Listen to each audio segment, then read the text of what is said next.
Word magic. The powers and occult definitions of words.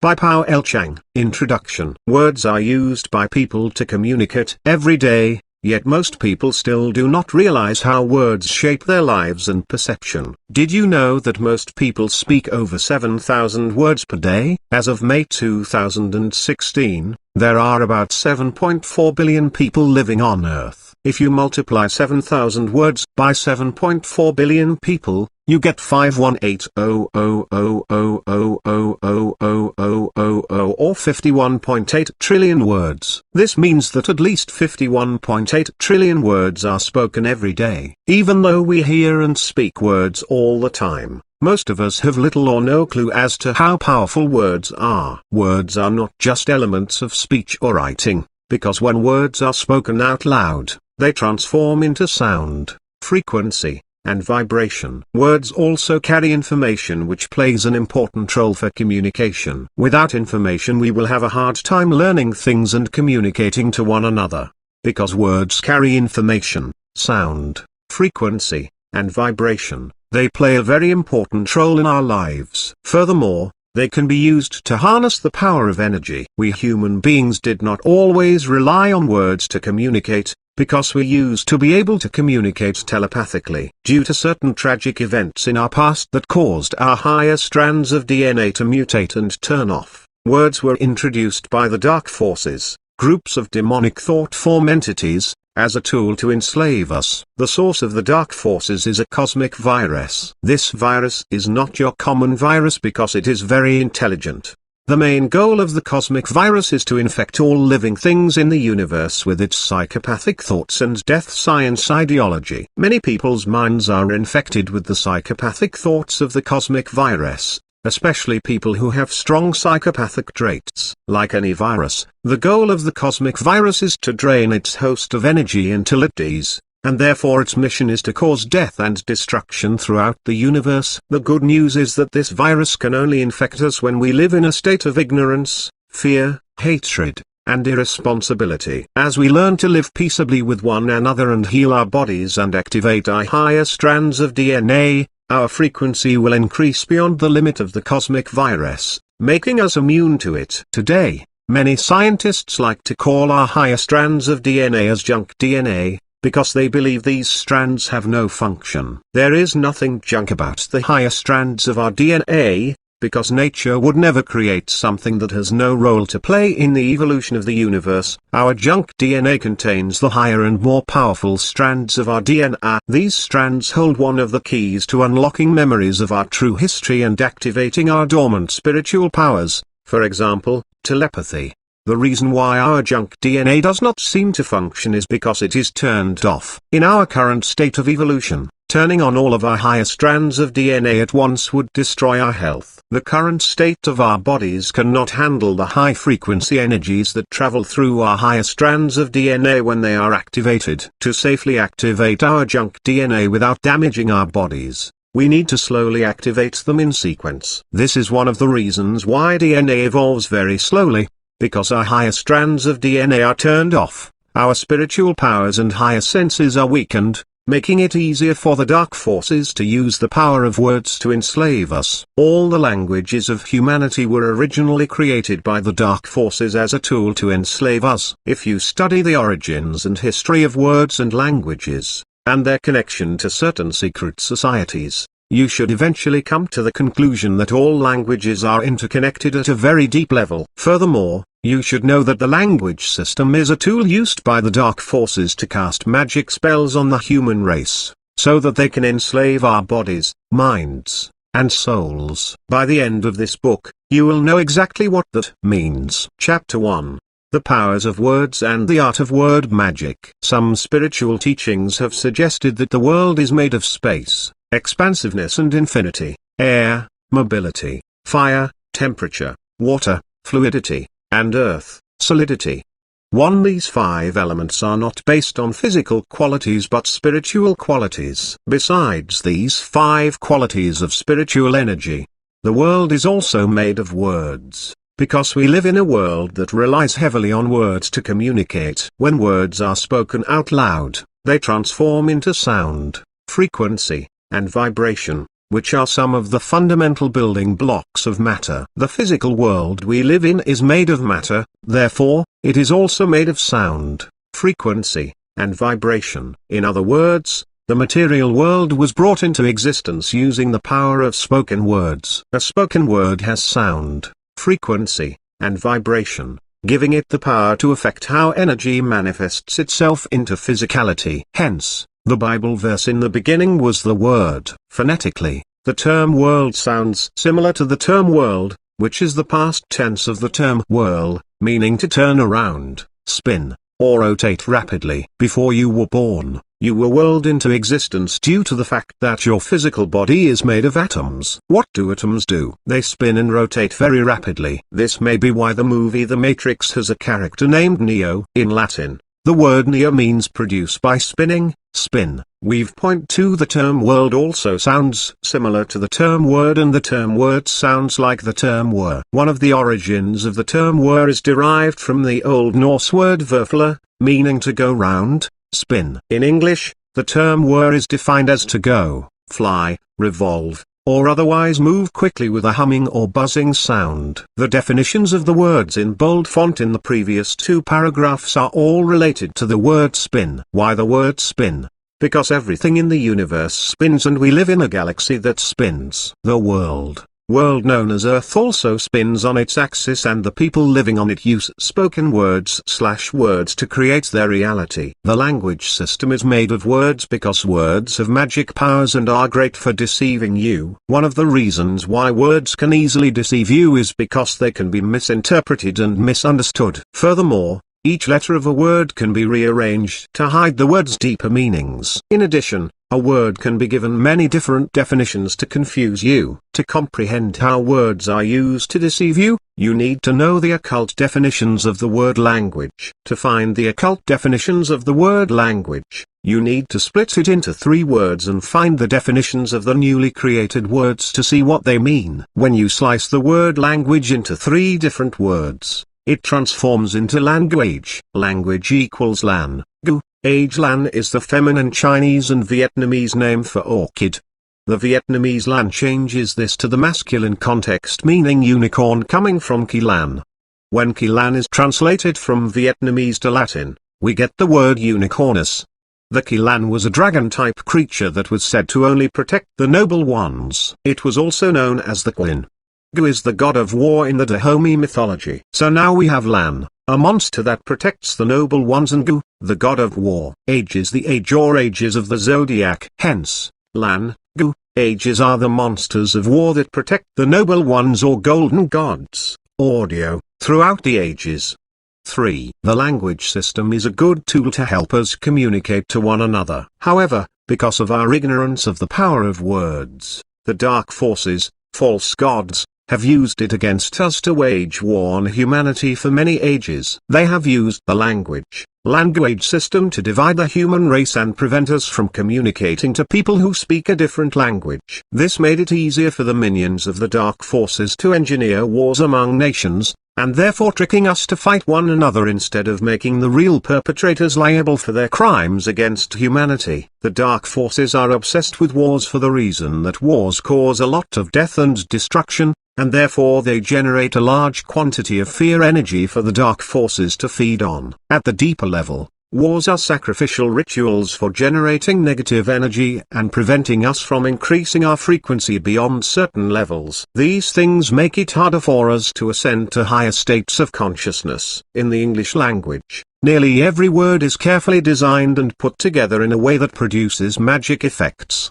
so that the people, the dark magicians, who created these words can trick you to play their con game to enslave the human race. Is this hard for you to believe? Read further and I will show you all the evidence you need. English is the language that the dark forces want to use to control the world. This is one of the hidden reasons why most countries are now requiring English as a second language. Even some of the governments of poor countries are urging their people to learn English. The good news is that if we can prevent the minions of the dark forces from establishing their one world government, making English as the language of humanity would not be such a bad idea. In the occult world, Certain words are used along with rituals and sacred geometries to direct and control energy to create certain desired effects. This process of using words, rituals, and sacred geometries to control and direct energy is known as magic or magic. Be aware that I am not talking about the magic tricks you see on television or magic shows. Most people will laugh at the idea of magic being real,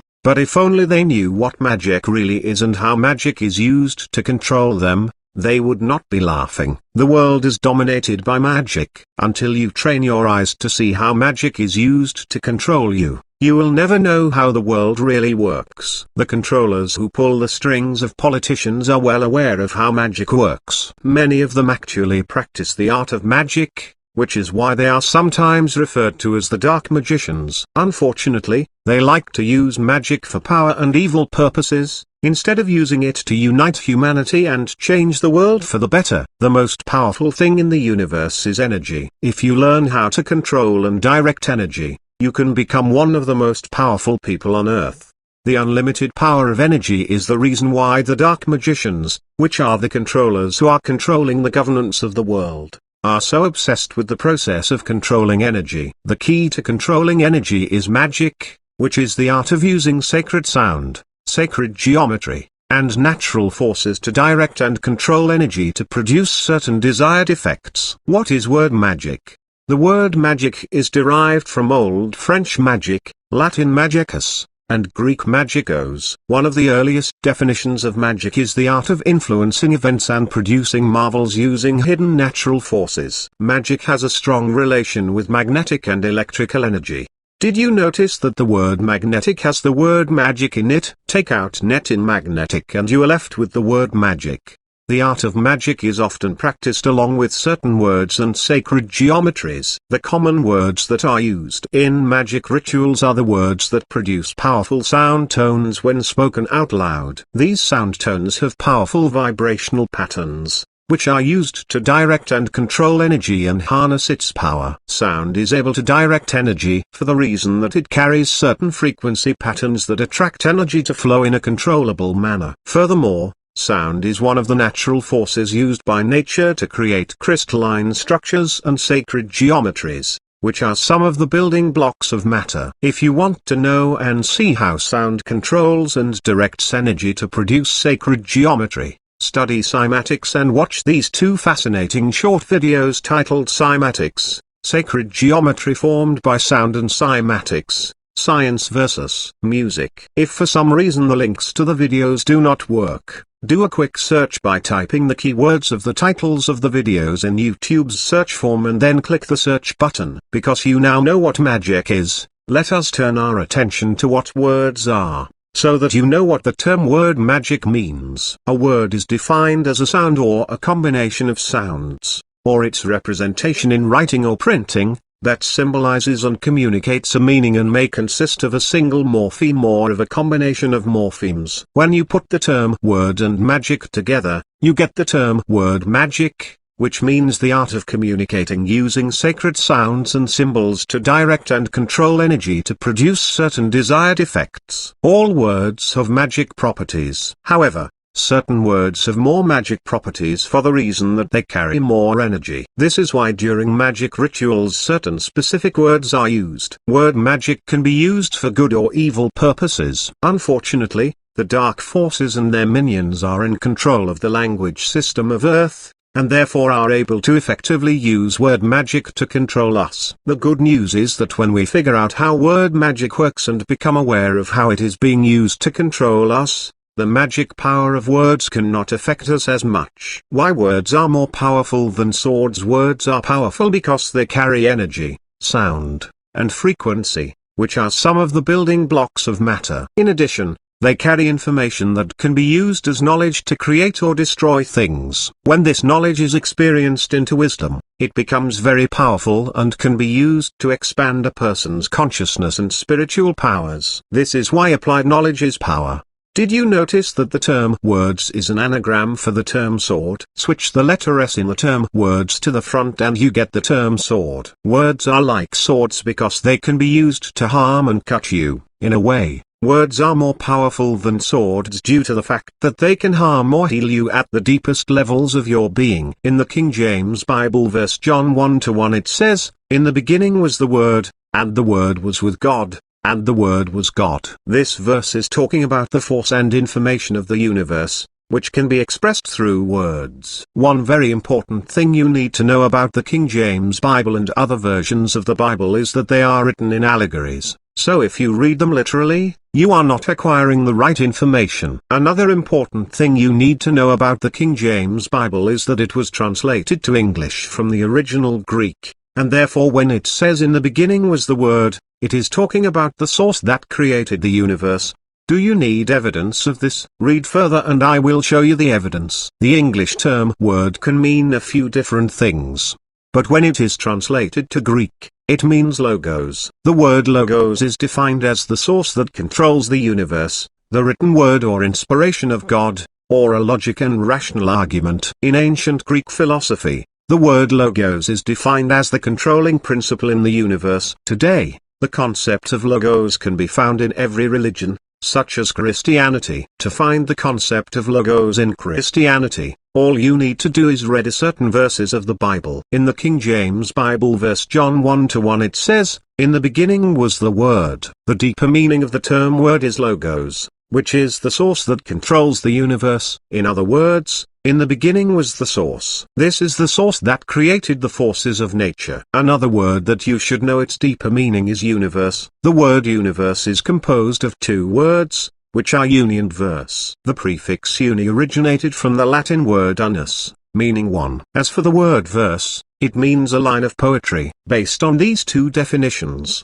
the word universe means one line of poetry. Point 4 A line of poetry usually has words that have allegorical and metaphorical meanings. To connect the dots, the hidden knowledge or information within the word universe tells us that the universe is an abstract reality field made of poetic and magical words /logos/forces. In other words, we live in a magical and poetic plane known as the universe, and therefore the supreme creator is the main author and we are the co-authors. Quantum physicists have done experiments proving that the universe is indeed an abstract or dream-like reality field composed of energy forces. Another word that has a strong connection to the term word is the term light. Light is sometimes referred to as photon. In physics, a photon is usually indicated by the symbol comma, which is the lowercase letter of the Greek symbol, gamma.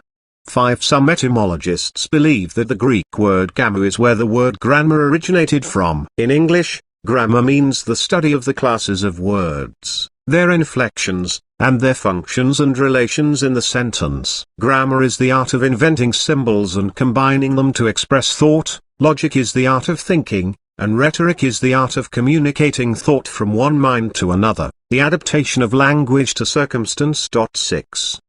The occult definitions of certain words in this section reveal that grammar or the way words are used has the potential to direct and control energy. Energy is also light and radiation. In the King James Bible verse Genesis 1-3 it says, "And God said, Let there be light, and there was light." In this verse, the Bible is telling you that God used words /logos/sound to manifest light. Keep in mind that the word light has a strong connection to the term word and grammar. In other words, the universe was created from light and word /logos/sound. In Greek, the word logos is defined as the source that controls the universe.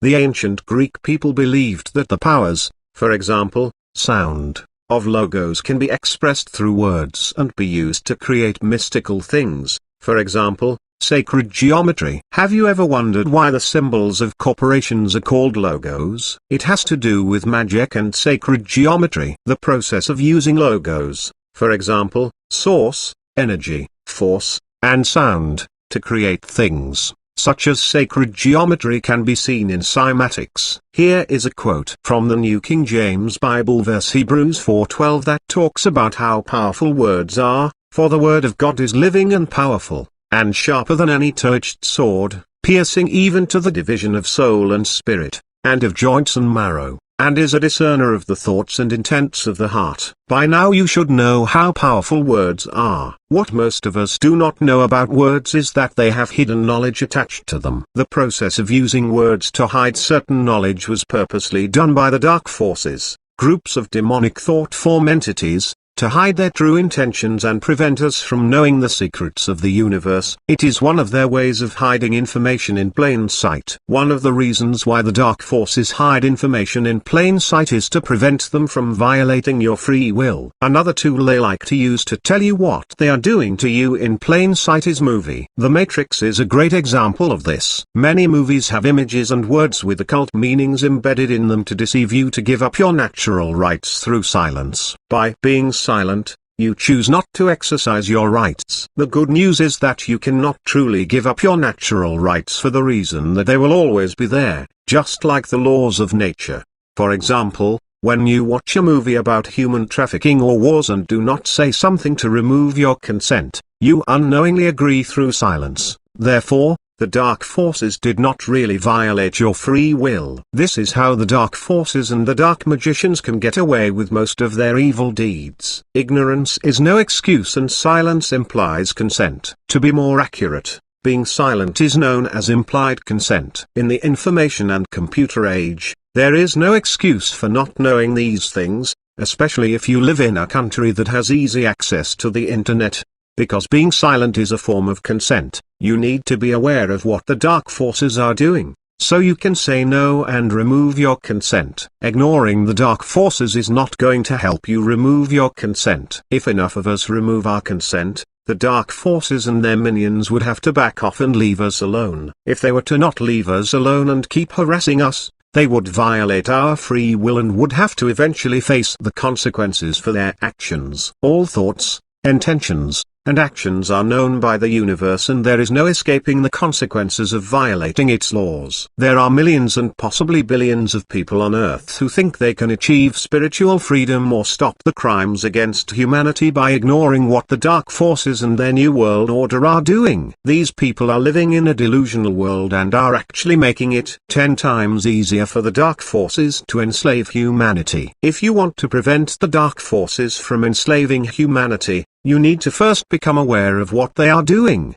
so you can say no to their actions and agendas and remove your consent. Remember, silence implies consent. How to decipher words to find their deeper meanings? To find the deeper meanings and intent of words, you need to look beyond their common definitions, otherwise you will never know their deeper meanings. To find their deeper meanings, you need to look below their surface, dissect their layers, and look at them closely from many different angles. This means that you may need to use an etymology dictionary to find their origins and rearrange their letters using the art of anagram. Once you find the origins of a word, dissect its layers, and look at it from many different angles, the true intent and meanings of the word magically become noticeable inside your mind. So, next time you look up a definition of a word, do not only look at it at face value, but also look at its origins, prefix, and suffix. Furthermore, pay attention to other words that sound similar to the word you are investigating. A word that you may want to know its deeper meanings is baptism. When you look at the word baptism carefully and study its definitions to see what other words are related to it, you should eventually come to the conclusion that baptism is a dark magic spell. When someone is baptized, that person is considered to have entered into a covenant with the Lord. When you split the word covenant into 2 words, you get the term covenant. The word coven means an assembly of witches, especially a group of 13. The suffix definition of ant is causing or performing an action or existing in a certain condition. It can also mean serving in the capacity of. In Turkish, the word ant means oath. As for the word Lord, in English it means a person who has authority, control, or power over others, a master, chief, or ruler. Here is one of dictionary.com's suffix definitions of ant, a suffix forming adjectives and nouns from verbs, occurring originally in French and Latin loanwords, pleasant, constant, servant, and productive. In English on this model, ant has the general sense characterized by or serving in the capacity of that named by the stem, ascendant, pretendant, especially in the formation of nouns denoting human agents in legal actions or other formal procedures. Tenant, defendant, applicant, contestant. Based on these occult definitions, the deeper meaning of the word baptism is to make an oath or a contract with a coven controlled by witches, lords. In other words, when a person is baptized, that person is serving in the capacity of a coven or is making an oath, contract with a coven, which is a group of witches, male or female. The group of witches who controls nearly all the churches in the world are the dark magicians. These magicians are the lords that people swear an oath to when they agree to be baptized. The word lord means a person who has authority, control, or power over others. The process of baptism actually promises the body, mind, and soul of a newborn child to the coven of a church, which is controlled by witches/lords/dark magicians from behind the scene. If you go to church, you may want to really think about that before agreeing to be baptized. Baptism is nothing more than a dark magic spell to trick parents to give up their baby's body, mind, and soul to the dark magicians and their demonic masters. Because you now know the real reason behind baptism, if you are thinking about baptizing your newborn, you may want to do more research on how magic spell works before doing so. Even better, just stay away from all churches because they are all controlled by the dark magicians to some degree, especially Roman Catholic churches. Churches or any religious institutions do not teach you how to achieve spiritual freedom. What they are good at doing is teaching you how to worship an external savior. When you worship an external savior, it disempowers you by weakening your spiritual powers. Furthermore, you are basically telling the Supreme Creator that it did not give you the necessary spiritual powers to empower you to achieve spiritual freedom. This is an insult to the Supreme Creator. Because of these things, religious institutions are great for teaching you how to be a coward and a good little slave. The Supreme Creator gave you its most precious gifts with no string attached. Some of these gifts are your natural rights and the power of thought, consciousness, love, imagination, creativity, and awareness, which are the same spiritual powers that the Supreme Creator used to create the universe. These spiritual powers have infinite potential and therefore you also have infinite potential. By worshipping an external savior and relying on a religious institution to save you and not standing up for your natural rights, you are in a sense throwing the Supreme Creator's spiritual gifts in the trash, and therefore are disrespecting yourself and at the same time disrespecting the Supreme Creator. In other words, you insult the Supreme Creator every time you worship an external savior. If you were the Supreme Creator, would you want to help a bunch of irresponsible people who keep insulting you? The Savior program is a psychological operation created by the dark forces to enslave your body, mind and soul, and turn you into a cowardly slave to be used as a battery. The sooner you realize this, the sooner you can rise above their matrix and free your body, mind, and soul. You already have all the necessary spiritual powers to achieve spiritual freedom, so stop acting and thinking like a cowardly slave and take responsibility for your spiritual growth. Chapter 2 Word Magic, the Birthing Process 3 Commerce. To know how word magic is used to enslave your body, mind, and soul, you need to know how words are used in the birthing process and commerce. In order for the dark forces and the dark magicians to effectively enslave you at the physical and spiritual level, they need to trick you to agree to play the vampiric game called commerce. The best time to trick you to play this vampiric game is on the day of your birth. The words that are used for describing the birthing process are strongly related to commerce. For this reason, you need to know some information about merchants and the sea business or you will have a hard time seeing the connection between the birthing process and commerce. If you have studied the information in my second seminar, you should have little problem understanding the birthing process and commerce. The PDF file for this seminar is free to download. Before there were airplanes, automobiles, and trains, when people wanted to send products to people in other countries, they would often send them on a ship. Using ships to send goods to other countries became so important that many laws were created to protect merchants and their products. The two laws that dominated the sea business were Admiralty Law, the law of the sea, and Maritime Law, law merchant. Both of these laws originally heard cases involving commerce on the high seas. Eventually, these laws spread beyond the high seas and are now used in most court systems throughout the world. Today, nearly every courthouse in the United States of America, Canada, the United Kingdom, and certain Western and Eastern countries are operating under Admiralty law and maritime law. When countries are operating under Admiralty and maritime law, it means that their courts are operating under military law and commercial law, and therefore when people go to court, they are treated as properties and war criminals. This is why when people mention their common law or constitutional rights in Admiralty, maritime courts, that is, U.S. courts, the judge may tell them to sit down and shut up. There is basically no justice in a court that operates under Admiralty, maritime law. Let us turn our attention back to ships and merchants,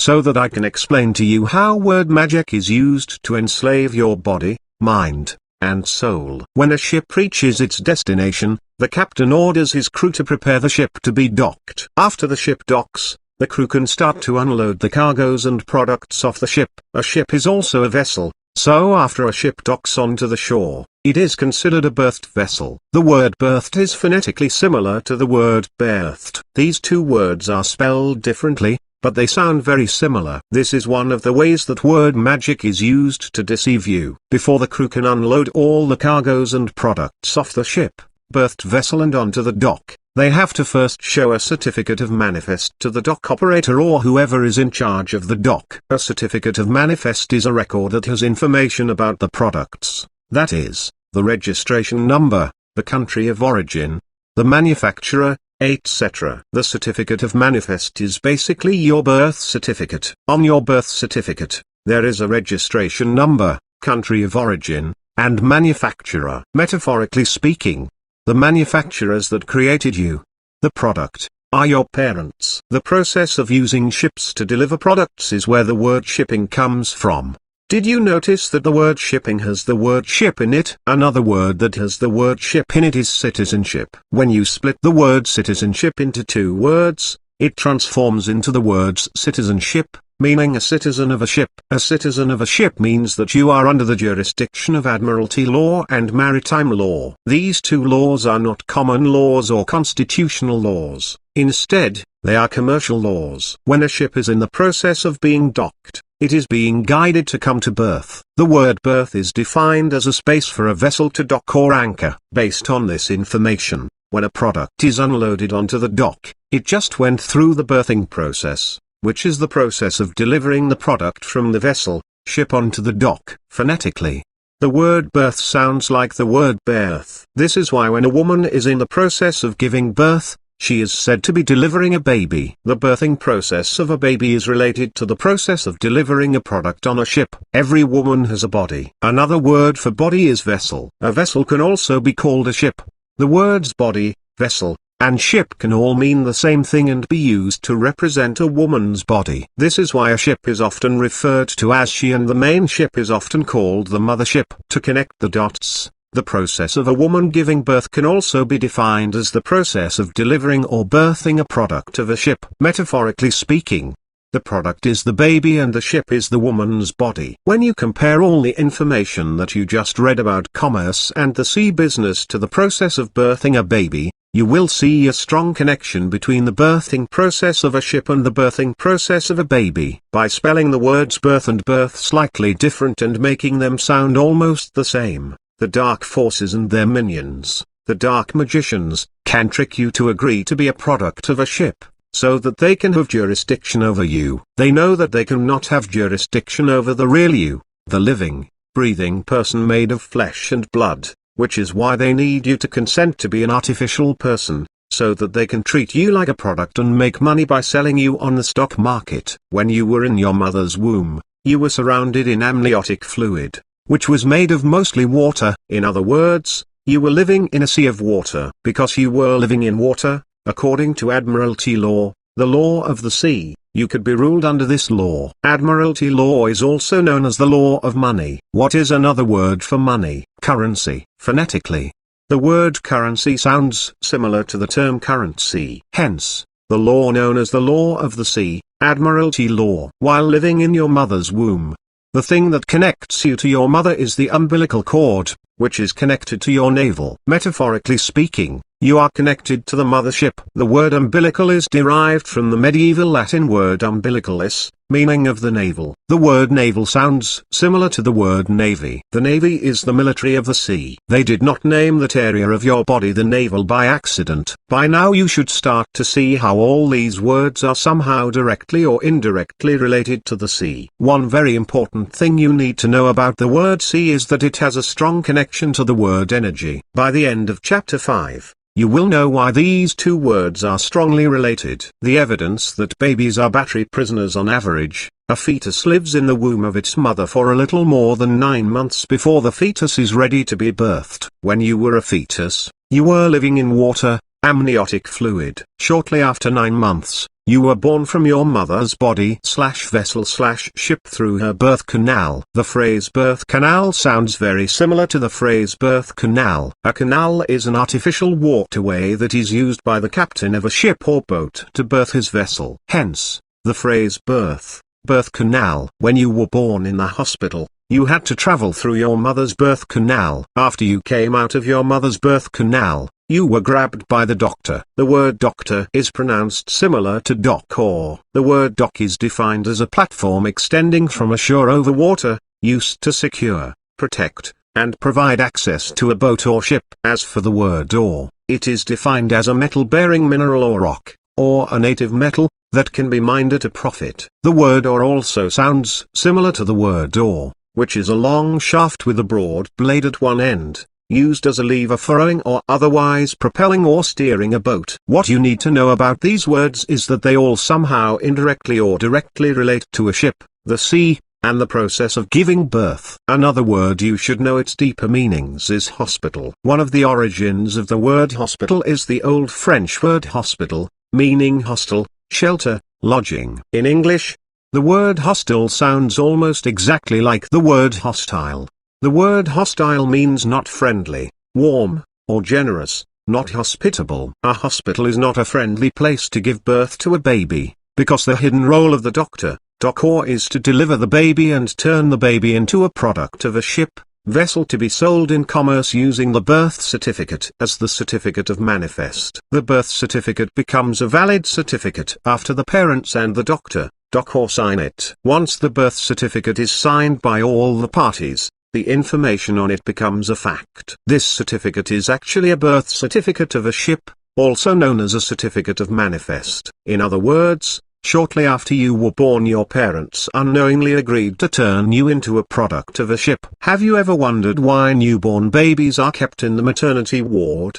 The reason why they are kept in the maternity ward is because their parents have signed their natural rights away to the state, and therefore they have become products and prisoners of a ship. A ward is defined as a section in a prison. In prison, wards are used for caging prisoners. They are also known as prison cells. Why the word cell? Because prisoners are being used as batteries.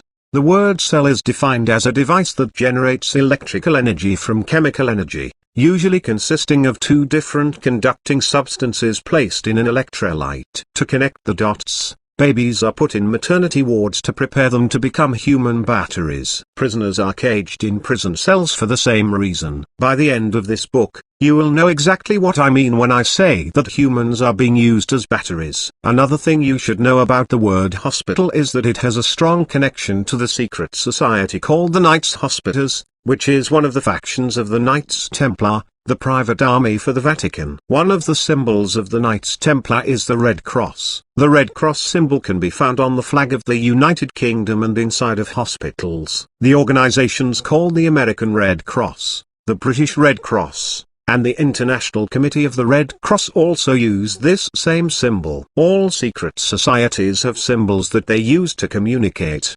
They operate somewhat like street gangs but are much more organized and powerful. Like street gangs, secret societies like to mark their territories with signs and symbols to let certain people know that they own those properties or territories. But unlike street gangs that only control a few blocks or a small town, secret societies control countries. All the Red Cross organizations are controlled by the Knights Templar. The United Kingdom is controlled by them too. Be aware that not every member of a secret society is a control addict. Furthermore, some secret societies do not support the enslavement of humanity. Let us turn our attention back to the word doctor, or.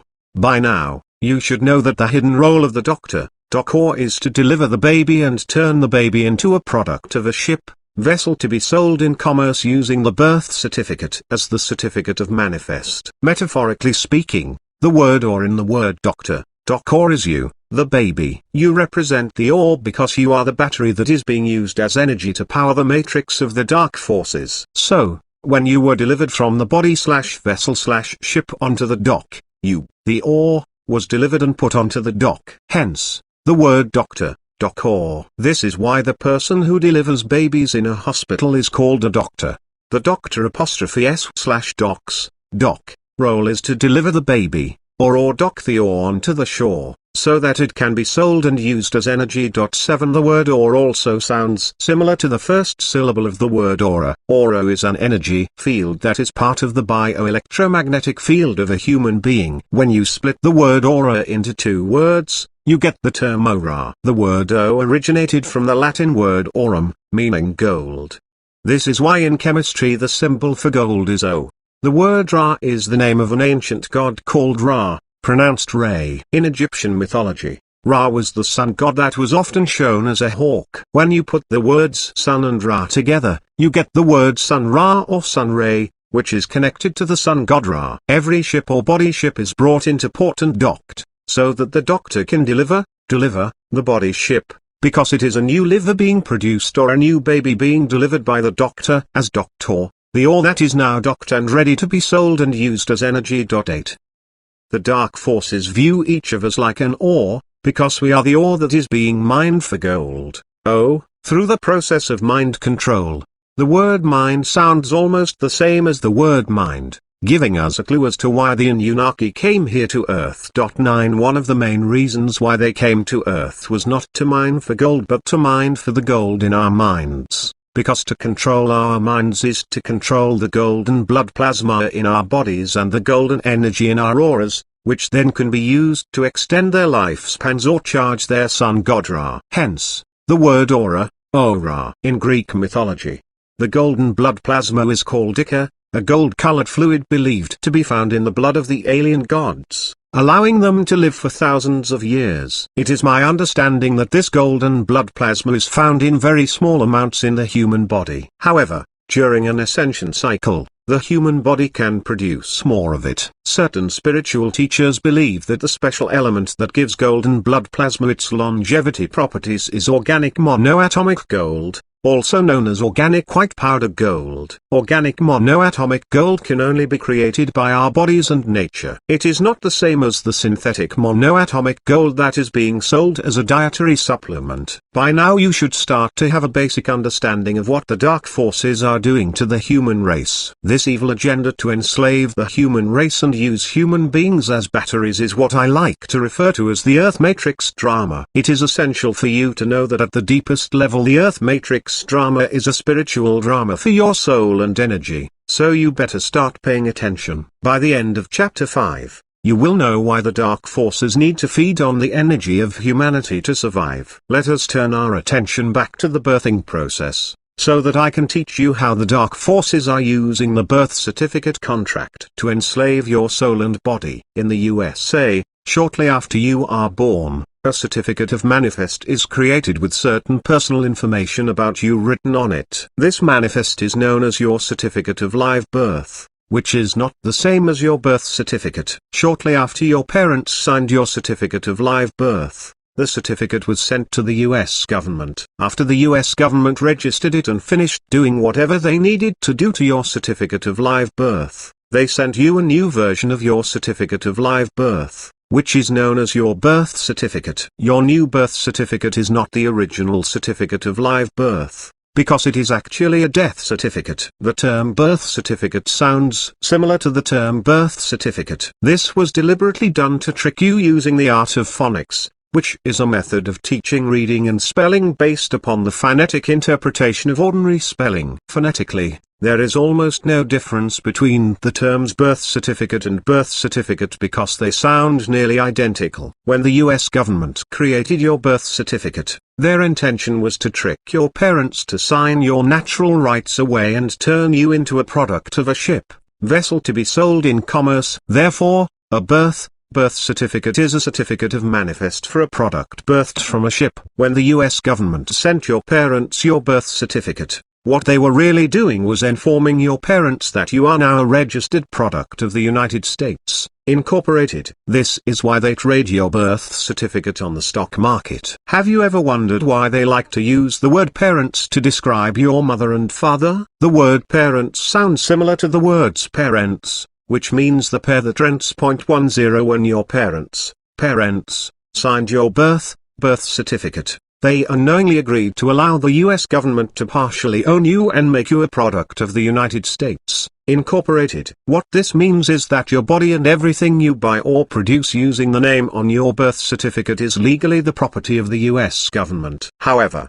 your parents are allowed to keep or rent you as long as they pay taxes and take decent care of the new product/baby/you. The name on your birth certificate is a legal name, and therefore it represents an artificial person that only exists on paper. In other words, it is a name of a dead thing. This legal name is often written in all capital letters and is not the name given to you by your parents. Instead, it is a forgery name created by the government to trick you to do business with its agencies. To be more specific, your real name is an appellation. Only things have names. Furthermore, living and breathing people have autographs, not signatures. A signature is used by a corporate officer to do business with a corporation. Because your birth certificate is marked with a legal name, it is a certificate that represents the birth of a dead thing and therefore it is a death certificate. The legal name is sometimes referred to as the straw man. This is what the lawyers, bankers, and politicians have used to enslave you. It is a crime known as personage. By arbitrarily creating an estate trust named after you and claiming to own this thing they created, they have falsely claimed to own you and your assets and to literally buy and sell you on stock exchanges, ship you out of port, and tax you for doing things you've never done. After all, there is no law against enslaving an estate trust, is there? Or arresting a slave, or charging a tax on importing revenue to Puerto Rico? 11 Because your birth certificate has a forgery name and does not come with full disclosure, it is a fraudulent contract. There is no statute of limitation for fraud, and fraud vitiates all contracts linked to that fraud. Even though your birth certificate is a fraudulent contract, proving this fraud in court is not easy. One of the best solutions for freeing your soul and body from the birth certificate, death certificate, is to remove false presumptions made by the government. A great website that teaches you how to do this is privatist.me. If you have studied my second seminar on natural law, you should know that when the US government refers to the United States of America,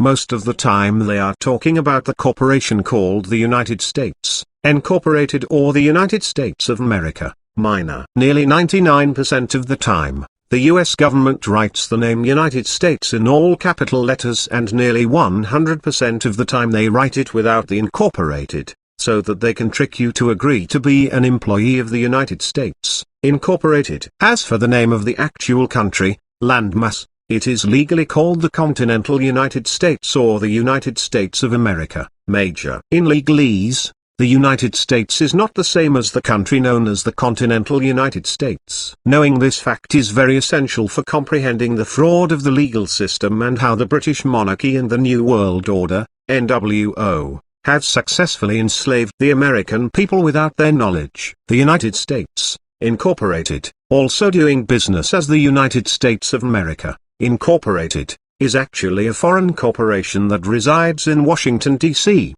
which is also a foreign corporation. Why do you think the United States has a president and a vice president? Corporate law requires a corporation, such as the United States, to have a president and a vice president. It is right in your face and hidden in plain sight. The acronym DC stands for the District of Columbia, which is a 10-mile radius district. This district houses the United States, Incorporated. So, when the US government talks about the United States, Incorporated, they are referring to a corporation located in the District of Columbia, a foreign district. In other words, they are not really talking about the country. Washington, D.C. is a foreign district for the reason that it is not part of the continental United States.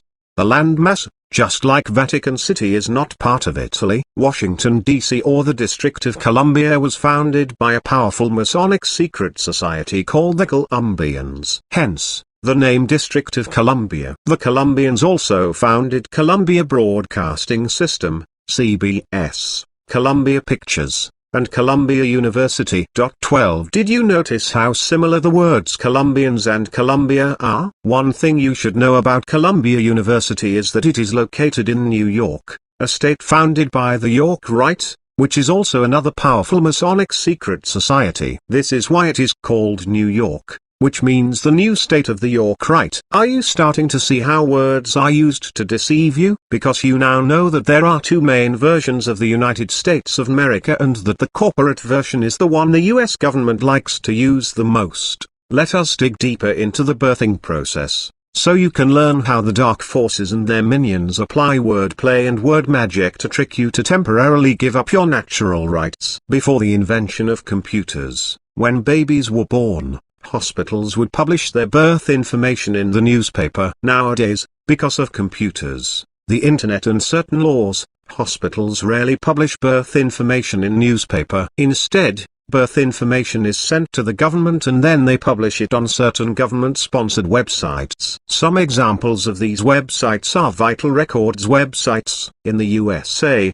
shortly after a baby is born, the doctor extracts blood from the bottom of the baby's foot. This process is sometimes called the heel stick test. The bottom of the foot is known as the sole of the foot. Keep in mind that the word sole sounds very similar to the word soul. Most doctors do not know the real reason behind this procedure, so if your parents ask them why they do this, they will most likely tell your parents that they extract your blood to test it for genetic conditions and diseases. Besides extracting your blood, they also take tissue samples and blood from your mother's placenta.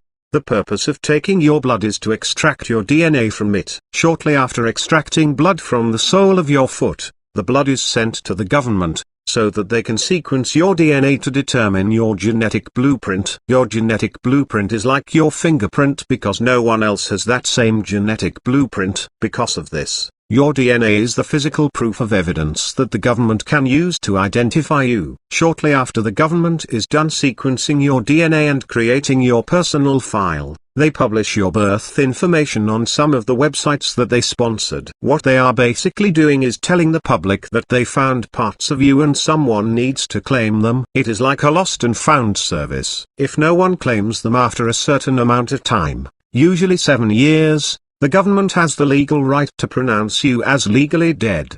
The problem with this process is that the government did not tell your parents that they need to claim those parts of you, and therefore the government is basically committing fraud. Fraud vitiates everything. But does the government really care about that? Not really, for the reason that they make millions of dollars off of you from this fraud. Be aware that when the government announces you as being legally dead, it does not always mean that you, the living human being, are dead. In the legal system, you can be alive and still be named legally dead. Being legally dead means that your fictional character, for example, legal name, is dead. The legal system operates in a jurisdiction that deals with fictional things. This is why the laws of the legal system are called acts and statutes, just like the acts and statutes in a play. Because of this, nearly everything it does is unlawful. After reading this book, you will know why the legal system is a big fat fraud. Under Admiralty law, if you are missing for 7 years, you can be declared legally dead. This is why people lost at sea are declared legally dead after 7 years. In the USA,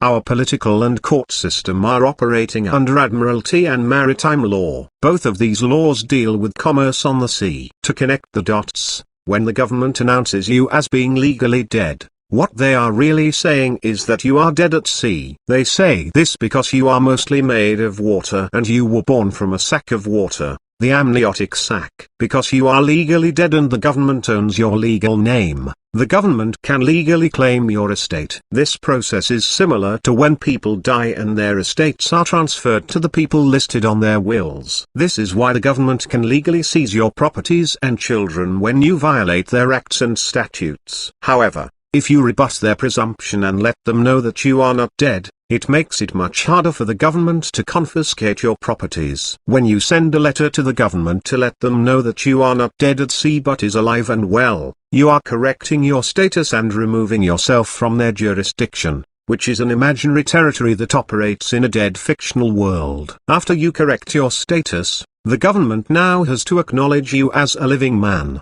male or female, instead of a dead person, legal person. A dead person, also known as a legal person or legal fiction, has no natural rights, only privileges. An example of a legal person, legal fiction, is a United States citizen. Because United States citizens are legal persons with only privileges, according to the legal system, they have no natural rights. This is why when you go to court and shout out to the judge about your natural rights or constitutional rights, the judge will look at you like you are a fool and may tell you to sit down and shut up. Because the legal person, for example, United States citizen, legal name, and corporation, is a dead thing, the government has jurisdiction over it. On the other hand, the human being is a living, breathing man, and therefore has natural rights, which are unalienable rights given inherently to the man by the Supreme Creator. The word unalienable means incapable of being aliened, that is, sold and transferred. In other words, your natural rights are superior to all laws made by the government and cannot be sold, and therefore the government does not have jurisdiction over you, the living man, male or female. Why the word government means to rule their mind. If you did not skip any chapters of this book, by now you should have seen the word government dozens of times. The word government will be used many more times in this book, so it would be wise for you to know the deeper meanings of this word. The common and overt definition of the word government is the form or system of rule by which a state, community, etc., is governed. Here is one of the legal definitions of the word government: the system of polity in a state, that form of fundamental rules and principles by which a nation or state is governed, or by which individual members of a body politic are to regulate their social actions. A constitution, either written or unwritten, by which the rights and duties of citizens and public officers are prescribed and defined, as a monarchical government, a republican government, etc. The word government originated from the Old French word gouvernement, meaning control, direction, administration. To find the occult definitions of the word government, you need to split it into two words, transforming the word government into government. One of the origins of the word govern is the Latin word gubernare, which translates to English as to direct, rule, guide, govern. The suffix ment has a few different origins. One of them comes from the Latin word ment, meaning mind. Based on the occult definitions in the previous paragraph, the word government means to rule the mind or govern the mind. Throughout history, governments throughout the world have always used mind control techniques, such as subliminal messages and propaganda, to condition us how to think. The purpose of this is to control how we think, so that they can rule our minds. One of the most popular and effective mind control techniques that the government like to use to rule our minds is mnemonic. The adjective definition of the word mnemonic is assisting or intended to assist the memory. As for the noun definition, mnemonic means something intended to assist the memory, as a verse or formula. The word mnemonic originated from the Greek word mnemonikos, meaning of or pertaining to memory. Based on these definitions, mnemonic is something that affects the memory. Mnemonic is used in many different media, such as video games, TV commercials, cell phone apps, computers, and movies. The techniques used in mnemonic can be used for good or evil purposes. Unfortunately, most mnemonics of today are used to program our minds in negative ways and control how we think to a large degree. One of the most popular media outlets used for broadcasting mnemonics is television, TV, a medium used for casting magic spells. Have you ever wondered why TV shows are sometimes called TV programs? They are called TV programs because they are using them to program your mind with mnemonics and subliminal messages. They did not call them TV programs for no reason. Mnemonics are effective for manipulating your mind because they utilize sacred geometry,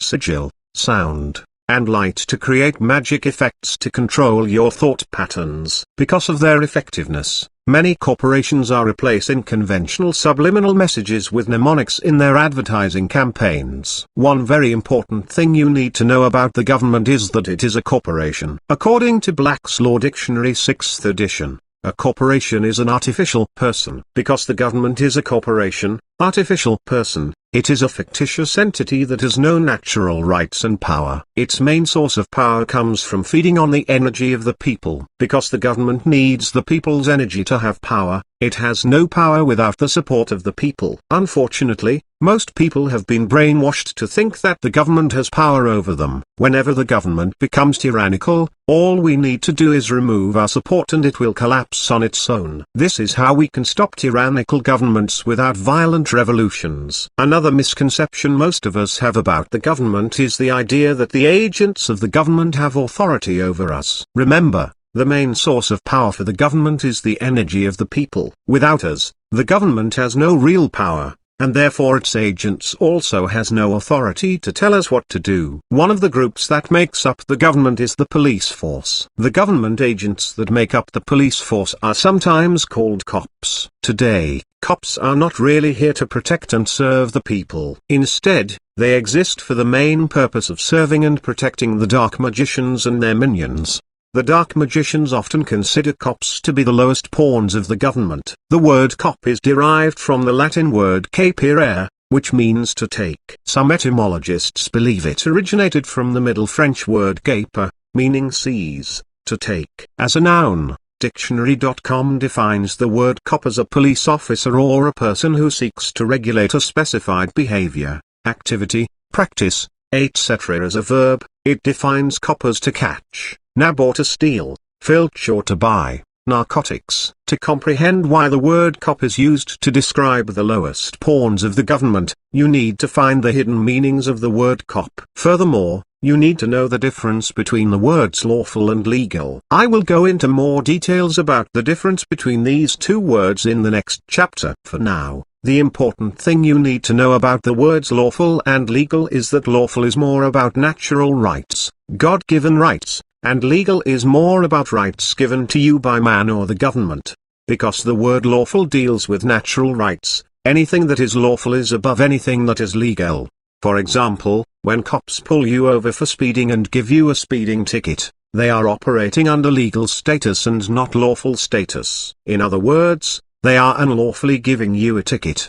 The reason why it is unlawful for cops to give you a speeding ticket is because it violates your natural right to travel. However, if you have a driver's license and or your vehicle is registered with the government, cops can pull you over for speeding without having to worry too much about violating your natural rights. Your driver's license or license plate is evidence that you have a contract with the government, and therefore it puts you under the jurisdiction of the government and its agents. Your right to travel is protected by natural law, a body of spiritual laws. It is a natural right given inherently to you by the Supreme Creator. Because of this, no human being, government agent, or government agency can tell you to stop traveling or how to travel without your consent. If they were to force you to stop traveling without your consent, they would be in direct violation of natural law. To overcome the problem of violating your natural right to travel, the dark magicians invented the driver's license, which is a contract designed to trick you to give them your consent. When you sign your name on the driver's license contract,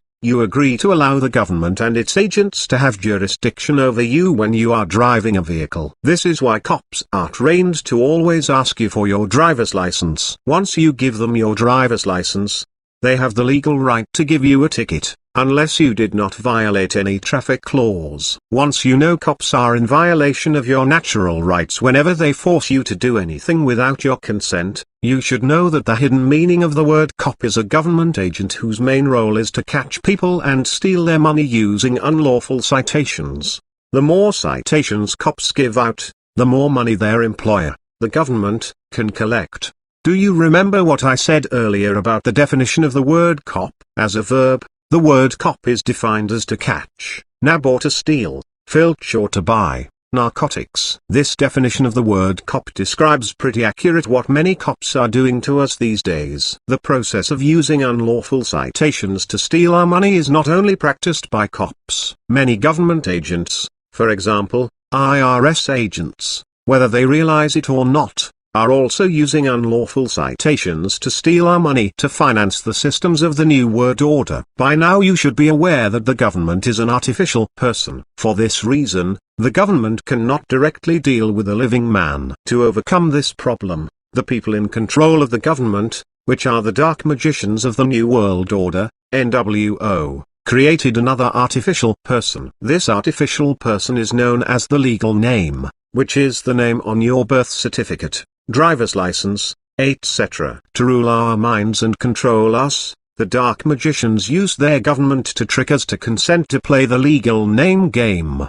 By participating in the legal name game, we unknowingly agree to be a corporation, artificial person. This allows the government to do business with us and have jurisdiction over us. Furthermore, the legal name game makes it easier for the government to enslave us in the matrix of the dark forces. Do you comprehend now why the word government means to rule the mind? There is a spiritual side to the Earth Matrix drama, so if you do not know who you really are and your natural rights and how the universe works, you will have a very hard time freeing yourself from the matrix of the dark forces. Another essential thing you need to know is the power of natural law, a group of spiritual laws that governs the dynamics of the universe. One of the most important natural law is the law of free will. Chapter 3: The Legal Name Game. The legal name game is one of the greatest con games that the dark forces invented to enslave your soul.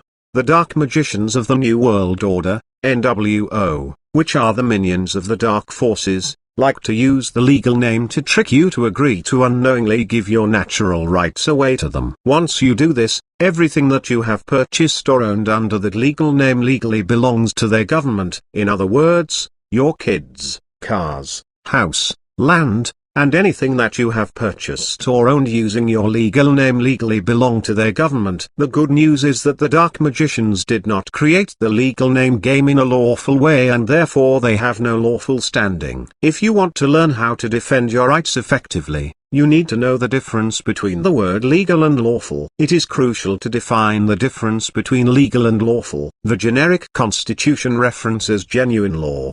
The present civil authorities and their courts use the word legal. Is there a difference in the meanings? The following is quoted from a Dictionary of Law, 1893, lawful. In accordance with the law of the land, according to the law, permitted, sanctioned, or justified by law. Lawful properly implies a thing conformable to or enjoined by law. Legal, a thing in the form or after the manner of law or binding by law. A writ or warrant issuing from any court, under color of law, is a legal process however defective. See legal. Bold emphasis added. Legal. Latin legalis, pertaining to the understanding, the exposition, the administration, the science and the practice of law, as, the legal profession, legal advice, legal blanks, newspaper. Implied or imputed in law, opposed to actual. Legal looks more to the letter, form/appearance, and lawful to the spirit, substance/content, of the law. Legal is more appropriate for conformity to positive rules of law,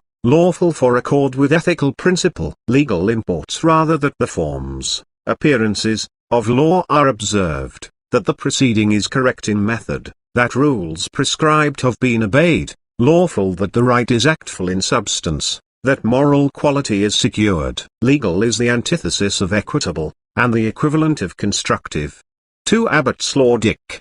24. Bold emphasis added. 13 In simple terms, something that is lawful is superior than something that is legal. If something is legal, it does not necessarily mean that it is lawful. For example, killing someone intentionally is unlawful but can be legal. Lawful is about natural rights and legal deals with rights given by man or the government. According to the 1893 Dictionary of Arts and Sciences, and General Literature, the R.S. Peale 9th Encyclopaedia Britannica, the word legal means the undoing of God's law. In the legal system, many legal terms are used to trick you to agree to be a legal person, which is an artificial person, also known as a corporation. A corporation, artificial person, is a dead entity that has no natural rights. By tricking you to consent to be a legal person, the dark magicians and their agents of the legal system can legally claim that you have no natural rights, unless you rebut their claim. In other words, The legal system is designed to trick you to temporarily give up your natural rights, which are the inherent rights given to you by the Supreme Creator. The process of tricking you to give up your natural rights is the undoing of God's law. This is the deeper meaning of why the word legal means the undoing of God's law. Be aware that when I say God, I am talking about the Supreme Creator, the source of creation, and therefore I am not talking about the ancient gods or the dark lords worshipped by certain secret societies. The legal name is not the name given to you by your parents. Instead, it is a forgery name created by the government to trick you to do business with it. To be more specific, your real name is an appellation. Only things have names. Furthermore, living and breathing people have autographs, not signatures. A signature is used by a corporate officer to do business with a corporation. In other words, your legal name is the corporate name that the government uses to attach you to a dead fictional character, so that the government can identify you and do business with you. Because of this, if you want to successfully free yourself from the dark forces and their dead matrix system, you need to stop thinking that the legal name is who you are. Names and legal names are not real people made of flesh and blood. Instead, they are symbols of things, non-beings. In legal terms, names are artificial persons which are corporations.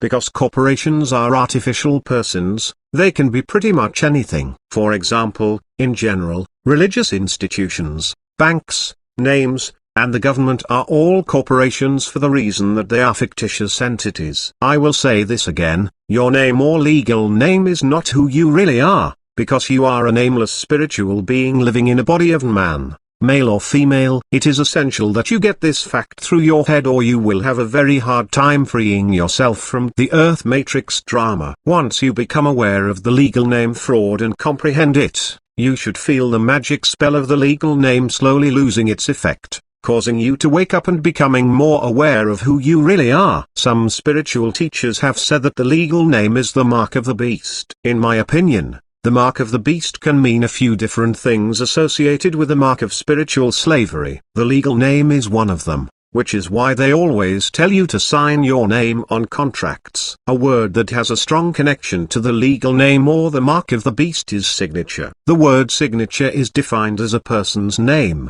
or a mark representing it, as signed personally or by deputy, as in subscribing a letter or other document or any unique, distinguishing aspect, feature, or mark. Every time you sign your name, signature on a commercial contract, you agree to play the game of commerce, which is a game of battery invented by the dark forces to enslave your body, mind, and soul. In other words, the act of signing your name on a commercial contract is the process of marking yourself with one of the mark of the beasts. In the legal system, when a person's name is written in all lowercase, that is, John Quincy Adams, it is usually referring to a natural and living person. Furthermore, when a person is described as John Quincy of the House Adams, it is referring to a natural and living person. When a name is not written like the previous two examples, 99% of the time it is referring to an artificial person, also known as a corporation. It is important to know that in the legal system the word person can mean many things, such as a corporation, legal name, legal person, artificial person, or natural person. Nearly 99% of the time when you receive a letter or document from a bank, court, or government agency, your name is written in all capital letters. This all caps name tells lawyers, attorneys, and judges that it is a legal name of a corporation or a dead man's estate. If the legal name is written in all capital letters and the letters are italicized, it is the name of a ship. Here are some examples of how the name can be written in various ways. The following information is based on the US legal system. Even though it is based on the US legal system, it should also apply to English-speaking countries that are controlled by the Western legal system. John Quincy Adams equals a living American endowed with all his natural rights. John Quincy Adams equals a foreign citizen trust used in commercial shipping. John Quincy Adams equals a foreign estate trust. John Q. Adams equals a public transmitting utility company. John Q. Adams equals a public foundation. John Q.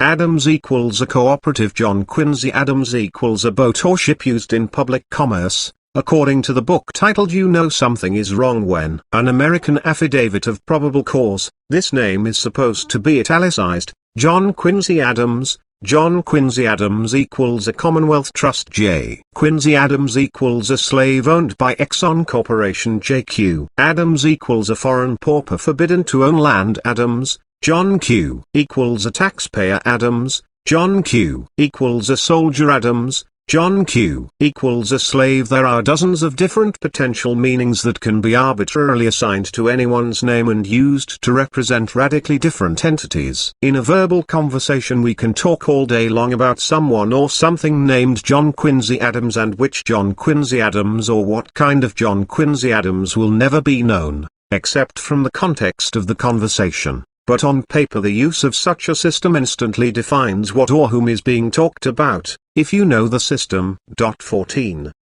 Shortly after you were born, your parents gave you a name. They gave you or you a name because you were going to be a good little sheep for the dark magicians. 15. Did you know that the word you is defined as a female sheep and is pronounced similar to the word you? The dark magicians like to call you a sheep or sheeple, because sheep are some of the dumbest animals on the planet and they are great at following orders. The word sheeple is defined as people compared to sheep in being docile, foolish, or easily led. It is derived from the combination of the two words sheep and people. Why did your parents give you a name? Because the word name sounds like name, which is a sound that a horse likes to make.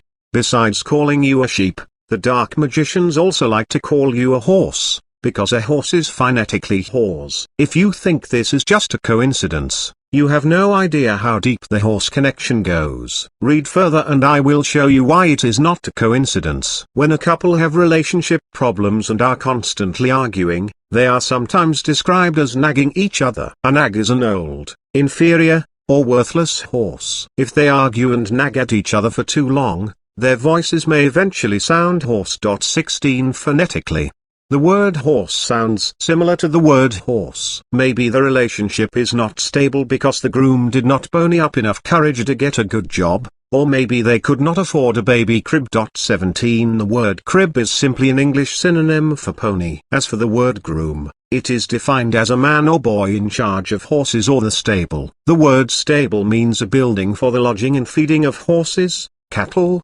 etc. In horse racing, the word stable means an establishment where racehorses are kept and trained. As human beings, we are being trained and groomed by the dark forces and their minions to become the horse/whores of Babylon, the ancient capital city of Babylonia. Today, many of the dark teachings and philosophies of certain secret societies can be traced back to Babylon. The word Babylon originated from the Greek version of Akkadian Babyloni, meaning the gate of the gods. Be aware that they are not talking about the supreme creator or the gods that live in the center of the Milky Way galaxy. Instead, they are talking about the alien gods. Let us turn our attention back to the horse connection. One of the major reasons why a couple argues is for the reason that they do not know how to manage their time. Etymologically, the word manage is derived from the Italian word mangia, which means to handle, especially to control a horse. 18 Another term that is related to horse's ponytail. Sometimes a man does not like it when his woman puts her hair in a ponytail. This may sound silly, but some men do get angry at their women for putting their hair in a ponytail too much. Furthermore, women who do not have nice bangs can be a turn-off for some men. Bangs usually do not cause too many relationship issues,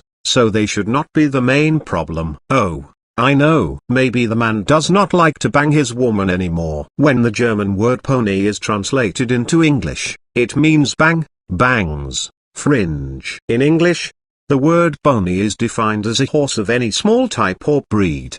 Do you still think the horse connection is just a coincidence? We have barely scratched the surface of the horse connection. The legal name and commerce. In commerce, when you see a name written in all capital letters, it is a corporate name or a legal name, which is a corporation. The legal name plays a significant role in your life, because it is used by the government as a conduit or a liaison, so that it can do business with you, the natural living person. This is why whenever the government, bank, or any corporation sends you a document with your legal name on it, 99% of the time it is written in all capital letters. The process that allows the government to legally claim you as a corporate entity involves the creation of a fictional character, and then tricking you to consent to be that fictional character, which is the artificial person or legal name. This legal name was created shortly after you were born and was recorded on a bond. This bond that represents the date of your birth is known as your birth certificate. The word bond is legally defined as a contract by specialty to pay a certain sum of money, being a deed or instrument under seal,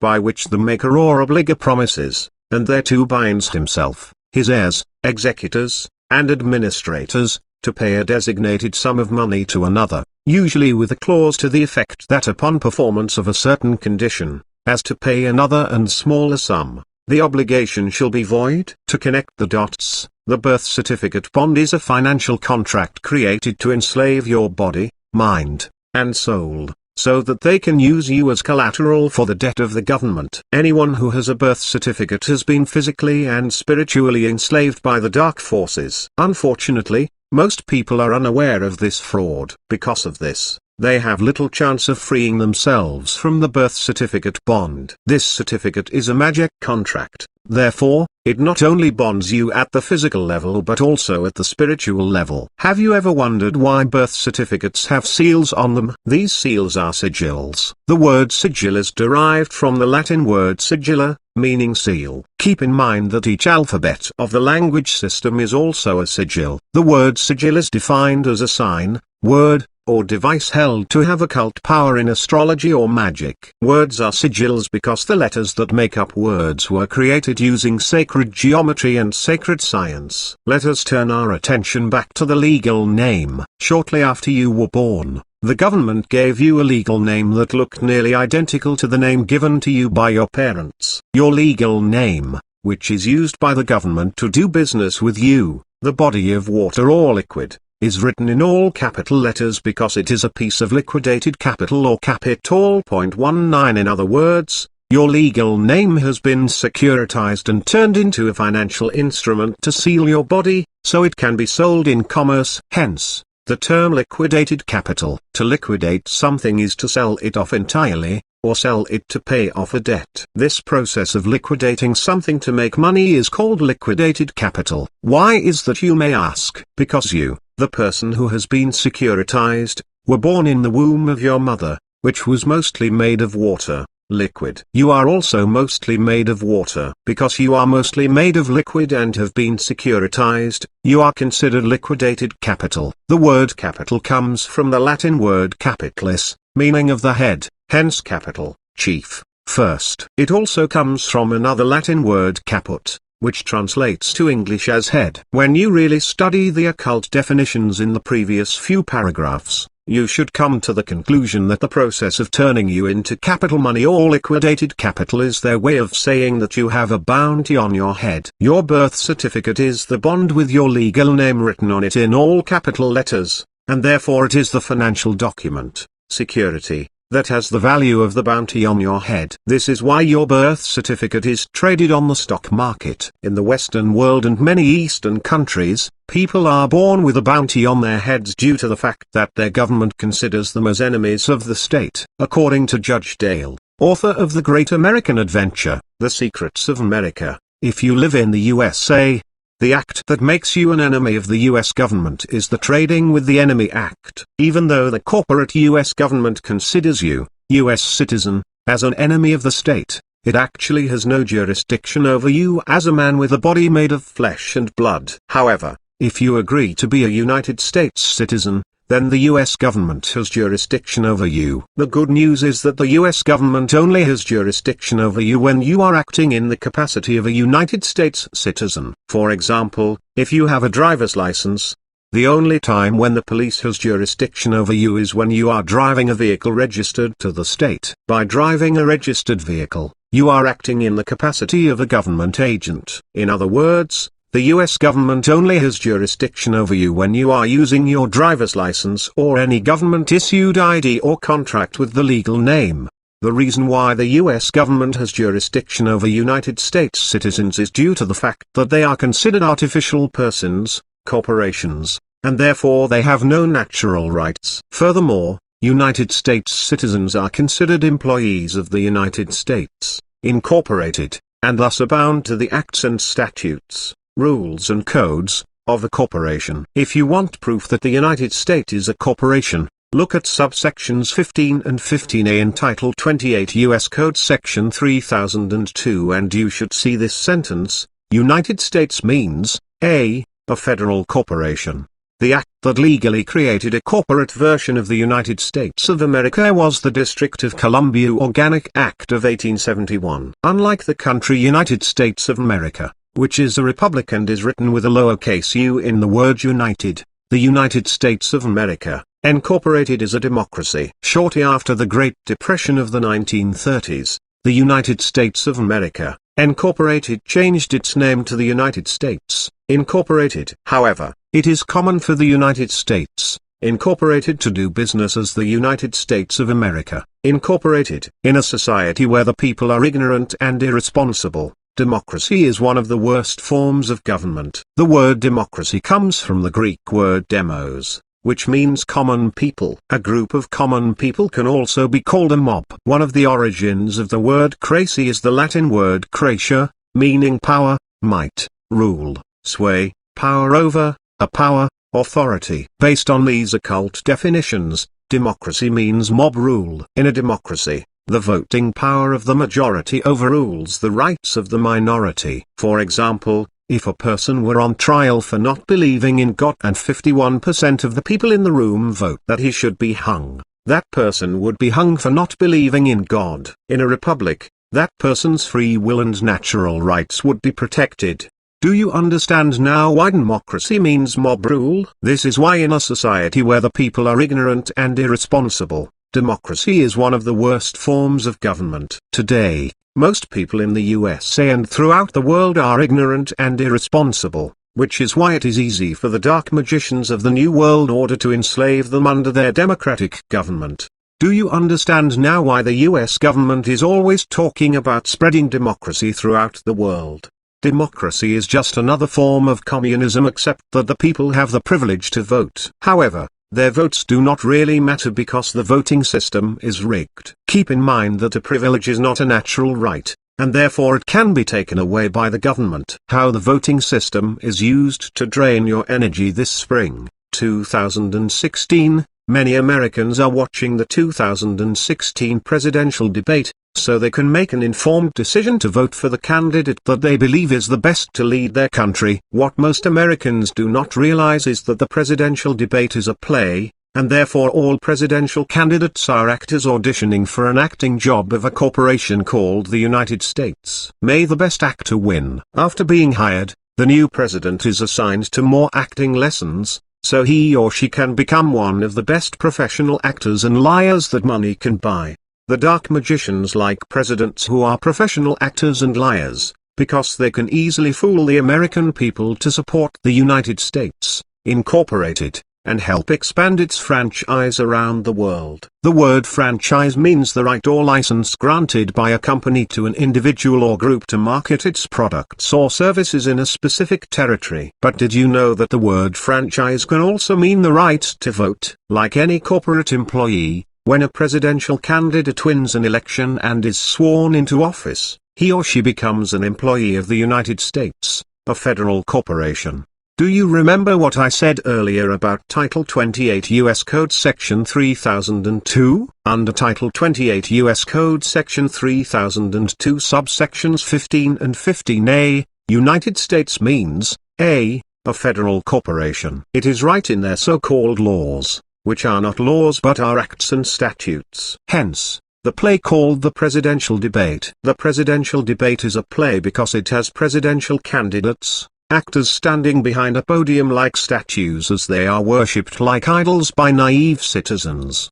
The word idol is defined as an image or other material object representing a deity to which religious worship is addressed. Today, the US government is the new god or deity for Americans and their new religion is democracy. As an employee of the United States, Incorporated, the president has to follow the rules and codes, acts and statutes, of the United States or the president will be fired. Unlike a traditional employee, the president can only be fired by his or her board of directors, also known as the Congress. By now you should start to see how the offices of the United States are structured like a corporation, which is why the United States has a president and vice president, and a few secretary offices. One of its departments is even called U.S. Department of Human Resources. Because the United States is a corporation, it also has shareholders, which are the leaders of the New World Order. Most, if not all, of these leaders practice the art of dark magic, which is why I like to call them the dark magicians or the controllers. Some people like to refer to them as the elite, the cabal, or the international banksters. Because the United States has shareholders, its top priority is to make sure its shareholders are happy. The most profitable business for the United States is war, which is why it has been constantly at war with other countries. Read this informative article titled "America has been at war 93% of the time, 222 out of 239 years, since 1776, and you will know what I mean. All of these unlawful wars are engineered or partially planned by the controllers of the New World Order to make money and spread tyranny around the world.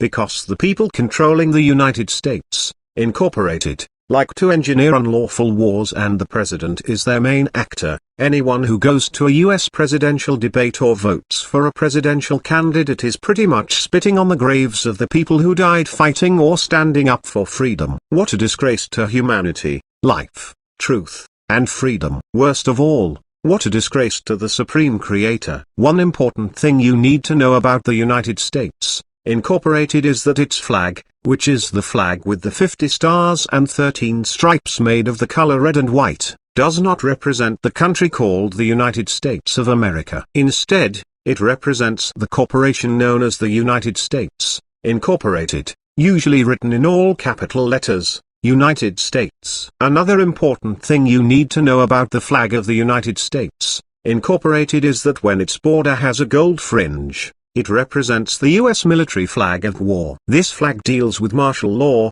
territorial law, and admiralty, maritime law. When you see the gold fringe U.S. flag in a government building, for example, courtroom, it means that common law rights and the Constitution are suspended or void, and therefore the building is operating under military and commercial law.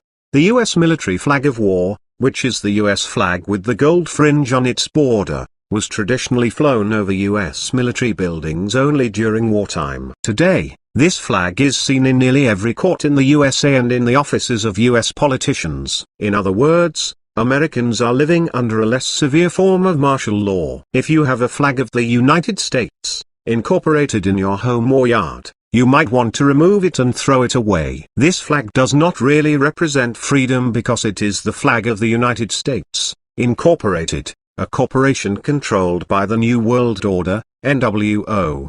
The NWO is a secret organization controlled by mostly Western secret societies. Its main goal is to enslave the human race under a fascist and Nazi-type one-world government. Because the flag with the 50 stars and red and white stripes is the flag of the United States, Incorporated, if you are the type of people who likes to protest against the US government, do not bring that flag with you to the protest. If you were to bring it with you and wave it around like it represents freedom, you would be making a fool of yourself. It is like going to a protest against the Nazi while at the same time wearing a pro-Nazi shirt and carrying a Nazi flag. One thing you should know about protests is that they do not create real positive change, so it is best to avoid them. When you protest, you are basically telling the government that you want change, but you want the government to do it for you. In other words, you are still an incompetent baby who is not responsible enough yet to be free from the control of the government. Once you know that US presidential candidates are actors auditioning for a corporate job of the United States,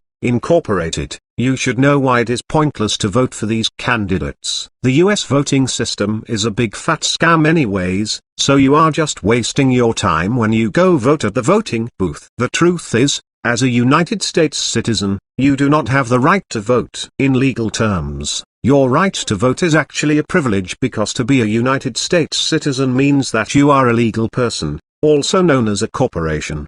Do you need evidence of this? According to Black's Law Dictionary 6th edition, a corporation is an artificial person or legal entity created by or under the authority of the laws of a state. An artificial person, legal person is considered a dead entity, because it does not exist in the real world. Because a corporation is an artificial person, it has no natural rights, such as the right to vote, the right to speak, and the right to make choices. So, when US politicians tell you that you have the right to vote as a United States citizen, they are already lying to you. Every time you vote for a US politician to represent you in office, you consent to be governed by treasonous politicians. Nearly all of these politicians do not care about you for the reason that they work for the Dark Magicians and their New World Order, NWO. All US politicians working in Washington, D.C. have sworn an solemn oath to the NWO, and therefore their allegiance is to the British monarchy, the Crown Temple and the Vatican,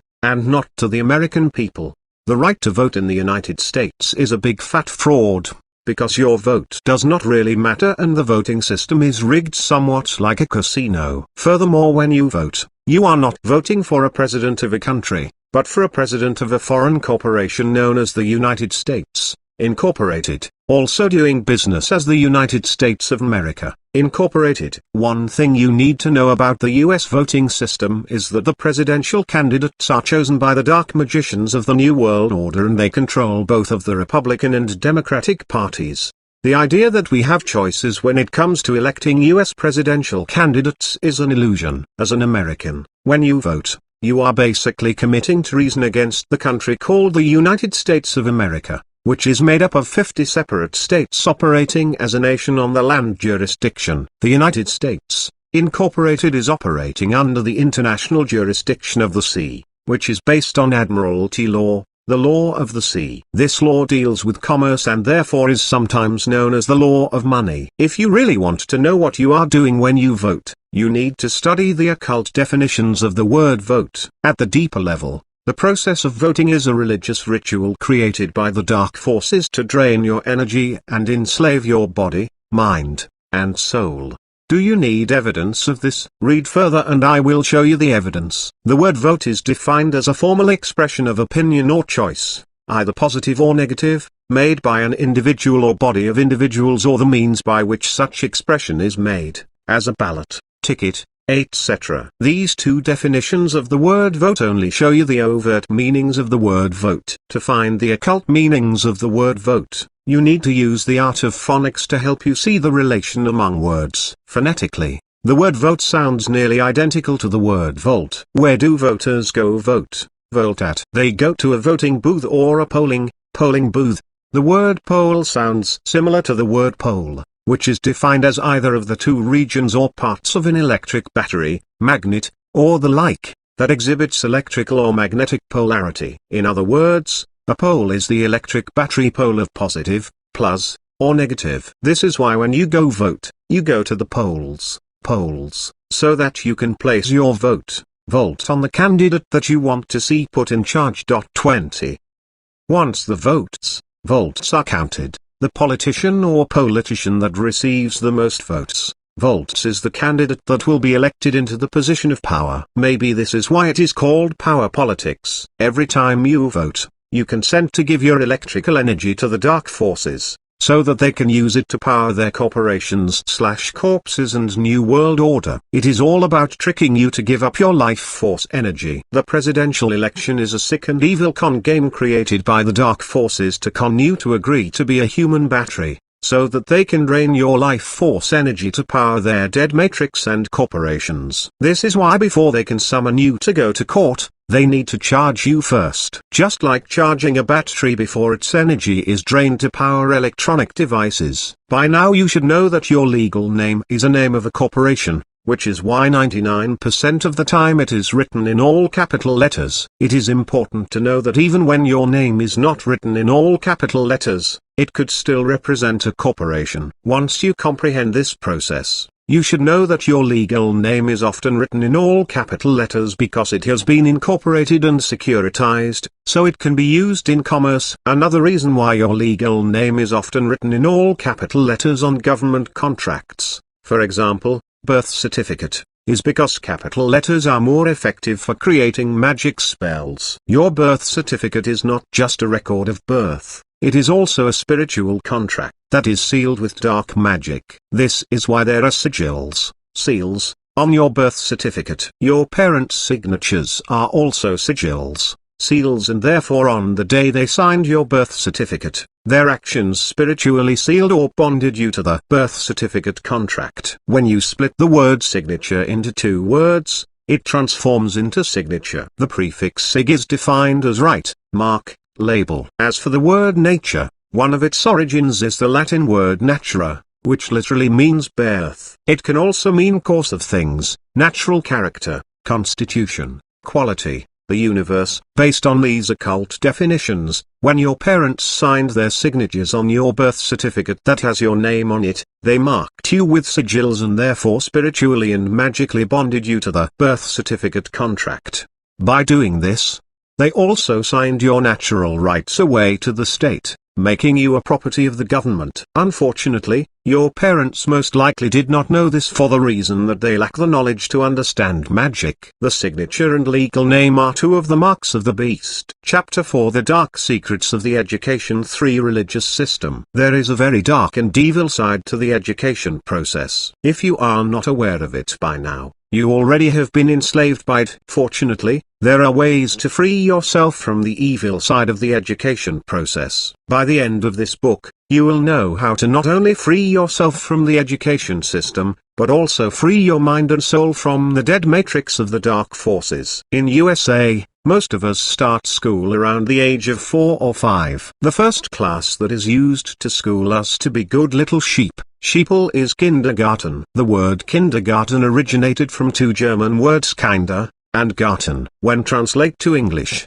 kinder means children and Garten means garden. Therefore, kindergarten literally means a garden of children. In English, the word garden means a plot of ground, usually near a house, where flowers, shrubs, vegetables, fruits, or herbs are cultivated. Now, ask yourself this question and think about it for a minute. Why would the dark magicians of the New World Order, NWO, name the first official class of elementary school kindergarten, Garden of Children? To comprehend why they did this, we need to turn our attention to the story of Adam and Eve and the Garden of Eden and investigate the occult meanings of this story. According to the Bible, shortly after God created the heavens and the earth, He also created a garden and a man named Adam. This man was given dominion over the plants and animals in this garden, which was called the Garden of Eden. Shortly after creating Adam, God used one of Adam's rib to create a woman named Eve to be Adam's companion. Before I reveal some very controversial information about Adam and Eve and the Garden of Eden, I need to show you the Bible verse Genesis 1:26 from the New King James Bible. This verse is important for helping you comprehend the occult meanings of the story of Adam and Eve. Here is the Bible verse Genesis 1:26.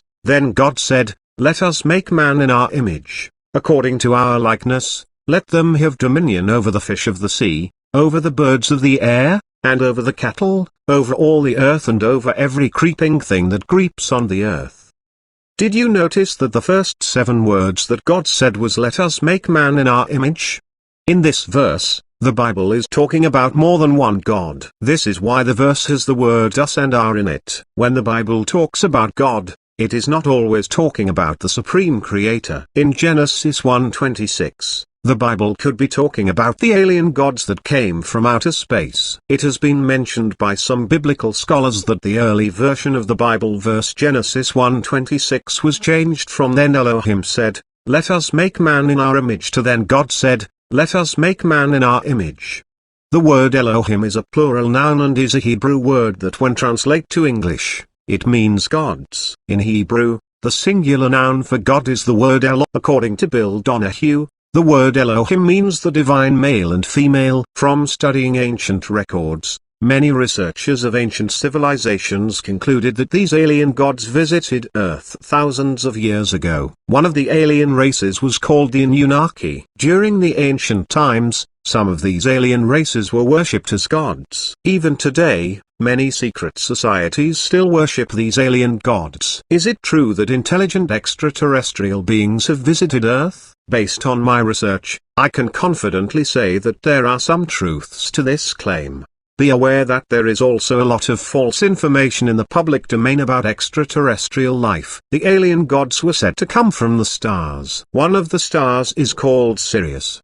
The word Sirius is related to the Latin word Siri, which translates to English as Sirius, greater dog star. Some ufologists believe that the Greys came from the Sirius star system, while others believe they came from Zeta Reticuli. The Latin word for grey is Canis. This Latin word sounds very similar to the Latin word Canis, meaning dog or dog star. The Latin word Canis is related to the constellation Canis Major, which means the greater dog in Latin. Canis Major represents the bigger dog following the constellation Orion, which is known as the mythical hunter. Certain ancient civilizations believed that the stars were the physical manifestation of the different states of God. Hence, the term star god or sun god. When you spell the word God backwards, you get the word dog. Put the word dog in front of the word star and you get the term dog star. The information in the previous paragraph tells us that the word God has a strong connection to the word dog and Sirius, the star system where many of the ancient alien gods came from. This is why I sometimes do not like to use the word God to describe the Supreme Creator. When I do use the word God to describe the Supreme Creator, I often write it with a capital G to let people know that I am talking about the Supreme Creator. If you have studied the information in my third seminar, you should know that the Bible is a religious book full of metaphors, allegories, codes, symbols, esoteric anagrams, and parables. Because of these things, if you do not know how to decipher the codes in the Bible, you are not acquiring truthful information but are reading deceptive information. This is why the sentences in the Bible are called verses. The word verse is defined as a single metrical line in a poetic composition, one line of poetry. One of the things about a poem is that it often has metaphors in it. If the information in the previous paragraph is hard for you to accept, look at the Bible verse Matthew 13:34-35 and you will find evidence showing that the Bible has parables. Jesus spoke all these things to the crowd in parables. He did not say anything to them without using a parable. So was fulfilled what was spoken through the prophet, I will open my mouth in parables, I will utter things hidden since the creation of the world. Because you now know that the Bible is a religious book full of parables, let us turn our attention back to Adam and Eve and the Garden of Eden. When the Bible refers to Adam, it is not always referring to a man. In Genesis of the Bible, the character Adam is a metaphor for the first atom, atomic particle. Adam is phonetically atom. Atom represents both male and female, because every male or female is made of atoms. The name Adam, Hebrew, was linked with the triliteral root, Adm, meaning red, or the red earth clod. It is related to the words, Adom, red, Admoni, ruddy, and Dam, blood. This is where we get the name Edom, meaning the red man, and also Adem, meaning the sardius, ruby, or red jewel. The meaning of atom is, such particles as a source of nuclear energy, the power of the atom. The atom is a basic unit of matter, that consists of a dense central nucleus surrounded by a cloud of negatively charged electrons. In a previous article, The Science of 666, I had explained that the number 666 relates to the carbon atom and man. Carbon-12 is one of the 5 elements that make up the human DNA, being composed of 6 protons, 6 electrons and 6 neutrons, which equates to 666. Carbon-12 is the most abundant of the 2 stable isotopes of the element carbon, accounting for 98.89% of carbon-21. Here is another way to decipher the hidden codes behind the biblical story of Adam and Eve. This method uses the art of cryptography to decipher the codes of the Bible, revealing another occult meaning of the story of Adam and Eve. Achromatic ciphers, as you know, are cryptograms about various letters of a sacred alphabet. In the achromatic cipher, the creation myths of the world are achromatic cryptograms, and the deities of the various pantheons are only cryptic characters which, if properly understood, become the constituents of a divine alphabet. The initiated few comprehend the true nature of this alphabet, but the uninitiated many worship the letters of it as gods. thus in Adam and Eve. The proper achromatic transposition is to take the letter M and divide it into its constituent components, as thus, M equals IV. This represents a division, which means double, division. Here we deal again in duality, or male, female. In the case of M equals IV, we reorder the IV to reveal 7, or the word 7. The 7 is then ciphered further as V equals Eve, 2 equals pi equals AD, M equals 1413 equals 3.141. Eve then is the number 666, and thus the letter M divides into 7 and then further into 7 and then further into SN equals 3.14. Eve equals 666, and so forth. The letter M, therefore, is the primary cryptic letter, a chromatic cipher, to the Adam and Eve story, which further illuminates the core numbers of pi and 666, each central to the Illuminatus philosophy. 22. The Garden of Eden is the garden where the alien gods created life using genetic engineering techniques. According to the book titled The Cosmic Code by Zecharia Sitchin, one of the alien races known as the Anunnaki came to Earth roughly 445,000 years ago. According to certain researchers of Zecharia Sitchin's work, the Anunnaki was one of the first alien races to tinker with the early humans' DNA. They also believed that the Anunnaki combined some of their DNA with some of the human test subjects' DNA and were able to successfully create a new human hybrid race. This new human race eventually evolved to the humans of today.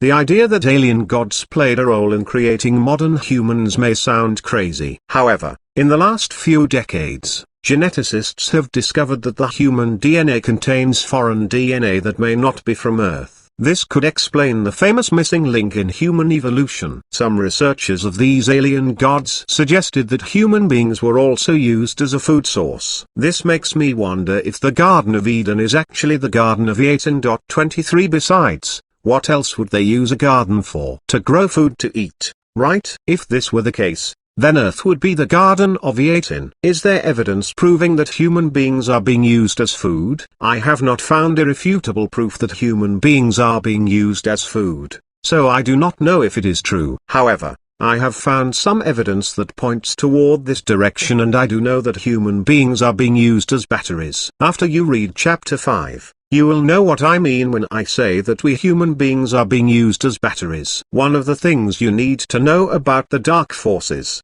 groups of demons, and the dark magicians is that they like to tell you what they are doing to you or are planning to do to you in movies and TV shows. They also like to use video games, music videos, and other popular media to tell you their future plans for humanity. In the movie Jupiter Ascending, there is a scene where Titus shows Jupiter a room full of thousands of vials that contain youth serums. By drinking the youth serums, it allows Titus and his race to live for thousands of years. What was shocking about the serums was that each one of them was made from harvesting nearly 100 dead humans. Could this be the ichor or golden blood plasma that the Greeks used to talk about? The golden blood plasma, which is believed by some researchers of occultism to have organic monoatomic gold in it, could be one of the main reasons why the dark forces and the dark magicians have been promoting the idea that alien gods will come save us, or that the rapture event will take certain people back to God. Keep in mind that when a religion refers to God, it is not always talking about the Supreme Creator. Many times, it is referring to the alien gods from outer space. The word rapture is connected to the Latin word raptus, which means a carrying off, abduction, snatching away, rape. Therefore, the deeper meaning of the word rapture is snatching or abduction. Christians who believe that they will be raptured to heaven have been deceived by the dark forces. Every time people die, their souls are raptured, abducted to heaven. This heaven is not the heaven where enlightened beings live. Instead, it is another control system of the matrix used by the dark forces to trick naive and cowardly souls to go back into their reincarnation program, which is a program designed to prevent souls from leaving the matrix. The rapture program is another savior program created by the dark forces to keep us living in a state of victim consciousness, so that they can weaken our spiritual powers, allowing them to enslave our bodies, minds, and souls. The good news is that they can only rapture or abduct us with our consent. If the evil alien gods are after our golden blood plasma, then the ascension process that we are currently going through would be the best time to trick us to agree to be harvested from the Garden of Eden/Eaten. They need to trick us because they need our consent. If they were to take us by force, they would violate the law of free will. To overcome the problem of violating our free will, the dark forces like to use spiritual contracts to trick us to give up some of the power of our free will. If you have signed a spiritual contract or agreed to participate in a religious contract, for example, baptism, you can void certain parts of it at the spiritual level by saying that the contract is now null and void, and that the Supreme Creator is the witness to your claim. Keep in mind that the birth certificate is also a spiritual contract. In addition, you need to remove presumptions and correct your status by letting the government know that you are not a legal person. Two great websites that teach you how to do these things are Privatist.me and CurtisRichardCallenberg.xyz. If the human body can produce more organic monoatomic gold during ascension cycles, it would make sense for the alien gods of the dark forces to hijack certain levels of the ascension process. This will make it easier for them to trick us to agree to go with them. Maybe this is why ascension is sometimes called the harvest, as stated in the book titled The Raw Material. A word that gives us a clue to back up the harvesting of humans is the word fetus. Phonetically, the word fetus sounds similar to the term fetus. After the fetus is born. The fetus is officially a baby. When pronounced out loud, the word baby sounds like baby. The word bay is defined as a body of water partially enclosed by land but with a wide mouth, affording access to the sea. Because you are made of water, you are like the bay. As for the word bee, it is a name for identifying flying insects that are known for producing honey. Based on the previous two definitions, the word baby means a body of water that produces honey. Combine water and honey and you get the golden blood plasma that the alien gods need for longevity. More babies mean more golden blood plasma or honey for the alien gods. Why do you think a couple in a relationship call each other honey or baby? Because every human or baby/fetus/fetus has golden blood plasma or honey inside him or her. To connect the dots, when you are old enough to go to kindergarten, garden of children, you, the baby, are put into a shelter for housing, a colony, also known as a hive. This shelter is used to school you to be a good little slave, so that when you grow up to be an adult, you are ready to work like a honeybee and produce golden blood plasma for the alien gods of the dark forces. The word colony sounds similar to cull honey. In legal terms, colony means a union of citizens or subjects who have left their country to people another, and remain subject to the mother country. The word cull is defined as to reduce or control the size of, as a herd, by removal, as by hunting, of especially weaker animals, also, to hunt or kill, animals, as a means of population control. As for the word hive, it is defined as a shelter constructed for housing a colony of honeybees. Based on these occult definitions, the pubic school system is a colony, cull honey for schooling kids to become good little sheep, so that when the time comes, they can be culled for their golden blood plasma or honey. A colony or cull honey is also a great mind control system to hive off people or break people away from their larger groups for the purpose of population control. Have you ever heard of the Georgia Guidestones?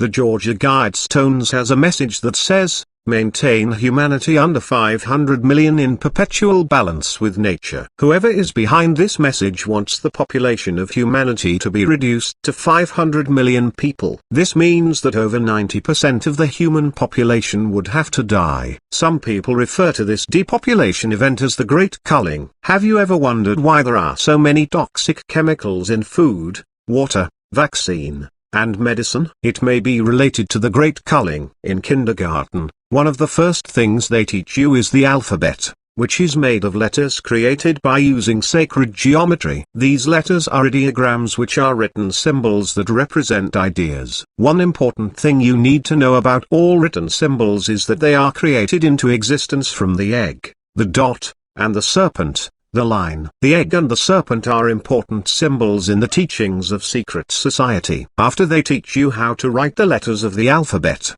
They also teach you how to spell words correctly. The hidden agenda of teaching you the alphabet and how to spell words correctly is to prepare you for the day you can cast magic spells through the use of spelling. Another reason why they teach you how to spell words correctly is to make sure that each letter, geometry, is arranged the same way every time you write something. This will help strengthen the magic effects of certain words. Did you notice the term magic spell and the word spelling have the word spell in them? This was done by design. It is right in your face and hidden in plain sight. The hidden intent of spelling is to cast magic spells. Do you remember those spelling bee contests in middle school? The spelling programs of the education system are schooling children/babies to be good spellers. Hence the term spelling bee. Besides teaching you how to spell, you are also taught how to say the alphabet correctly using specific sounds. This process is important for creating the right sound for each letter of the alphabet, which is essential for casting magic spells. The sound of each letter of the alphabet was created based on sacred sound. When you combine the letters of the alphabet and transform them into words and speak the words out loud, you are not just uttering words but are also casting your thoughts and vibrations into Earth's magnetic field or magic field, which is the energy field that creates the reality of Earth. If you are not careful and say certain words together, you can actually cast a spell without even knowing it. Most of us do not know how magic works because we lack the knowledge to comprehend energy mechanics and sacred geometry. Because of this, we have no idea what we are doing when we yell harsh words at one another using swear words or curse words. They did not call them curse words for no reason. Are you starting to see how all these words are related to magic and energy? Why do you think most parents tell their kids to stop cursing when they swear too much? Even at a subconscious level, we intuitively know that it is not good to use curse words too much. When you shout curse words at people,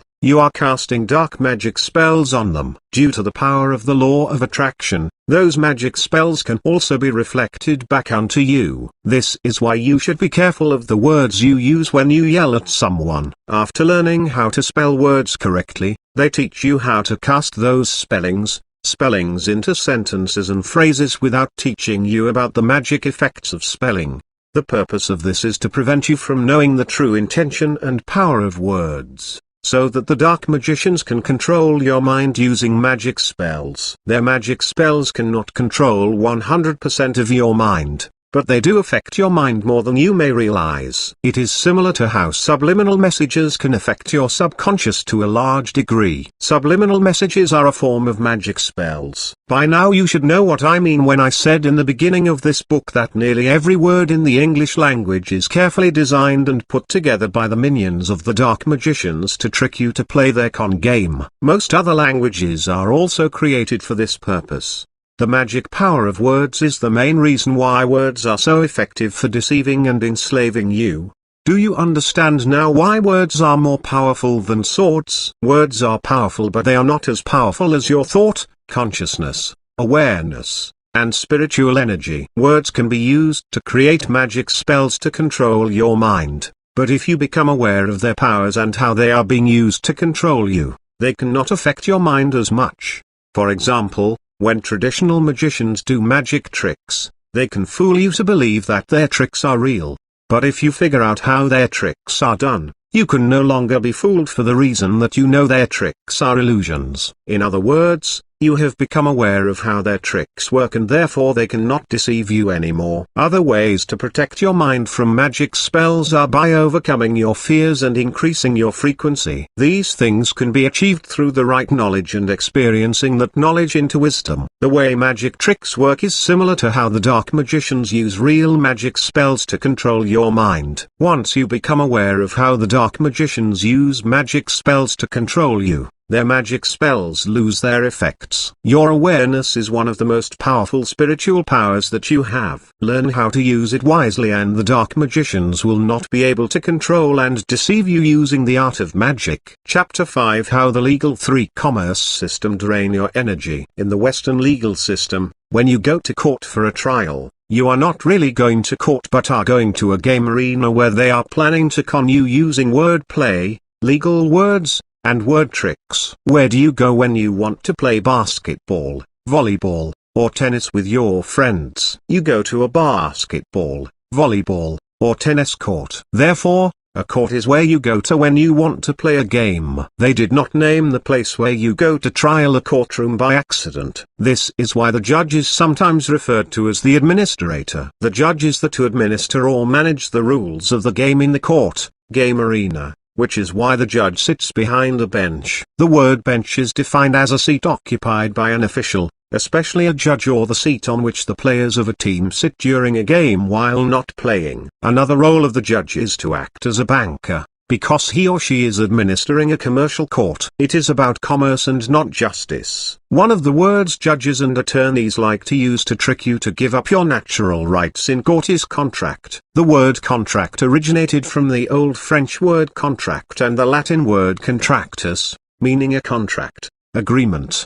Contract is a very powerful tool for the reason that it can be used to trick you to give up some of the power of your free will. It can also be used to bind you to certain terms and conditions, and therefore limiting your choices and demanding you to do something to satisfy those terms and conditions. Most of us know that a contract is an agreement between at least two parties. This definition of contract only shows you the overt meaning. To find the cover or occult meaning of the word contract, you need to look below its surface, dissect its layers, find its origins, and look at it from many different angles. This means that you may need to use an etymology dictionary to find the origins of the word contract, and split and rearrange its letters using the art of anagram. One of the first steps to finding the deeper meaning of the word contract is to separate it into two words. When you split the word contract into two words, you get the term contract. As a verb, the word con is defined as to swindle,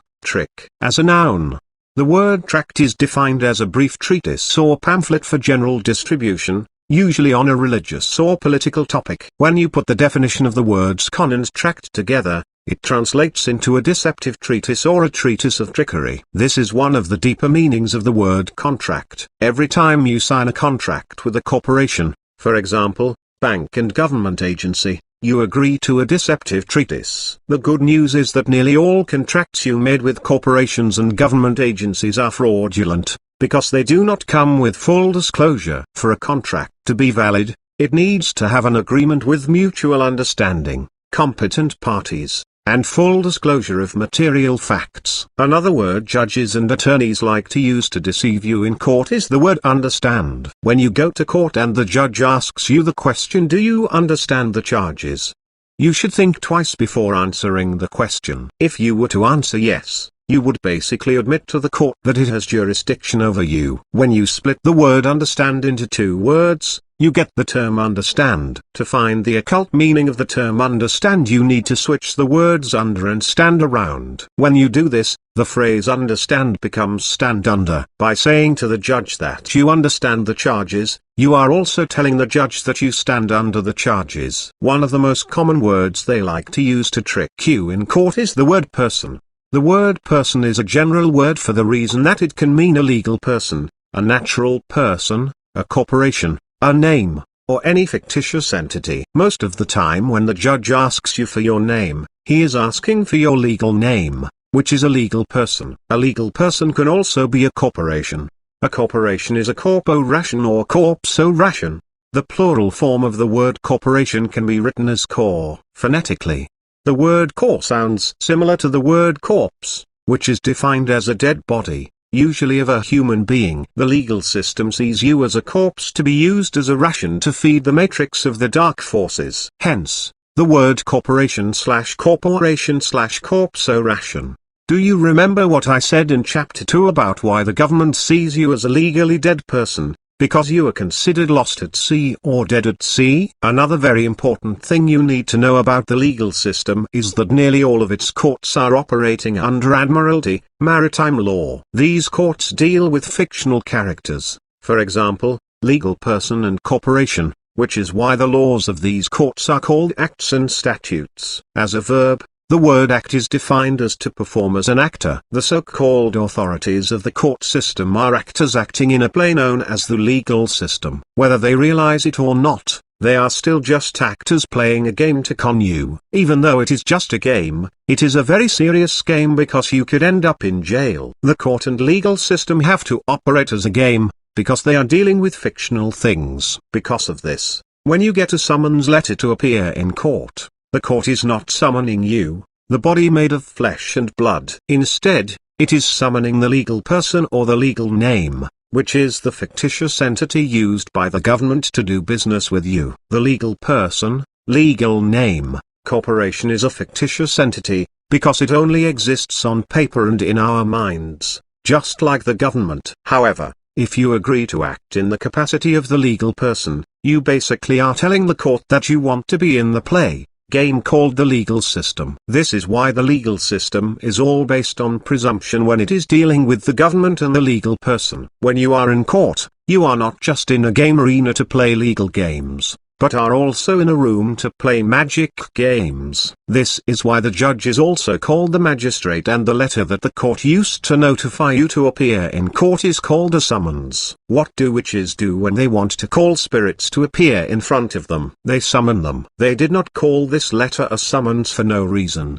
Do you need more evidence that courtrooms are places for casting magic spells? Read further and I will show you all the evidence you need. Have you ever wondered why nearly all court documents have seals on them?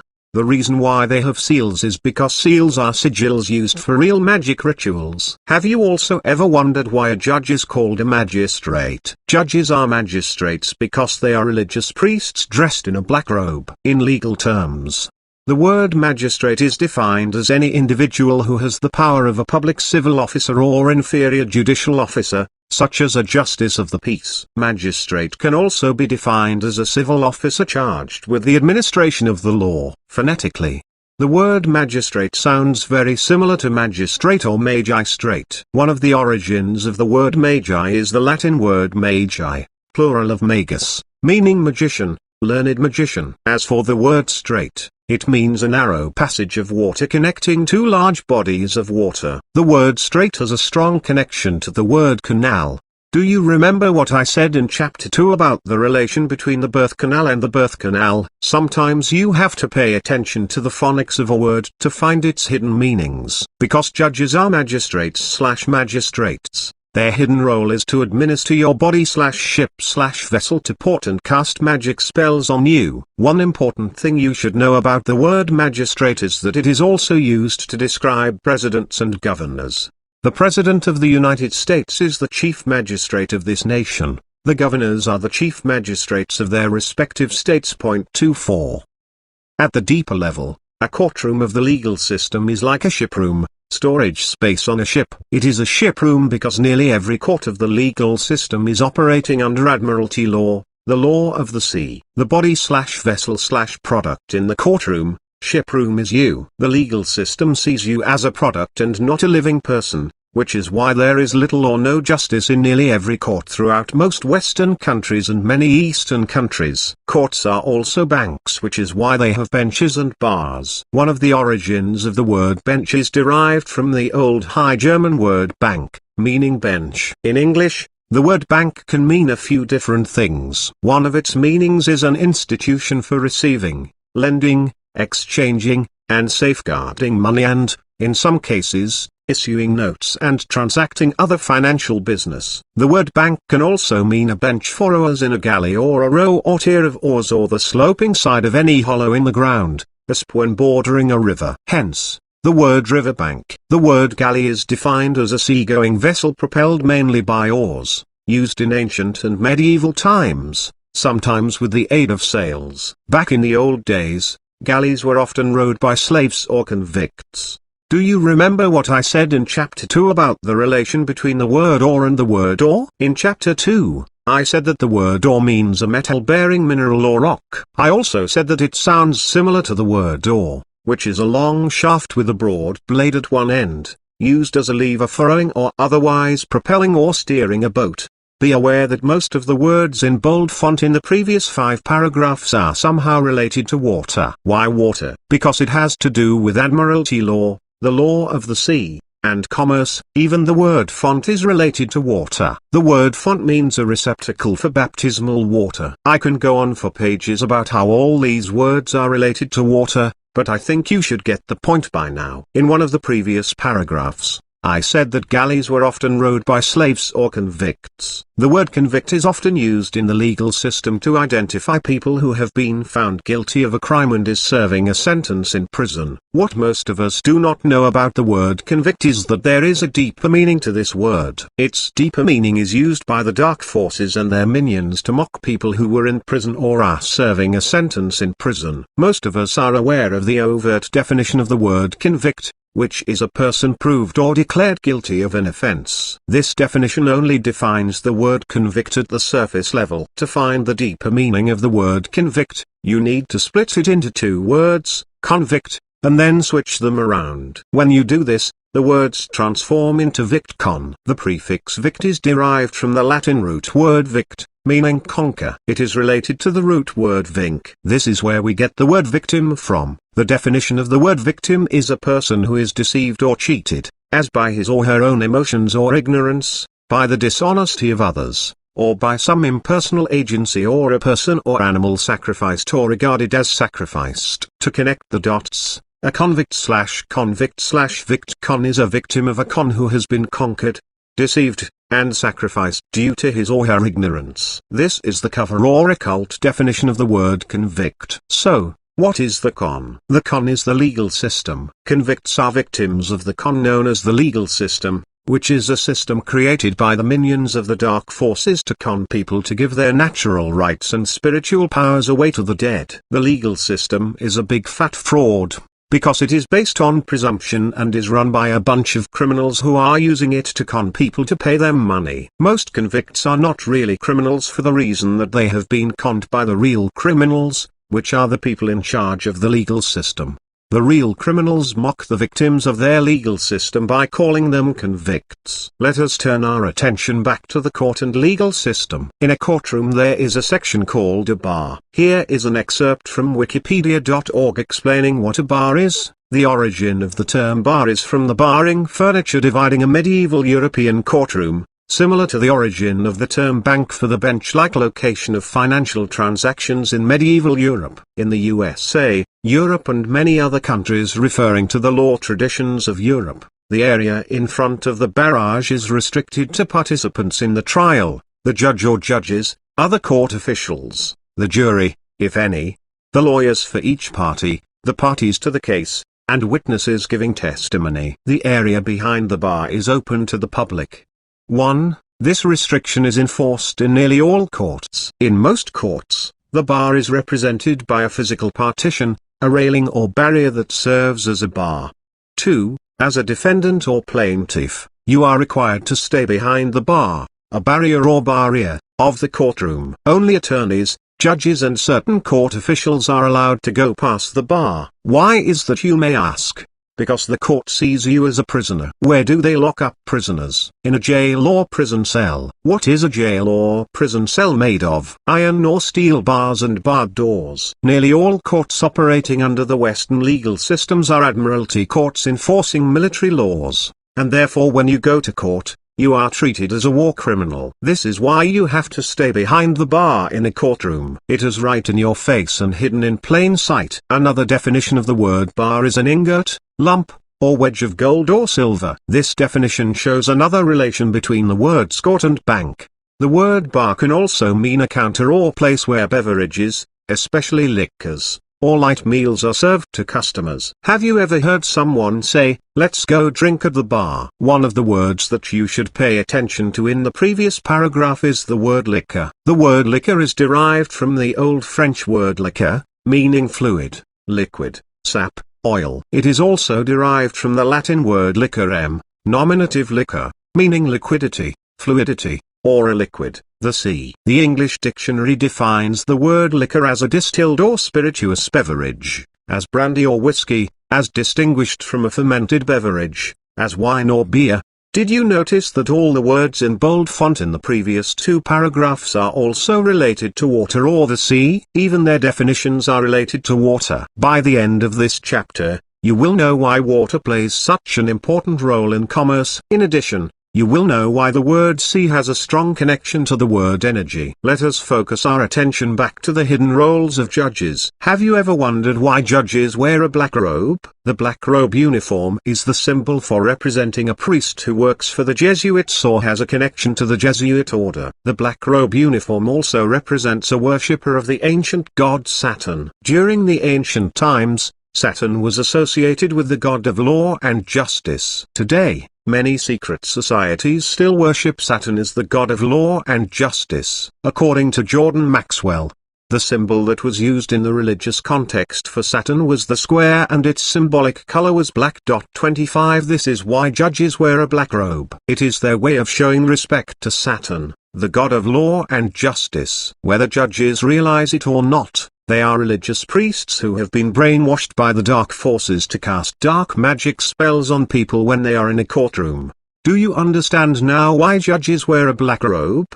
Besides judges, priests also wear a uniform similar to a black robe, which is known as a cassock. The word cassock is defined as a long, close-fitting garment worn by members of the clergy or others participating in church services, or an ankle-length garment, usually black, worn by priests and choristers. Whether priests realize it or not, they are acting in the capacity of witches, and therefore are working for the dark forces to enslave people at the spiritual level. Because of this, when priests are preaching the knowledge of God to people in church, they are actually casting magic spells on them, just like how judges/magistrates cast magic spells on people in court. Because judges are religious priests, there is no separation of church and state. Furthermore, nearly all churches are incorporated and therefore they belong to the state. So, where do attorneys fit into this magic and black robe cult? Attorneys are also like witches because they are using the power of words to cast magic spells on people. However,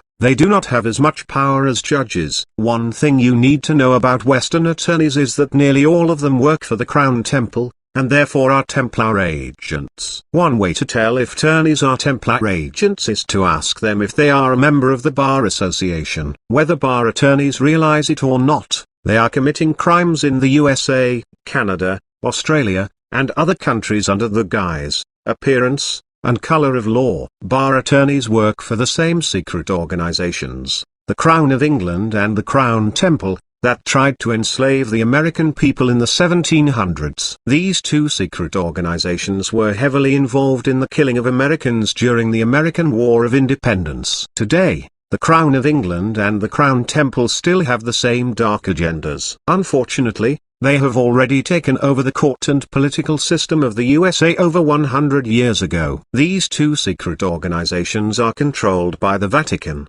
which is the religious center of the dark forces. People who work for the legal system are unknowingly or knowingly abetting fraud. This system is run by a bunch of criminals working for the Crown of England, the Crown Temple, and the Vatican. Because of this, nearly all judges and bar attorneys are traitors to the human race, and therefore judges do not deserve to be called Your Honor. Even though nearly all judges and bar attorneys are traitors to the human race, there are some judges and attorneys who are working for the legal system, because they want to learn how it really works, so that they can teach people how to free themselves from the vampiric system of slavery known as the legal system. By now you should know that the legal system is saturated with dark magic. You should also know why judges of the Western legal system and priests of churches are acting in the capacity of witches, which is why their hidden role is to summon people to come to their courts or chapels, so that they can cast magic spells on them. Be aware that magic can be used for good or evil purposes. Why commerce is a game of battery for draining your energy at the deepest level. The commerce game created by the dark forces to enslave humanity is a very sick and evil game. However, if you learn how this game really works and know a good percentage of its hidden rules, you can find ways to prevent the dark forces from enslaving the human race. The main purpose of the commerce game is to con and trick you to temporarily give up your energy, natural rights, and spiritual powers. This is why before they can summon you to go to court, they need to charge you first. When it comes to the legal and commerce system, the words charge, battery, and currency play a very big role for powering the commerce game of the dark forces and keeping it alive. In legal terms, when someone gets beaten up, that person is often referred to as a victim of battery. If the victim knows who committed the crime and presses charges, the person who did the battery will be summoned to go to court to face the charges. In business, when a company outsells or outperforms its competitors, one of the common words used to describe this process is the word beat. 26 When the suffixing is added to the word beat, it changes to the word beating. Hence, Company A is beating Company B in sales. The game of business or commerce is a game of battery, and therefore one business team or many business teams will eventually get beaten by the winner. Sports are also games of battery. In baseball, the combination of the pitcher and the catcher is called the battery. This can be proven by looking at one of the definitions of the word battery, which is the pitcher and catcher considered as a unit. Have you ever heard someone said batter up in baseball? Add the letter Y to the word batter in the term batter up and you get the phrase battery up. 27 The word battery is an important word in commerce and law, because it plays an important role in the process of harnessing the energy of humanity. In other words, this is one of the many methods that the dark forces like to use to drain our living energy. After collecting our energy using magic spells, the dark magicians and their masters, the dark forces, use it to charge their corporations, corpses or dead entities, banks, and other commerce systems, so that they can keep their game of conning humanity alive. Without our energy to charge their corporations and commerce systems, their evil game of commerce will not have enough power to stay in business. As human beings, we are being used as batteries. This is why before we go to court, they have to charge us first. During the court hearing, the judge reads the charges and then charges them off or discharges them after a verdict or judgment is made. This process is called a hearing because when you are charged with something and summoned to go to court, you are called the defendant or defendant,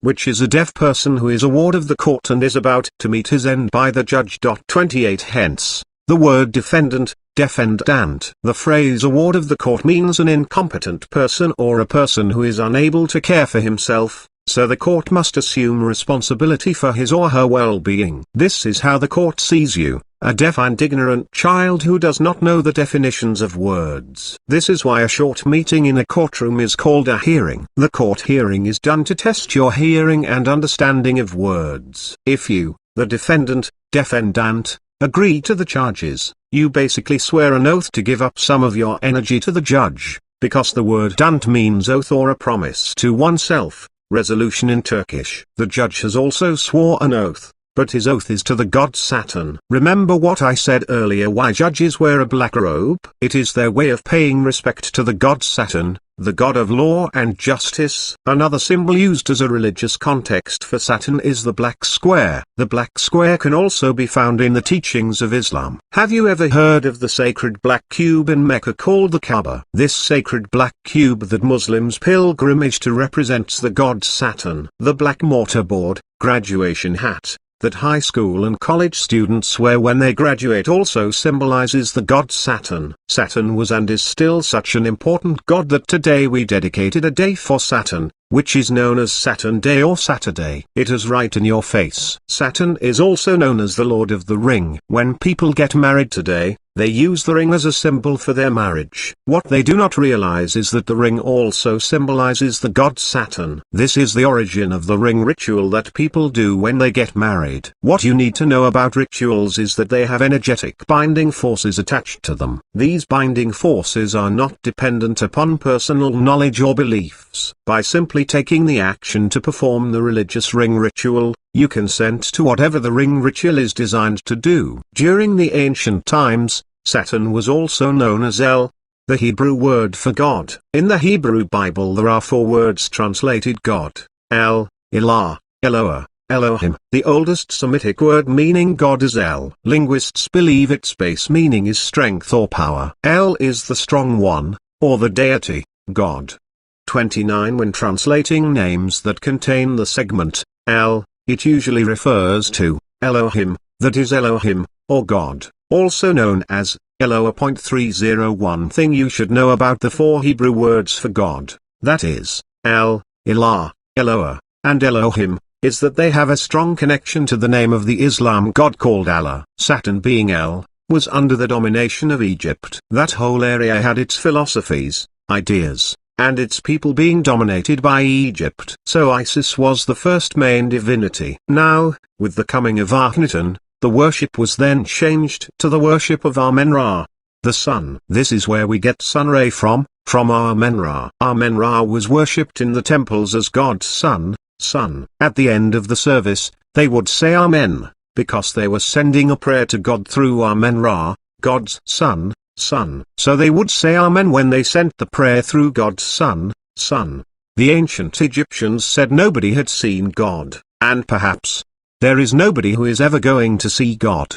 But when you have seen the Son, you have seen the Father. And when you pray to the Father, you pray directly to the Father, but you send your prayer through God's Son, Amen-Ra. So at the end of the prayer you say, Amen. 31 Today, after Christians pray to God, they say Amen. What Christians do not realize is that when they say Amen, they agree to pray to and acknowledge the ancient God Ra. Another thing most Christians do not realize is that their religion is filled with pagan beliefs. Furthermore, they do not know that their religion has many similarities to Islam. The content in the previous few paragraphs is evidence of this. Islam is just another version of Christianity. Let us focus our attention back to the court hearing process. During a court trial, when the defendant loses the case, the judge will often order the defendant to pay the court and plaintiff with currency. The word order is defined as a 29 Hebrew streams Elohim in biblical context. http://www.hebraistreams.org/works/monotheism/context Elohim.html 30 Abraham Publications. The name El in the Bible. http://www.haberham.publications.com/meaning/l.html #0UE4Q31 Maxwell, Jordan. Matrix of Power, Secrets of World Control. The Book Tree. San Diego, California. 2000. Command of a court or judge. It can also mean a command or notice issued by a military organization or a military commander to troops, sailors, etc. Do you remember what I said earlier about why courts operating under the Western legal system are military courts? They are military courts because they fall under the jurisdiction of the law of the sea, admiralty law. As for the word currency, its hidden definition is the flow of energy. This is why the stored energy in a battery is called electric current or the currency of electricity. The word currency originated from the Latin word currens, the present participle of currere, which means to run. Now, why would they base the word currency on a Latin word that does not have much to do with paper money or coin? Because it is not really about the paper money or coin. Instead, it is about harnessing the energy of humanity. To find out why currency has a strong relation to energy, you need to know the occult meanings of the word currency. To do this, you need to use phonetics and separate the word currency into two words. When spoken out loud, the word currency sounds similar to the term currency. What does a current do in a river? It flows or runs to the sea. Keep in mind that the Latin word currens means to run.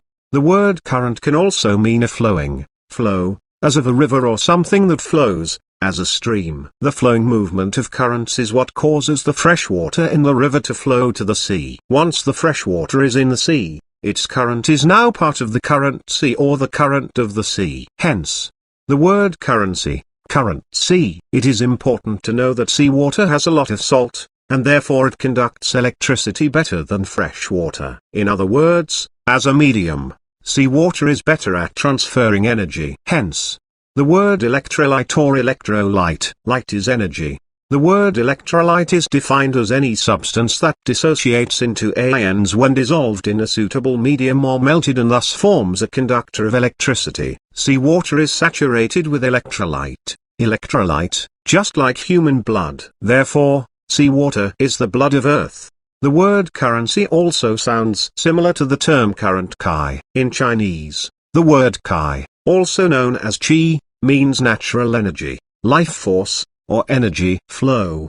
Be aware that the Chinese word kai is pronounced somewhat similar to the English word sea. Based on these occult definitions, Currency means the flow of life force energy. When you really think about it, currency is a medium for exchanging or transferring life force energy, which is why the dark forces are obsessed with using currency to drain your life force energy. One important thing you need to know about the word sea is that it is heavily connected to admiralty law, the law of the sea. When judges and attorneys talk about the word sea in admiralty law, whether they realize it or not, they are not always talking about water. At the deeper level, they are talking about life force energy. This becomes clear when you know that water carries the current/currency/current chi, which is the life force energy needed to charge the dead matrix of the dark forces and their corporations, corpses. The life force energy in water is why water is essential for life to exist in the universe. Currency is also a medium used by corporations to pay their employees. One of the definitions of the word currency is something that is used as a medium of exchange, money. The word medium means an intervening substance through which something else is transmitted or carried on. It is important to know that the plural form of the word medium means a person thought to have the power to communicate with the spirits of the dead or with agents of another world or dimension, also called psychic. In other words, currency/currency/current chi is a medium used by the dark magicians to communicate with and transfer life force energy to the dead, the dark forces, which are groups of demons. The information in the previous paragraph becomes even more clear when you study the occult definitions of the word cryptocurrency. To find the occult meanings of the word cryptocurrency, you need to split it into two words, cryptocurrency, and study their hidden definitions. The word crypto originated from the Greek word kryptos, meaning hidden, concealed, secret. As for the origin of the word currency, it is derived from the Latin word currens. When translated into English, it means to run. The information in the previous paragraph does not tell you the deeper occult meanings of the word cryptocurrency, therefore, you need to dissect the word even further, so that it becomes the word crypt. One of the origins of the word crypt is derived from the Latin word crypta, meaning vault, cavern. Another definition of the word crypt is a subterranean chamber or vault, especially one beneath the main floor of a church, used as a burial place, a location for secret meetings, etc. In other words, it is a place to bury the dead. When you put all the occult definitions of the word cryptocurrency and the word currency together, you should come to the conclusion that cryptocurrency is the hidden digital currency that the dark magicians want to use to control the global economy and drain humanity's life force energy, so that they can feed this life force energy to the dead, the dark forces. Hence, the word cryptocurrency. In other words, the words crypto, hidden vault for the dead, and currency, flow of energy, can be translated as the hidden vault or chamber for storing energy for the dead or flowing energy to the dead. The good news is that if we can prevent the dark magicians from controlling cryptocurrency and learn how to use it in harmony with nature, cryptocurrency can be an effective financial transaction tool to use for exchanging goods and services. One very important thing you need to know about currency is that it is the dark magician's favorite economic tool to use for draining your energy and using it to charge the dead. The free manual Silent Weapons for Quiet Wars does a great job of explaining the relation between energy and economics. Here are some paragraphs extracted from this manual about energy and economics. Energy is recognized as the key to all activity on Earth. Natural science is the study of the sources and control of natural energy, and social science, theoretically expressed as economics, is the study of the sources and control of social energy. Both are bookkeeping systems, mathematics. Therefore, mathematics is the primary energy science. And the bookkeeper can be king if the public can be kept ignorant of the methodology of the bookkeeping. All of the mathematical theory developed in the study of one energy system, for example, mechanics, electronics, etc., can be immediately applied in the study of any other energy system, for example, economics. Mr. Rothschild had discovered that currency or deposit loan accounts had the required appearance of power that could be used to induce people, inductance, with people corresponding to a magnetic field, into surrendering their real wealth in exchange for a promise of greater wealth. instead of real compensation. They would put up real collateral in exchange for a loan of promissory notes. Mr. Rothschild found that he could issue more notes than he had backing for, so long as he had someone's stock of gold as a persuader to show his customers. Mr. Rothschild loaned his promissory notes to individuals and to governments. These would create overconfidence. Then he would make money scarce, tighten control of the system, and collect the collateral through the obligation of contracts. The cycle was then repeated. These pressures could be used to ignite a war. Then he would control the availability of currency to determine who would win the war. In this structure, credit, presented as a pure element called currency, has the appearance of capital, but is in effect negative capital. Hence, it has the appearance of service, but is in fact indebtedness or debt. It is therefore an economic inductance instead of an economic capacitance, and if balanced in no other way, will be balanced by the negation of population, war, genocide. The total goods and services represent real capital called the gross national product, and currency may be printed up to this level and still represent economic capacitance, but currency printed beyond this level is subtractive, represents the introduction of economic inductance, and constitutes notes of indebtedness. War is therefore the balancing of the system by killing the true creditors, the public, which we have taught to exchange true value for inflated currency, and falling back on whatever is left of the resources of nature and regeneration of those resources. Economics is only a social extension of a natural energy system. It, also, has its three passive components. Because of the distribution of wealth and the lack of communication and lack of data, this field has been the last energy field for which a knowledge of these three passive components has been developed. In simple terms, the previous paragraphs in block quotation are basically telling you that currency can be used to steal the people's energy and time. It is important to know that paper or digital currency can be used for good or evil purposes. Unfortunately, the dark forces and their minions are in control of the global financial system, and therefore if they were to succeed at using digital currency to totally control the global economy, the human race would suffer greatly for many years. Because cryptocurrency is a digital currency, it can be used to totally enslave us in the matrix. This matrix is an artificial computer-generated hologram that is managed by a very advanced quantum computing system. This artificial holographic matrix was created by the dark forces and their minions to enslave us. In other words,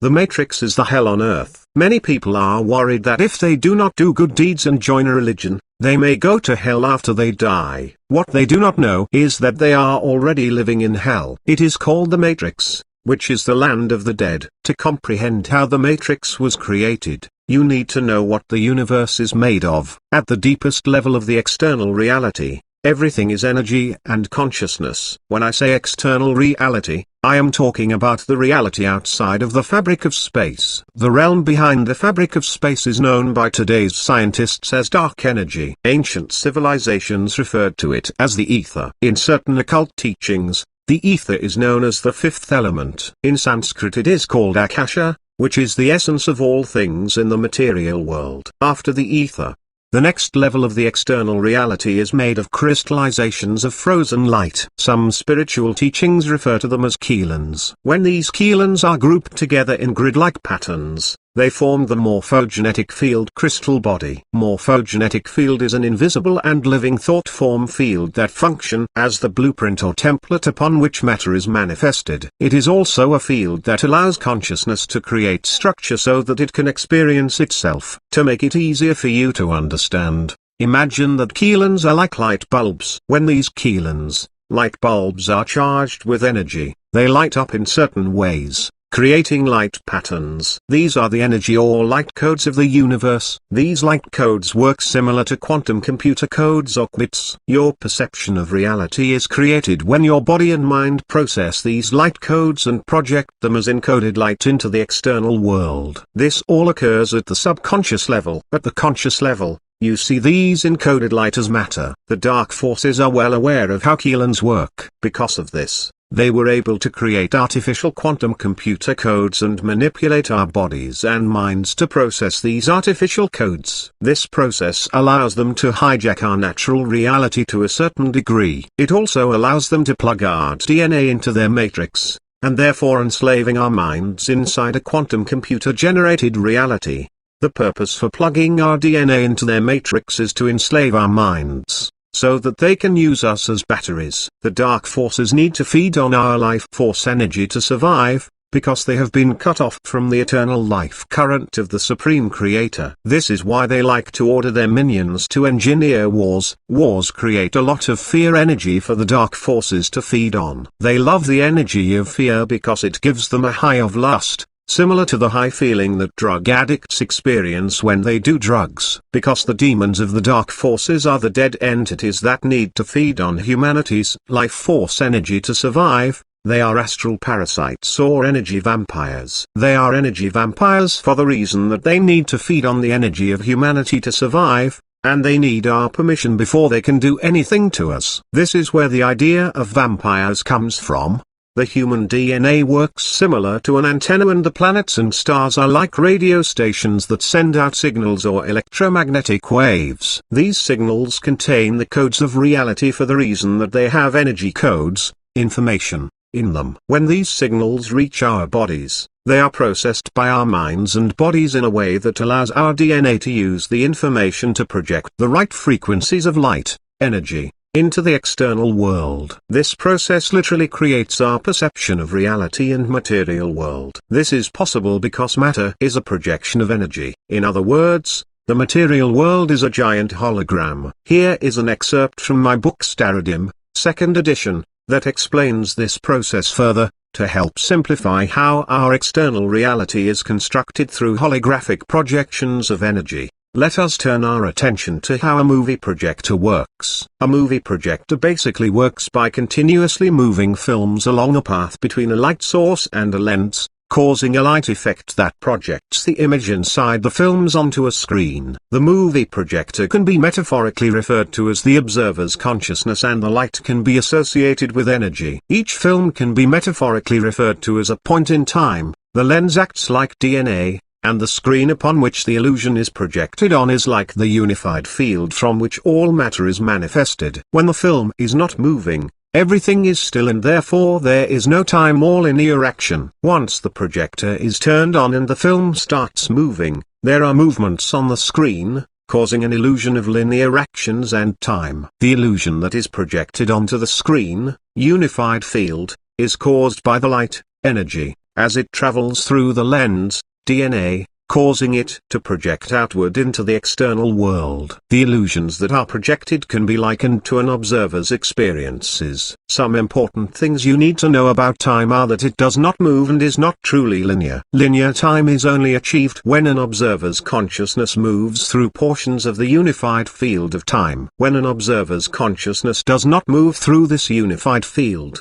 time is simultaneous. To trap us in their matrix, the dark forces and their minions created very advanced holographic technology to intercept some of the natural signals of our planets and sun, so that they can replace some of these signals with their artificial quantum computer codes. These computer codes are the codes of their matrix. When the dark forces use their holographic technology and quantum computers to broadcast the computer codes of the matrix to Earth, these codes are received by our DNA, and then our DNA processes the codes and projects the information as encoded light into the external world. This process alters our natural holographic reality, allowing the dark forces to create a reality that they want. The matrix used by the dark forces to overlay Earth's natural reality is one of their greatest technologies for enslaving our minds and souls. The matrix is very effective for enslaving us, because it looks very similar to the natural reality of Earth, and therefore most people have no idea that they live in a matrix reality, which is an artificial hologram. Unlike the matrix,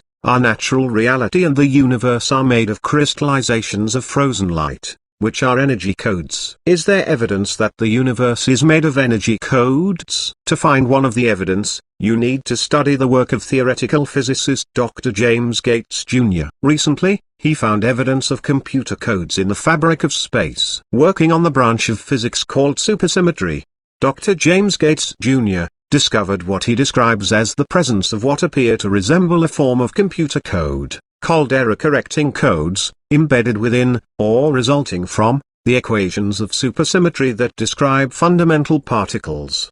32 He called these codes adinkras. One of the tools that the dark forces like to use to prevent us from deleting the digital codes of their matrix and replacing them with the natural energy codes of the universe's language. Other tools they like to use to prevent us from rising above their matrix are religion and the media. By using religion and the media to condition us how to think, they can control our thought patterns to a large degree. This allows them to create a reality that they want. If you know that the human collective thought is what creates the human reality on Earth, then you should know why the dark forces want to control how we think. Reality is thought construction, and therefore when we, the human race, collectively think in certain ways, our thoughts, beliefs, and actions shape and define what our reality will look like. This is possible because matter is an illusion and is focused into existence by the power of thought. As a collective, we are literally creating the reality of Earth. We are not aware of this thought manifestation process because it occurs in our subconscious minds.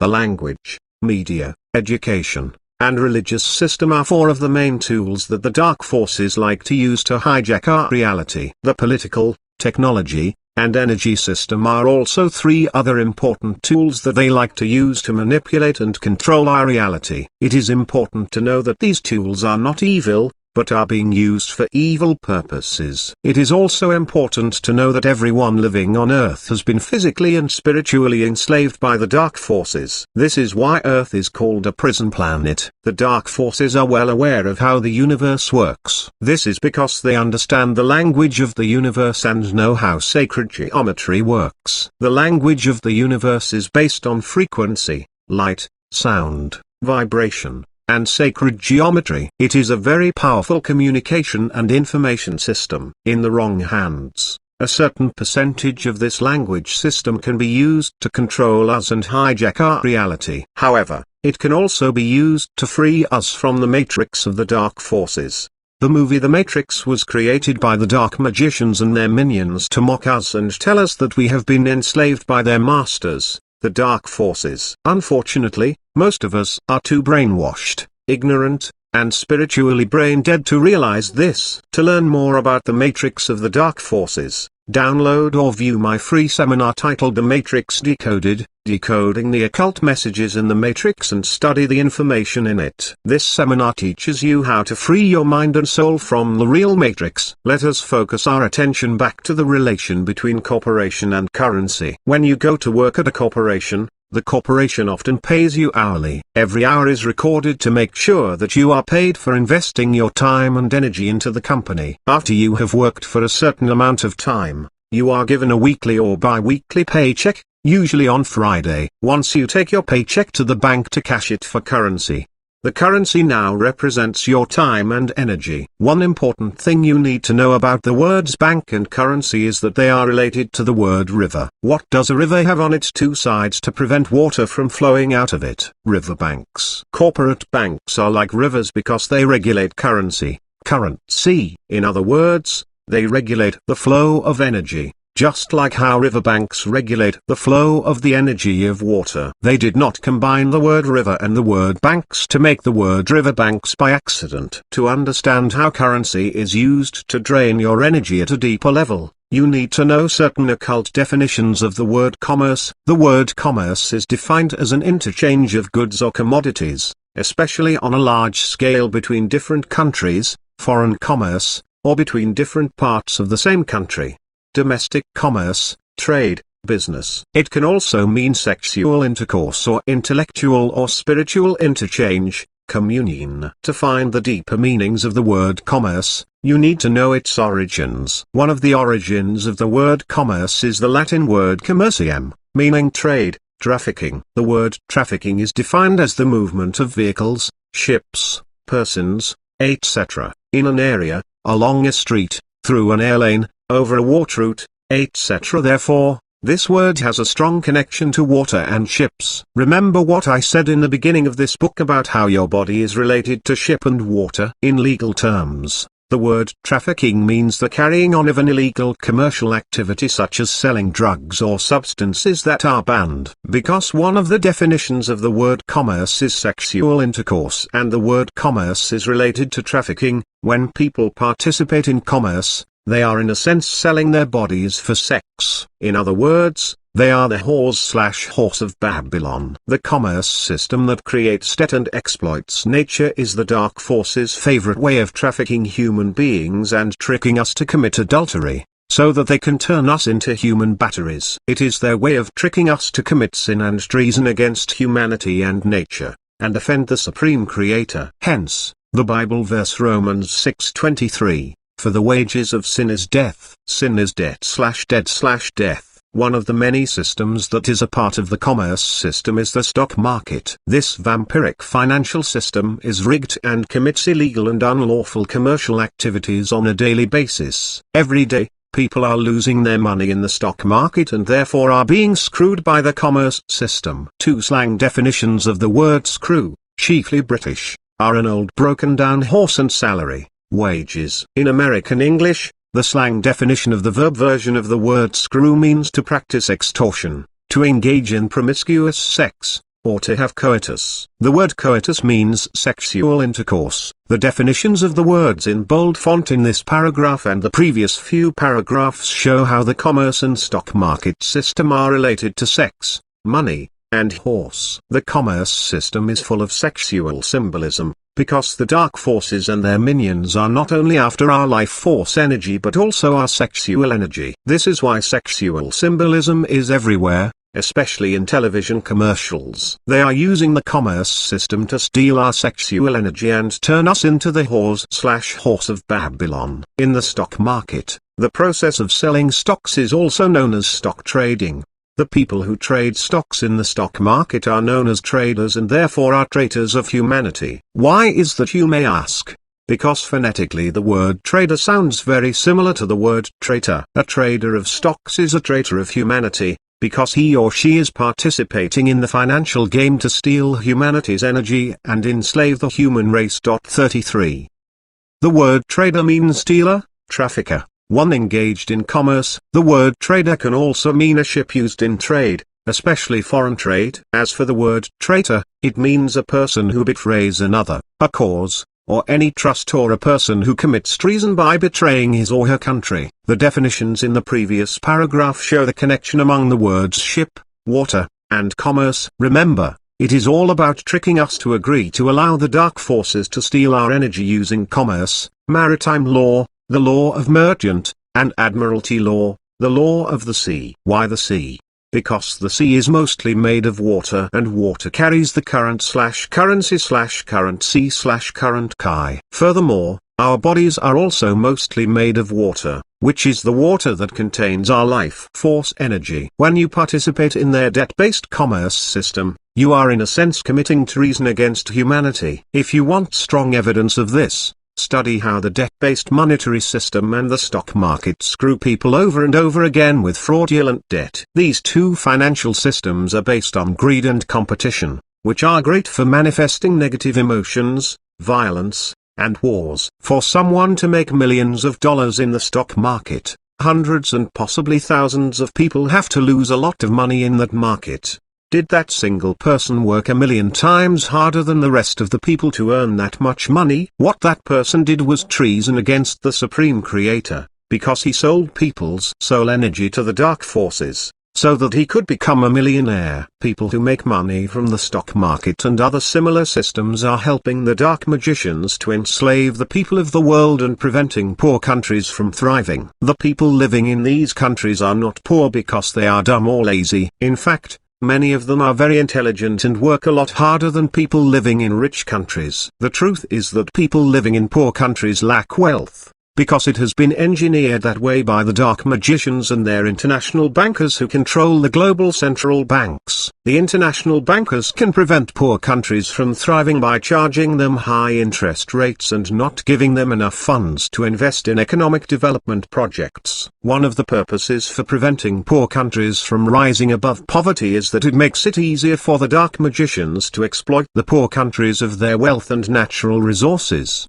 By doing this, they can give some of that wealth to the rich countries, allowing them to trick the people of rich countries to think that they are better than the people of poor countries. In reality, Most people living in rich countries are delusional for the reason that they are so brainwashed that they can barely think for themselves. People living in developed countries often like to invest in the stock market. What they do not realize is that the stock market is a system that does not flow well with the laws of nature. Every time people participate in the stock market, they unknowingly support the evil deed of selling human souls, because the word sold sounds similar to sold. At the deeper level, the stock market is the commerce system that sells or trades our soul energy, which is why it is called a stock market. Many of the stocks in the stock market do not really represent the shares of corporations. Instead, they are linked to the artificial persons of the living men.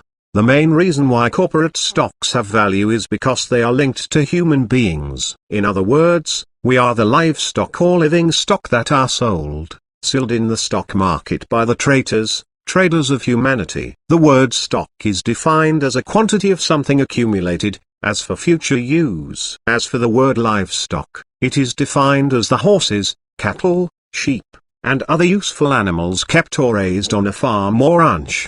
The dark magicians consider us human beings as sheep, which is why Christians are called sheep. We are the sheeple living on a farm called Earth, which is a prison planet for domesticating human beings to be good little slaves. To be more specific, we are the baby raised on a farm to produce honey or golden blood plasma for the dark forces, so that they can use it to extend their lifespan. In certain ways, most human beings are not that much different from horses, cattle, and sheep, because they have been domesticated by the dark magicians of the New World Order to obey their authorities and government. This is why when you talk to people about the New World Order and government conspiracy, most of them look at you like you are crazy. Some of them may even physically attack you for telling them the truth. What a bunch of sheeple and domesticated animals.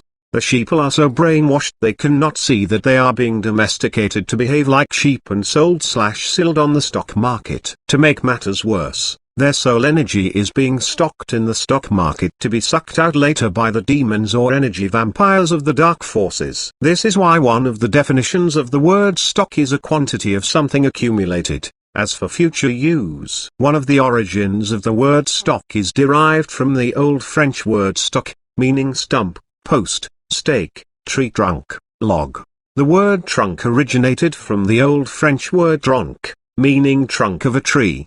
Trunk of the human body, wooden block. In English, one of the definitions of the word trunk is the body of a person or an animal excluding the head and limbs, torso. It can also mean the main channel, artery, or line in a river, railroad, highway, canal, or other tributary system. The occult definitions in the previous paragraph reveal the relation among the stock market, the human body, and water. In other words, your body is being sold, sealed on the stock market for currency/current chi, the currency that represents your time and energy. Do you remember what I said in chapter 3 about how the birth certificate bond is a financial contract created to enslave your body and soul, so that they can use you as collateral for the debt of the government? I also told you that your birth certificate is being traded on the stock market because it is a bond, which is why your birth information is recorded on bond paper, the paper used to create the birth certificate. In other words, your birth certificate is a registered security or a stock certificate. Do you now understand why human beings are the livestock or living stock of the stock market? When you sell or trade stocks, what you are really doing is selling other people's soul energy, and therefore are treating people like slaves in the religious game of death known as commerce. Be aware that I am not saying you should not trade goods and services with other people. What I am saying is that you should avoid using the debt-based monetary system, the stock market, and other vampiric financial systems to trade energy. These vampiric systems were created for the purpose of destroying nature and enslaving souls to be used as batteries. Commerce is not the same as the process of living people trading goods and services. Commerce deals with the charging of the dead, whereas when living people trade goods and services,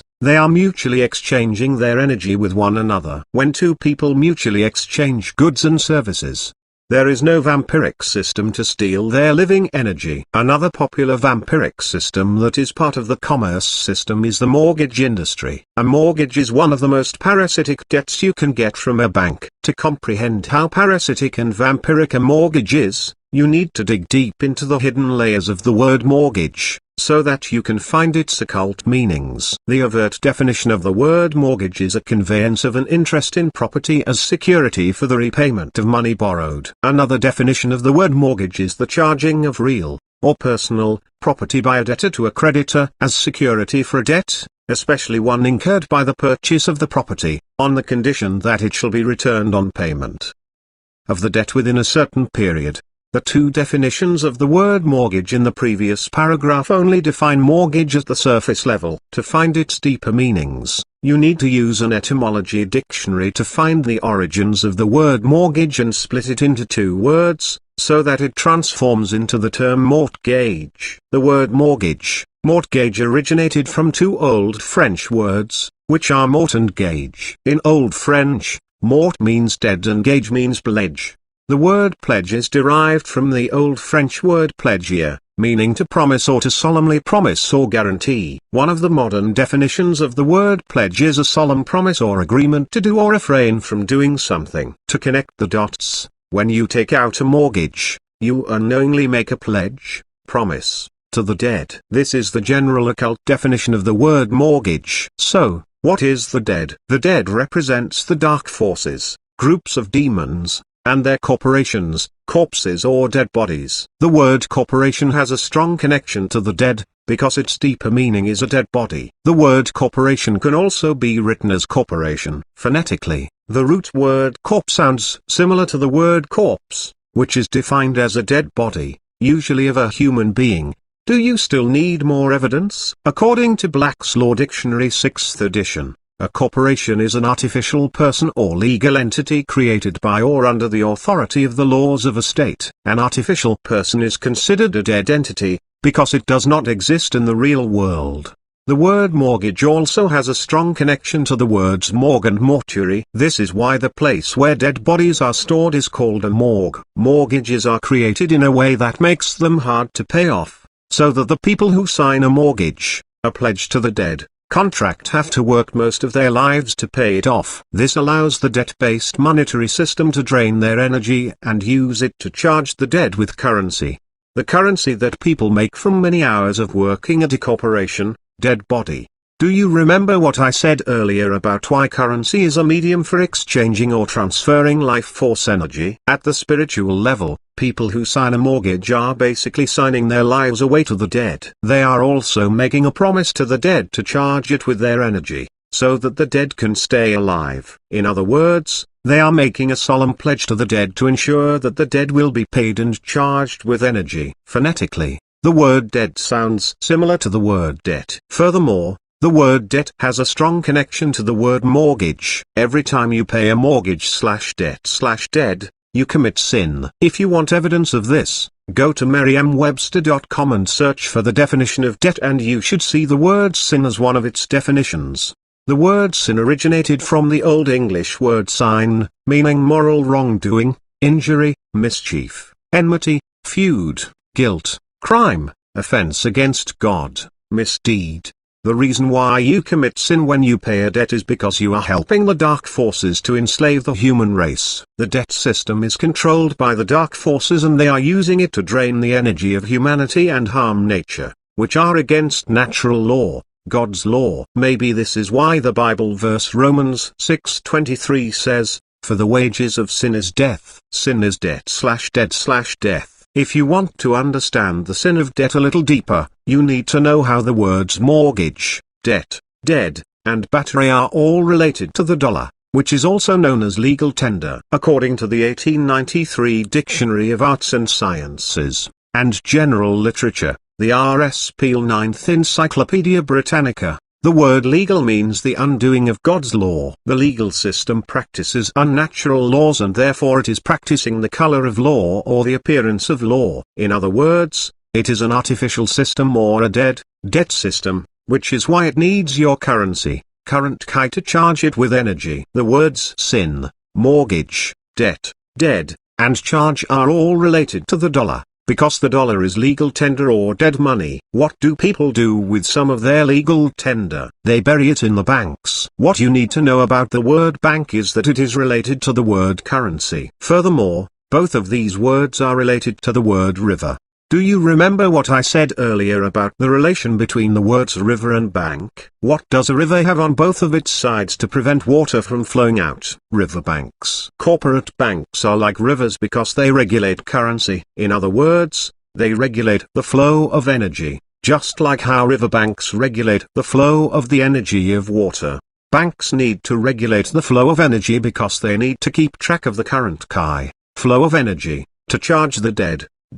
This is why when the debt is not paid, the banks may send a loan shark after people who refuse to pay the debt. They did not use the term loan shark for no reason. It is all about water and energy, because water carries the current/currency/current which is needed to charge the debt. By now you should know how the words sin, legal, stock, mortgage, debt, dead, currency, corporation, banks, riverbanks, commerce, battery, and charge are all related to the process of harnessing the energy of humanity. The Earth Matrix drama is all about tricking humanity to consent to be a battery, so that the dark forces and their minions can drain our life force energy to charge their dead matrix system. What banks do not tell you about mortgages and loans today: local banks do not actually lend out lawful money, but instead lend out notes or checks that are backed by a promise to pay. Before lending out these notes or checks, the borrower has to sign documents that have terms and conditions written on them along with a price tag,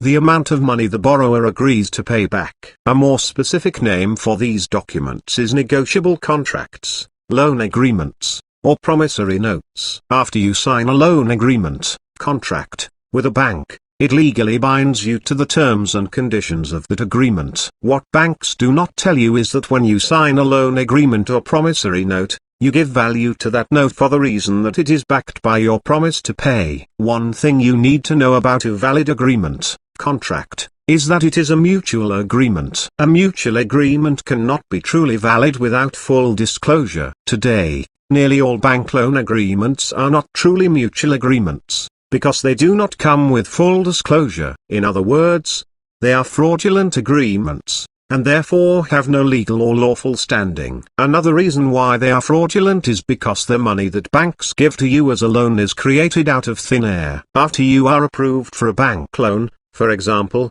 mortgage, the bank requires you to sign a promissory note. After signing it, the bank, not referring to a central bank, deposits your promissory note into its account as money, which is actually your money, and then uses your promissory note to exchange for credits in your transaction account, and thereby creating new money. In other words, you are the creditor, not the debtor, and therefore the bank does not loan you anything. After the transaction, the bank turns around and lends you that same money as a bank loan. Did the bank tell you in advance that it was going to lend you your own money? Did you agree to allow the bank to lend you your own money? If your honest answer is no, then it was not a mutual agreement. What the bank did is fraud because it lent you your own money. By lending you your own money, the bank makes 100% profit every time you pay your monthly payment. If you add the interest, rent, into the equation, the bank makes more than 100% profit. This is how banks steal your money without your knowledge. If you and I were to do this,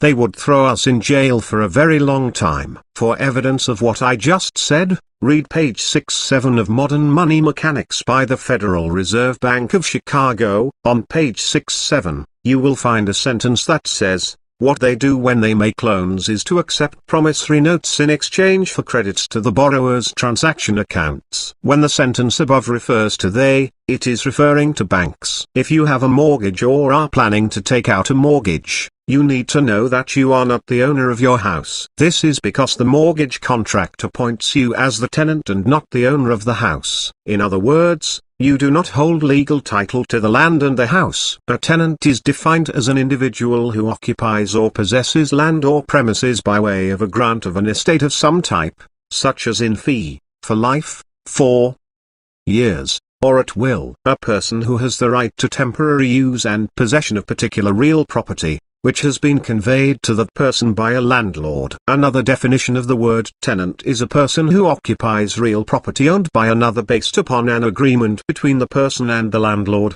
owner, almost always for rental payments. As a tenant, you do not legally own your house and land. Furthermore, you are required to pay rent, which is the interest of the mortgage, a pledge to the dead. In other words, the interest is the rent.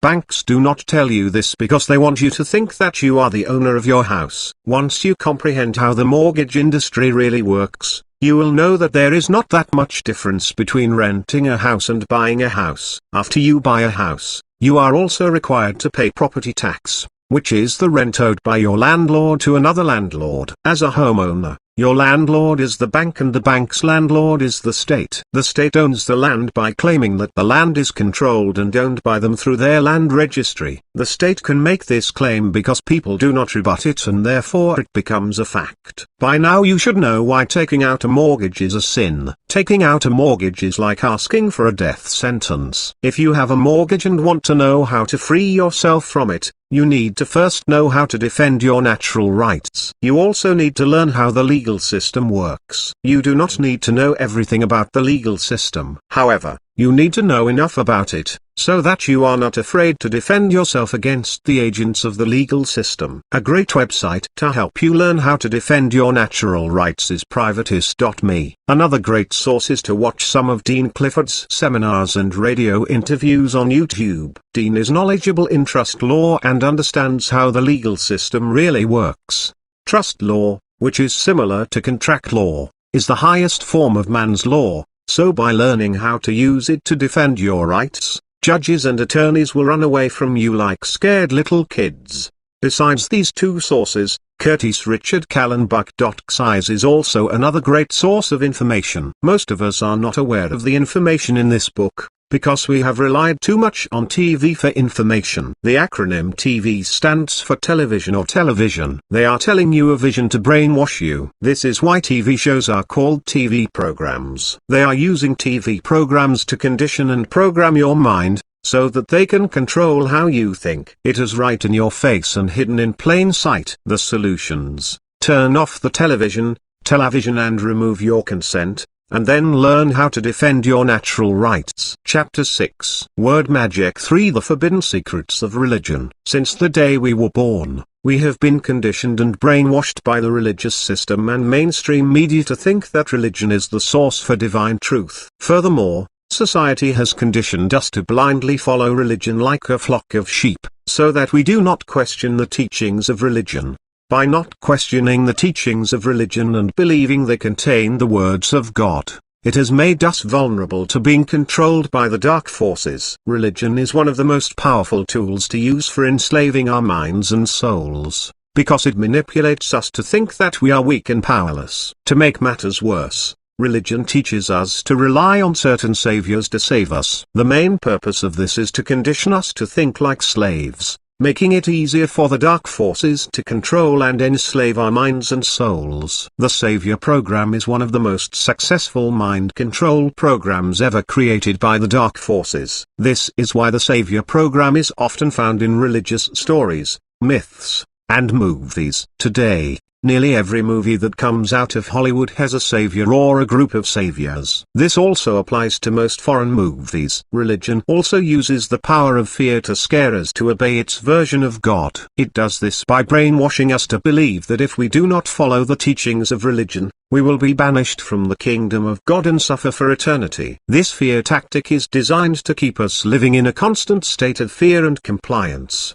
allowing the people working in high positions of the religious system to enslave our minds and souls. The main purpose of using religion to enslave us is to turn us into human batteries, so that they can drain our life force energy. To be fair, religion does have some empowering and enlightening knowledge. However, this knowledge is added into religion to create the illusion that religion is the path of truth. In other words, it is added into religion to trick us to support the religious system. If all they preach in religion is disempowering, dreadful, and joyless knowledge, we will eventually lose interest in religion and know that it is a tool for enslaving us. No matter how we look at religion, At the end of the day it is still a tool of enslavement. By the end of this chapter, you will know exactly what that means. One very important thing you need to know about the religious system is that it is heavily involved in the art of magic. For example, the Bible is not only a book filled with religious stories, it is also a book filled with magic spells. The fact that the Bible has allegories, hidden codes, and sacred words is evidence that it is a book saturated with word magic. Every religion on earth has word magic embedded into its teachings, especially the major religions of the world. In this chapter, I will concentrate mostly on Christianity for the reason that I am more knowledgeable in Christianity than other religions. When I was a kid, I went to a Baptist church for a few years.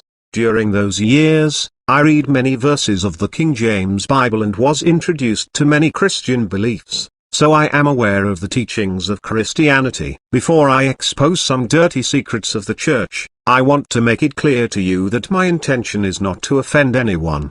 The main reason why I am doing this is to show you the facts. It is up to you to accept them as truths. Another reason why I want to share these secrets with you is to increase your awareness, so that you are less vulnerable to be manipulated by the church. My intention is not to spread fear, but to inform you of the facts, so that you can become awake and aware. Becoming awake and aware is one of the first steps to spiritual freedom. For you to comprehend how the church system works, you need to know its history. According to some religion scholars, the early churches were pagan churches, and therefore their teachings were heavily focused on the worshipping of pagan gods. In general, paganism is a religion that worships many gods and goddesses and tends to be nature-oriented. During the time of the Roman Empire, Christianity was a minority religion, but it soon became popular and spread throughout Rome. This religious movement became so strong that it threatened the Roman religion, which was heavily based on polytheism and paganism. As Christianity became more and more popular, it caused a lot of conflicts between the Christian and Roman religion. So Emperor Constantine ordered that the basic principles of the Roman religion and the Christian religion be merged together into one religion. The official unification of these two religions occurred at the Council of Nicaea, which resulted in the birth of the Holy Roman Church. This is one of the reasons why there is a lot of pagan beliefs in Christianity. For example, Christmas and Easter are pagan holidays. Most Christians do not know this because the pagan beliefs and stories in Christianity are encoded to prevent Christians from knowing that their religion is filled with pagan ideologies. Do you need evidence of what I just said? Read further and I will show you all the evidence you need. Why Christmas is a pagan holiday for worshipping the sun. Christmas is a time when most people, especially people living in Western countries, like to get together to celebrate a day full of evergreen trees, colorful lights, and delicious foods. Today, Christmas is often viewed as a holiday for giving and receiving presents. Unfortunately, most people have no clue as to what Christmas is really about, because they have never investigated the origins of Christmas and the symbols associated with it. When you start to investigate the origins of Christmas and learn to decipher the symbols of Christmas, you will eventually come to the conclusion that Christmas is not what most people think it is. Furthermore, you will notice that Christmas is filled with pagan ideology. Besides giving and receiving presents, many Christians like to celebrate Christmas to commemorate the birth of Jesus Christ. What most of us do not know is that Christmas, in its original sense, is a pagan holiday for worshipping a solar deity. Hence, the Bible verse John 8:12, again Jesus spoke to them, saying, I am the light of the world. The person named Jesus in the Bible is not a person with a body made of flesh and blood. Instead, it is just a name of a character. A large quantity of the time when the Bible refers to Jesus, it is actually referring to the sun that rises in the east and sets in the west. Jesus is also known as the Son of God. Phonetically, the word sun sounds almost exactly like the word sun. Without the sun, we cannot survive because we need the energy, sunlight, of the sun to keep us warm and grow food. Therefore, Jesus or the Son of God is our Savior and the light of the world. Sometimes you have to pay attention to the phonics of words to find their occult meanings. When you understand that Jesus represents the sun, the light of the world, then many of the stories in the Bible will make more sense. When you go through the process of accepting the idea that Jesus is a metaphor for the sun, you may feel angry at the church. However, the more you decode the Bible, the more you will realize that it has many empowering knowledge. To access the empowering knowledge in the Bible, you need to learn how to decipher its content. Here are some verses from the Bible that I will decode to help you see the hidden knowledge within these Bible verses. As long as I am in the world, I am the light of the world. John 9:5. Again Jesus spoke to them, saying, I am the light of the world. Whoever follows me will not walk in darkness, but will have the light of life. John 8:12. And then they will see the Son of Man coming in clouds with great power and glory. Mark 13:26. So Jesus came out, wearing the crown of thorns and the purple robe. John 19:5. When the Bible says that Jesus is the light of the world, it is talking about the sun, sunlight, that lights up the world when it rises in the morning. This is why the Bible talks about Jesus coming in the clouds and wearing the crown of thorns. The thorns symbolize the rays of the sun. Have you ever wondered why there are many images of Jesus with a sun behind his head? It is because he is a metaphor for the sun. Do you still need more evidence that Jesus is a metaphor for the sun? To find more evidence, you need to pay attention to the Bible verse crown of thorns and find the occult meaning of the word crown. The Latin word for crown is corona. In English, the word corona is defined as a white or colored circle or set of concentric circles of light seen around a luminous body, especially around the sun or moon. Based on these occult definitions, the phrase crown of thorns means circles of light with rays. Once you comprehend that Jesus represents the sun, the story of Jesus being born on December 25th in Bethlehem and the story of the three kings following the brightest star in the sky to find Jesus will make more sense. To keep it simple, the three kings represents the three stars of Orion's belt and the brightest star in the sky represents the star called Sirius. Orion's belt or the belt of Orion, also known as the three kings or three sisters, is an asterism in the constellation Orion. It consists of the three bright stars Alnitak,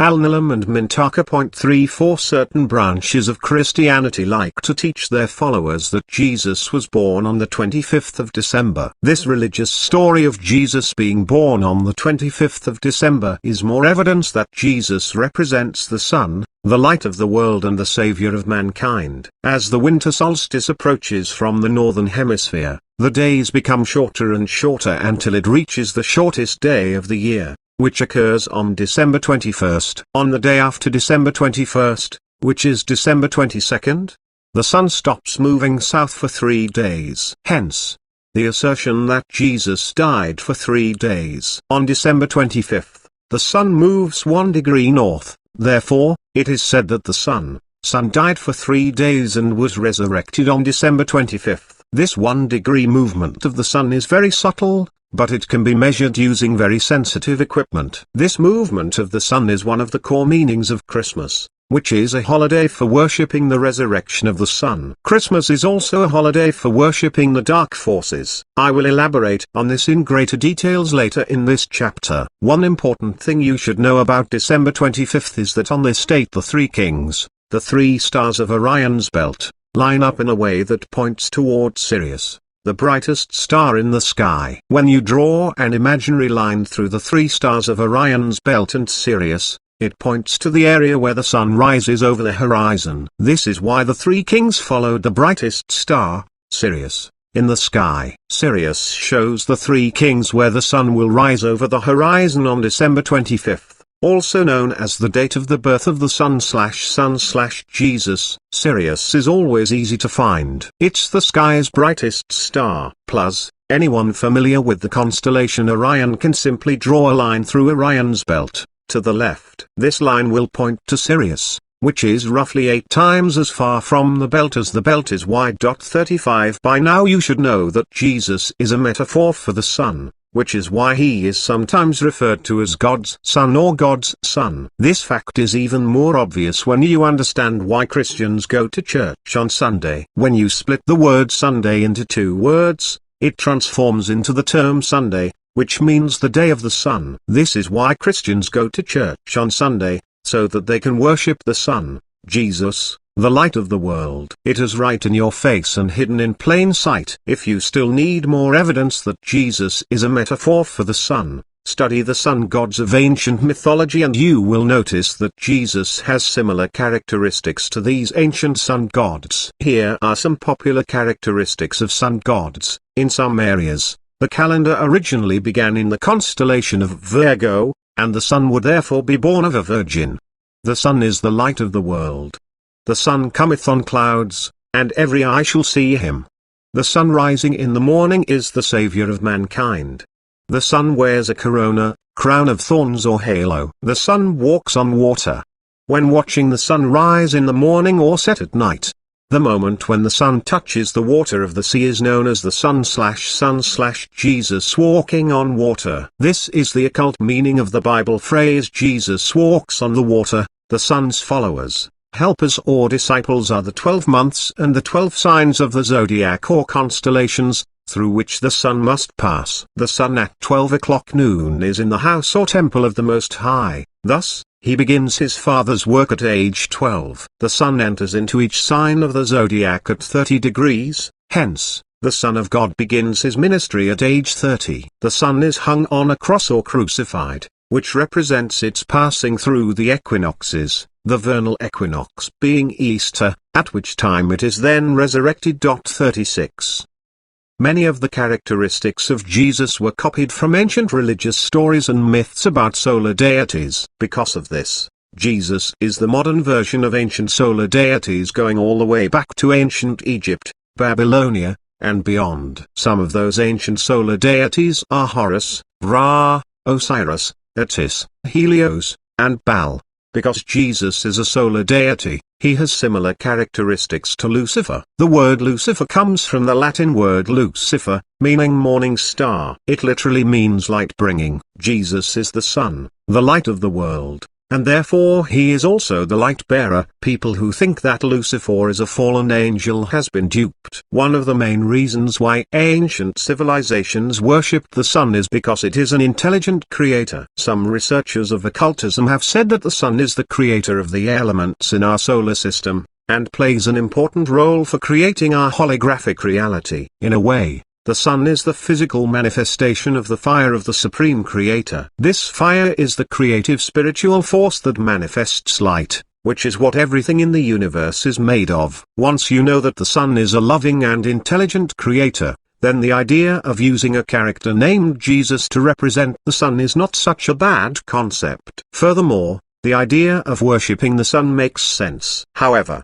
be aware that when you worship a being outside of you, you give your powers away to that being. Instead of worshipping the sun, acknowledge it as an intelligent creator and thank it for sending its light to heal the world. In addition, respect the sun because without it life cannot exist on earth. At this point it should be obvious that Jesus is just a name used as a symbol to represent essential things in nature or important concepts in life. This does not mean that there was not a man from the past who taught about the Christ principles. In fact, there were many great spiritual teachers from the past who taught about the Christ principles. Let us explore deeper into the name Jesus Christ to find more of its occult meanings. To do this, we need to split the word Jesus into two words Jesus. In French, je means I. Phonetically the letter I sounds exactly like the word I. This is referring to the all-seeing eye, pineal gland, eye of Jesus, eye of Horus/star/sun. As for sus, it is a Latin word for a fish. In astrology,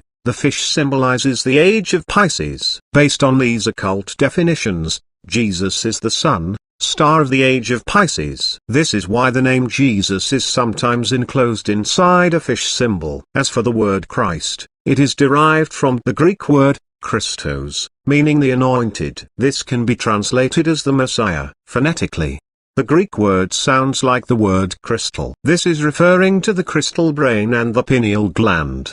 The Greek word can also mean denoting anyone anointed with the holy oil. The holy oil is the oil secreted by the brain. This oil travels down the spine and then is spread throughout the body. When you learn how to use certain spiritual and meditation techniques to raise the Kundalini electrical energy up to your pineal gland, it interacts with the holy oil in your pineal gland. This process activates your pineal gland in a certain way that allows you to achieve a state of enlightenment. Why Christmas is a holiday full of occult and satanic symbolism. People celebrate Christmas for many reasons, But what most of them do not know about Christmas is that it is a holiday full of satanic and occult ideology. Be aware that just because Christmas contains occult ideology does not mean that everything about Christmas is evil.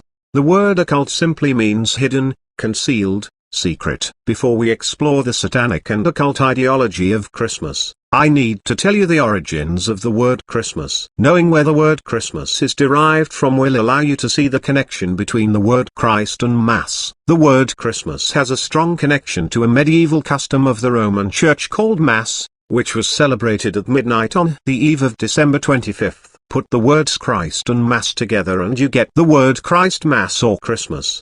The word Mass is defined as public celebration of the Eucharist in the Roman Catholic Church and some Protestant churches. As for the word Christ, it is derived from the Greek word Christos, meaning the anointed. Based on these two occult definitions, the word Christmas also means a religious celebration for the anointed. Christmas is sometimes referred to as Christmas. The letter X is the Greek symbol for the 22nd letter of the Greek alphabet, which is Chi, the initial letter in the word comma meaning Christ. In certain occult teachings, the letter X represents the X chromosome that was artificially inserted into our DNA by alien gods using genetic engineering techniques. According to certain geneticists, human DNA has a mixture of extraterrestrial genes. 37 With the help of DNA sequencing technology, some scientists believe they have found the evidence to prove that human DNA contains foreign DNA not from Earth. The idea that human DNA has a mixture of extraterrestrial genes has been discussed among some scientists for decades. These scientists do not like to talk about it in public due to the fear of losing their job. One important thing you need to know about Christmas is that it has a lot of sexual symbolism. For example, the letter X is sometimes used to represent sexual activity, which is why the letter X sounds like sex. This is also why adult movies are rated X.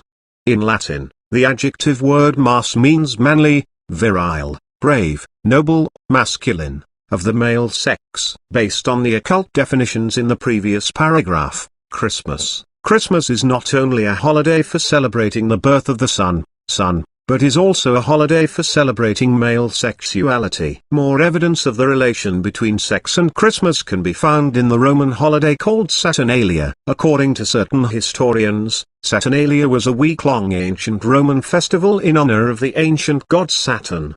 During the festival, which was celebrated around the time of the winter solstice, Roman courts were closed and Roman citizens were allowed to do almost anything, because it was a period of lawlessness.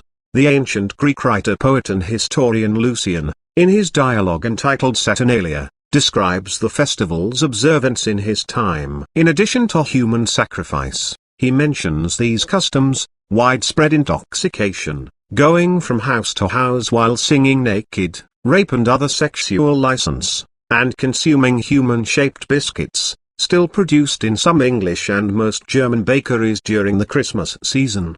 38 In the English alphabet, the letter X is the 24th letter. This may be related to December 24th, which is Christmas Eve or Xmas Eve. Another letter that may be related to Christmas is Y, which is the 25th letter of the English alphabet. What you need to know about the letters X and Y is that they can be used to represent the X and Y chromosome in human cells. Most males and females have 23 pairs of chromosome. The numbered pairs, 122, are called autosomes, and they are the same in males and females. 39 The pair that is different is the 23rd pair, which is known as the sex chromosome. In 38 Simple to remember, the history of Christmas.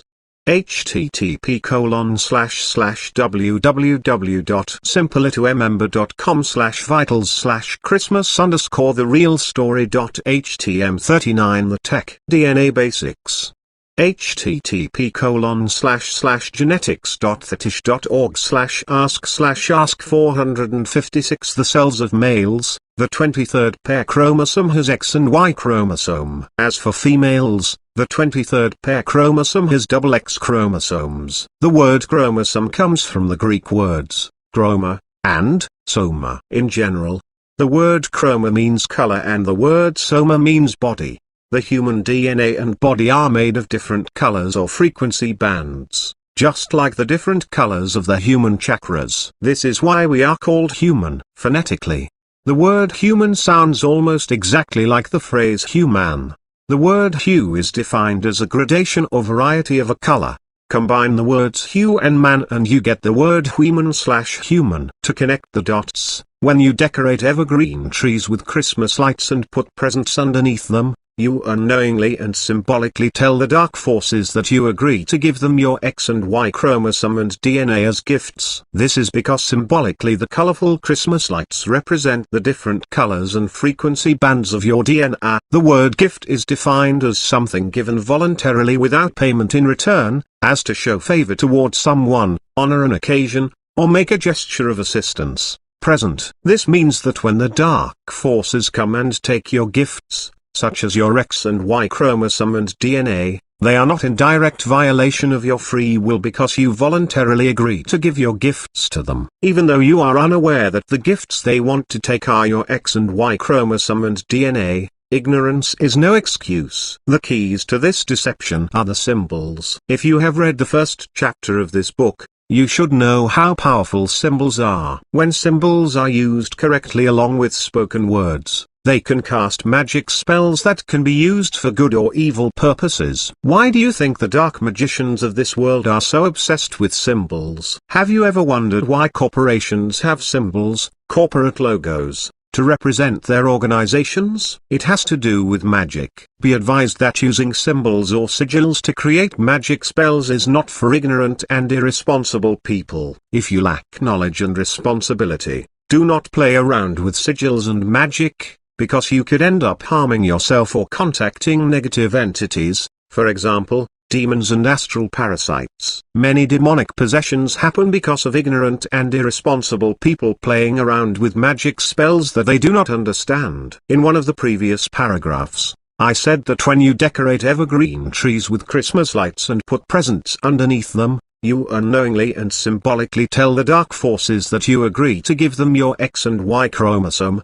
DNA as gifts. What you need to know about the word gift is that it can be written as GIFT, which stands for gamete intrafallopian tube transfer, a process that involves removing a woman's eggs, mixing them with sperm, and immediately placing them into a fallopian tube. 4041.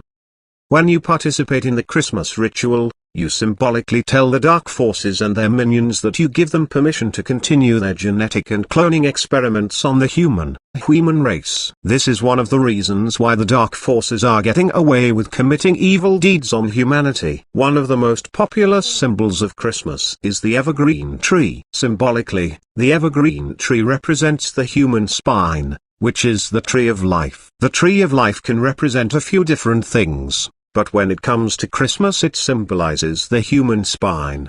The spine connects to the skull, which is the dome that houses the pineal/pineal gland. This is your kingdom or kingdom, which is located between the temples of your head. Maybe this is why kings and queens wear a crown on top of their heads to symbolize their kingdom between their temples. In other words, your kingdom of God is located between your temples, therefore, you will never find it in a religious temple outside of you. This is why the King James Bible verse Luke 17:20-21 says, "And when he was demanded of the Pharisees, when the kingdom of God should come, he answered them and said, The kingdom of God cometh not with observation. Neither shall they say, Lo here, or, Lo there. For, behold, the kingdom of God is within you." The Bible verse Luke 17:20-21 is talking about the house inside your skull and between your temples, which is your kingdom or temple of God. The word house is derived etymologically from the Gothic word godhus, meaning temple or God house. Allegorically, the Bible is telling you that the kingdom of the Supreme Creator is between your temples and inside your pineal gland, not out in the external world. Unfortunately, most people like to read the Bible literally and therefore are not seeing the real and deeper knowledge. The pineal gland is shaped like a pine cone. Hence, the name pineal gland. One important thing you need to know about the word pine is that it has a strong connection to the word spine. When you move the letter S in the word spine a space away from the rest of the letters, the word spine becomes spine. The letter S looks like the human spine. Symbolically, the letter S is the spine that connects to the skull that houses the pineal gland. Hence, the word spine, spine, and its connection to the words pineal, spinal and pine cone. Have you ever wondered why pine trees are used as Christmas decorations in homes? The reason why they are used to decorate homes during Christmas is because they symbolize your spine, which is the bone structure that connects to your skull. The area inside your skull is the dome, temple that houses your pineal, pineal gland. This is your kingdom or temple of God. Symbolically, the pine cones of pine trees represent your pineal gland. According to some occult teachings, the spine is the area of the human body that produces golden blood plasma, also known as Ichor. In Greek mythology, Ichor was a gold-colored fluid used by the alien gods for longevity, allowing them to live for thousands of years. This is why the spine is sometimes referred to as the tree of life. To connect the dots, when you put presents under the Christmas tree, spine, you symbolically tell the dark forces that you agree to allow them to take the golden blood plasma in your spine as a gift. When are the dark forces planning to do this? Most likely during the ascension process, which is supposed to occur during the end of this age. Maybe this is why ascension is sometimes referred to as the harvest. One of the definitions of the word harvest is to gather, a crop or the like. Reap. The word harvest can also mean to cut, divide, block. This definition comes from the Latin word carpere. The best time to harvest something is when it is ripe, and therefore ascension would be the best time to harvest humans. The word ripe comes from the Old English word ripe, meaning ready for reaping, fit for eating, mature. Remember, one of the definitions of the word harvest is reap. Please be aware that I am not saying ascension is all about the harvesting of humans. What I am saying is that the time of ascension is when the dark forces like to trick us to go with them, so that they can harvest us to be used as batteries. They like to harvest us during ascension, because this is the time when our bodies and souls are ripe. There are many tricks that the dark forces can use to deceive you to go with them. For example, if you are a Christian, the dark forces may manifest themselves to look like angels and then ask you to go with them into the light. They like to exploit your weaknesses, so that they can trick you to give your consent to them. One of the origins of the word ascension is derived from the Latin word ascensionum, which means arising. It is also derived from the noun of action from past participle stem of ascendia, which means to mount, ascend, go up. Based on these definitions, the word ascension means to go up or rise. What you need to know about ascension is that it is a spiritual and scientific process that utilizes the laws of nature to assist spiritual beings to evolve back to the Supreme Creator. This process allows all spiritual beings to eventually evolve and ascend out of time and space to unite with their higher identities of pure consciousness. The process of ascension involves increasing the particle pulsation rhythm of the body, allowing the body to absorb high-frequency energy into its morphogenetic field and therefore increasing its frequency.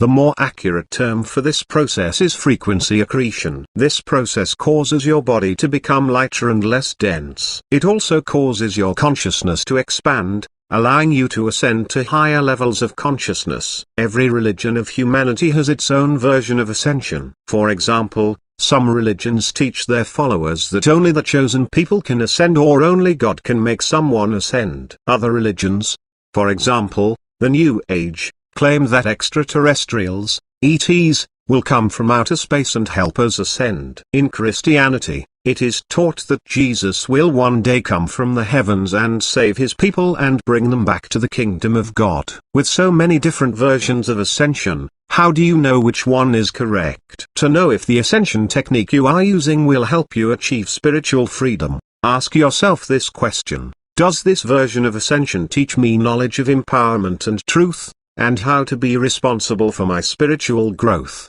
If your answer is no, you should stay far away from it. Any teaching that teaches you to rely on a savior to save you is not going to empower you to achieve true spiritual freedom. This type of teaching is the teaching of the dark forces, because it teaches you to think and act like a slave.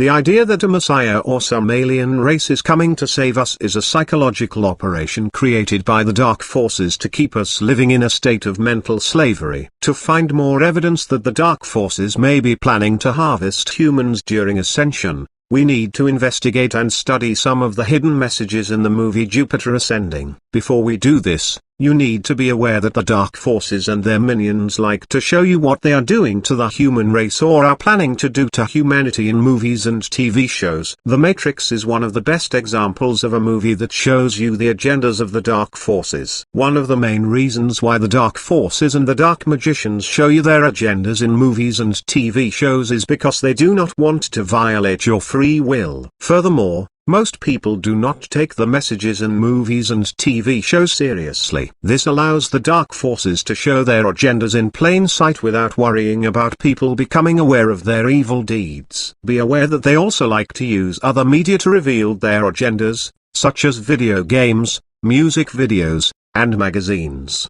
By telling us what they are doing to the human race in movies, TV shows, music videos, video games, etc., the dark forces and their minions are giving us a choice and a chance to say number. When we ignore their messages and choose not to say anything, it means that we do not really care about their agendas. Therefore, the dark forces can use that as an excuse to go ahead with their diabolical plans. Remember, silence is a form of consent. To not give your consent to the dark forces, you need to be aware of what they are doing. Your awareness is one of your most important spiritual powers for stopping the dark forces. When you become aware of what they are doing, you can say number. If enough of us say no, the dark forces will have to back off. If they refuse to back off and take actions to harm us, they will have to deal with the cosmic forces and the justice system of the universe. All thoughts, intentions, and actions are known by the universe and there is no escaping its laws. Let us focus our attention back to the movie Jupiter Ascending. Shortly after the halfway point of this movie, there is a scene where Titus shows Jupiter a room full of thousands of vials that contain youth serums. By drinking the serums, it allows Titus and his people to live for thousands of years. What was shocking about the serums was that they were made from harvesting hundreds of dead humans. Based on my research on occultism, the secret ingredient that gives the serums the healing effect of longevity is Ica, the golden blood plasma that is believed to be produced in the human spine. Here is an excerpt from the movie script of Jupiter Ascending. This part of the script talks about the youth serums that allow Titus and his people to live for thousands of years. Titus, come with me. Jupiter, what is that? Titus, it has many names. Regenx, Ricel, Nectar. There are various levels of usefulness and quality, but this is the most pure and most valuable solution made by the House of Abrasax. Jupiter, Calic came out of a bath. Titus, naturally, my sister didn't explain what it is or where it comes from. It comes from people. Each unit is refined from approximately 100 human beings. Jupiter, what? Titus, your planet is a farm. Jupiter. There are thousands of planets like yours set up by families like mine to supply an ever-increasing demand for more time. Jupiter, are you saying you killed 100 people to make this? Titus, not me, but yes, someone did. Not unlike butchering a herd of cattle. Jupiter, oh, my God. Titus, it's all right. It's all right. My mother went through a profound change at the end of her life. She felt exactly as you do now. But when she tried to do something to stop this business, she was murdered. I believe the same thing is about to happen to me because I began to carry out the work she started. That is why I hired Mr. Wise to find you. 42 When Titus says to Jupiter that planet Earth is a farm for supplying an ever-increasing demand for more time, he is telling her that humans are being raised like livestock, so that when they grow up and become mature or ripe, they can be killed to make youth serums. Do you remember what I said in Chapter 5 that humans are the livestock or living stock of the stock market? When you take a step back and look at the big picture, Earth is a farm for raising humans. This farm is the Matrix. Maybe this is why the dark forces created many programs to brainwash people to raise and sacrifice animals for food. When we raise and sacrifice animals for food, it gives the dark forces the excuse to sacrifice us for food too. Like they say, karma is a bitch. By now you should know why the dark forces created the Savior program. If you still do not know why, I will say it again because it is very important that you comprehend what the Savior program is really about. The idea that ETs will come save us or that a Messiah will descend from the clouds to rapture the chosen people to heaven, is a psychological operation designed to trick us to give our consent to the dark forces, so they can harvest our bodies for golden blood plasma and energy without directly violating our free will. Do you remember what I said in chapter 4 about why the word rapture means snatching or abduction? One of the origins of the word rapture is derived from the Latin word raptus, which means a carrying off, abduction, snatching away, rape. Therefore, the deeper meaning of the word rapture is snatching or abduction. Every time people die, their souls are raptured, abducted to heaven. This heaven is not the kind of heaven that people think it is. Instead, it is another control system of the matrix used by the dark forces to trick naive and cowardly souls to go back into their reincarnation program. The good news is that the dark forces can only harvest you and take your DNA and golden blood plasma with your consent. So stop giving them your consent. To effectively stop giving them your consent, you need to learn how to defend your natural rights. A great website that teaches you how to defend your natural rights is privatis.me. Let us focus our awareness back to Christmas. Another popular symbol of Christmas is the star. Symbolically, the star on top of the Christmas tree, pine tree, spine is the pineal gland, which is the all-seeing eye or mind's eye that when opened it acts like a conduit, allowing you to connect to your Christ/God/superconsciousness. When activated and used wisely, the star, pineal gland can lead you to true enlightenment. This gland is sometimes referred to as the Eye of Horus. Here is an excerpt from Freemasonry.com that explains what the star represents in more details. Within the craft degrees, the figure of the pentagram may also be seen in the image of the five-rayed blazing star. According to Albert Pike, the pentagram is synonymous with the blazing star of Masonic lodges. The blazing star in our lodges, we have already said, represents Sirius, Anubis, or Mercury, guardian and guide of souls. Our ancient English brethren also considered it an emblem of the Sunday. In the old lectures they said, the blazing star or glory in the center refers us to that grand luminary the sun, which enlightens the earth, and by its genial influence dispenses blessings to mankind. It is also said in those lectures to be an emblem of prudence. The word prudentia means, in its original and fullest signification, foresight, and accordingly the blazing star has been regarded as an emblem of omniscience, or the all-seeing eye, which to the ancients was the Sundevi. He further associates this star with the divine energy, manifested as light, creating the universe. 7. The Masonic scholar Rex Hutchins asserts that the pentagram is the symbol of the divine in man. The five-pointed star with a single point upward represents the divine. It also symbolizes man for its five-point salute to the five senses, the five members, head, arms and legs, and his five fingers on each hand, which signify the tokens that distinguish Masons. Furthermore, he writes that this figure is the symbol of the microcosm, the universe where humans dwell. Since the pentagon which encloses the pentagram may be formed by connecting the 5 points of the human body, for many centuries the symbol was also used to represent humanity in general. Within this symbol then is a representation of humanity, and our divine role in the universe as co-creators of eternity. 43 By now you should know that there is more to Christmas than meets the eye. To find other hidden meanings of Christmas, we need to turn our attention to the term Santa Claus and dissect it to find its occult meanings. After doing this, you will know why Christmas is not only a holiday for celebrating the sun,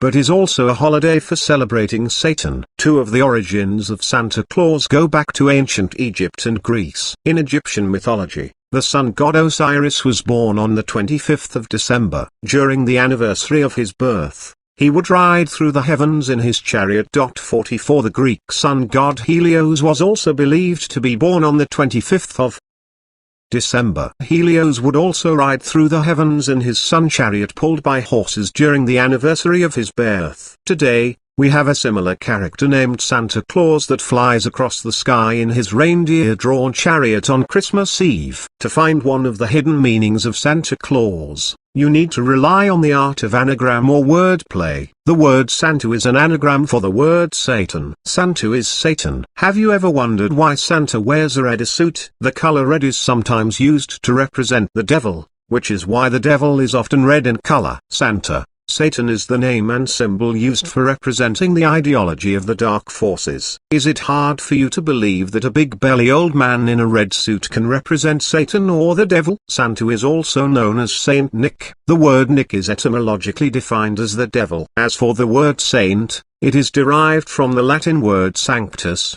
meaning holy. Phonetically, the word holy sounds similar to the word holly. One of the definitions of the word holly is any of numerous trees or shrubs of the genus Ilex. The wood of holy trees was used by the Druids to make magic wands. The Druids believed that holy trees had magical powers, which was why they used them to make magic wands. Today, certain magicians who practice real magic still create magic wands out of the wood of holly trees. Another word that has a strong connection to the word holly is holiday. Holiday is holy day or holiday, meaning a day of magic. Most holidays are magic rituals created by the dark forces as ways to cast magic spells on people who participate in their holidays/holy days/magic days. Christmas is one of the best examples of a holiday that is saturated with magic rituals. This is why the stems, leaves, and berries of holly trees are often used as Christmas decorations.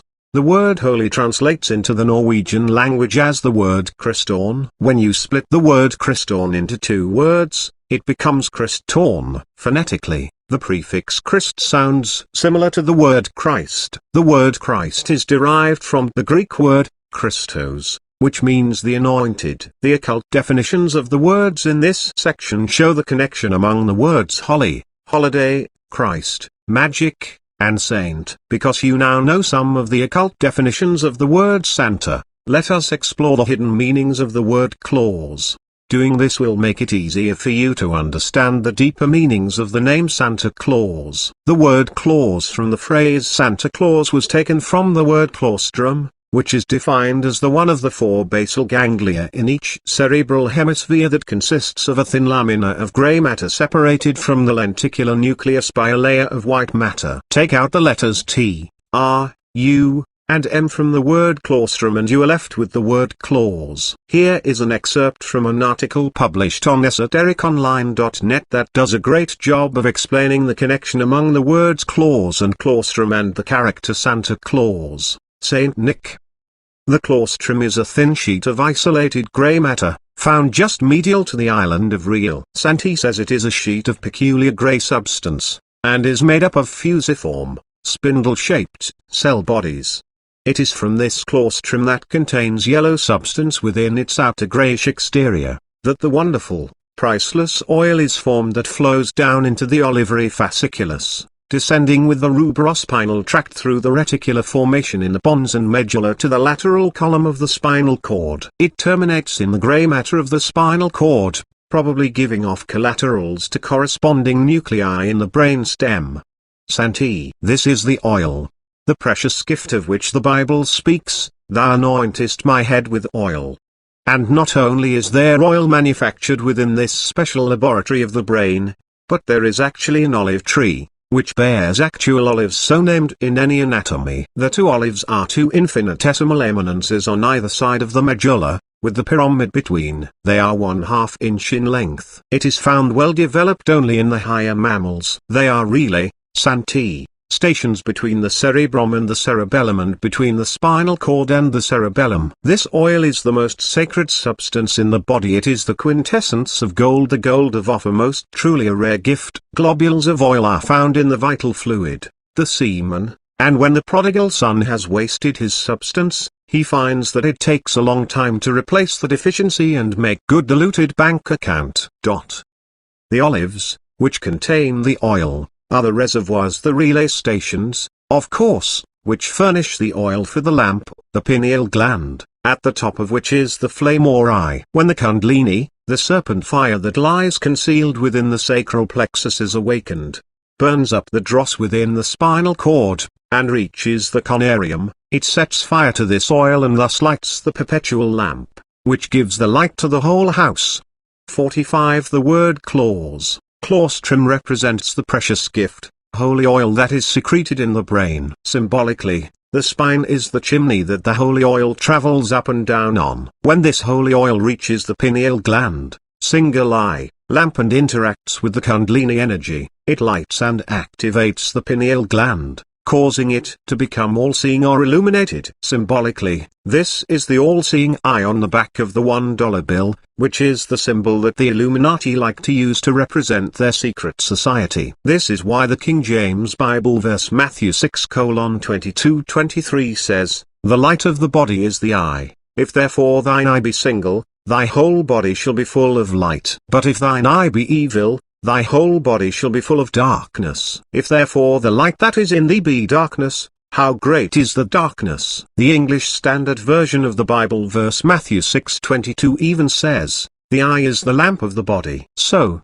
if your eye is healthy, your whole body will be full of light. This verse is talking about the pineal gland, which is the single eye. When the holy oil within the pineal gland is ignited by the Kundalini energy, it lights up the body like a lamp, not in a literal sense but in a metaphorical sense. Sometimes, the verses in the Bible are written in riddles, so if you want to find the really important knowledge hidden in the Bible, you need to learn how to decipher its riddles. Based on the occult definitions in the last few pages, Santa Claus, Saint Nick is a witch, devil that comes during Christmas Eve to take the precious gift, holy oil, golden blood plasma, X and Y chromosome, and DNA of humans/humans. When you put gifts under the Christmas tree, spine, you symbolically tell Santa, Satan that you consent to give your precious gift, holy oil, golden blood plasma, X and Y chromosome, and DNA to Santa, Satan on Christmas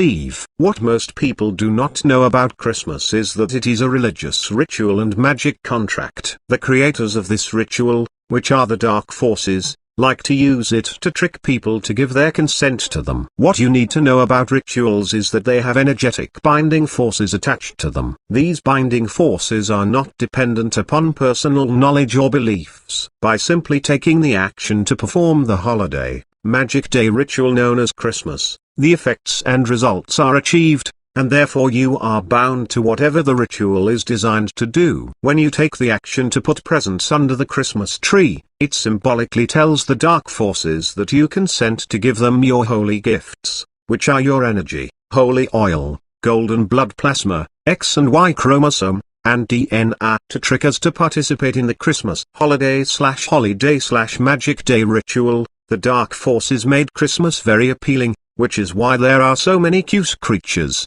colorful decorations, delicious foods, sweet candies, and cheerful music during Christmas and other holidays. The purpose for doing these things is to attract us to participate in their holiday rituals, so they can seduce and hypnotize our minds, allowing them to drain our energy and enslave our souls. The dark forces are masters of manipulation and very cunning. To protect yourself from the magic spells of the Christmas ritual, you need to first become aware that they exist. After that you need to remove your consent and stop putting presents under Christmas trees. Doing these things will nullify some of the magic spells of the Christmas ritual.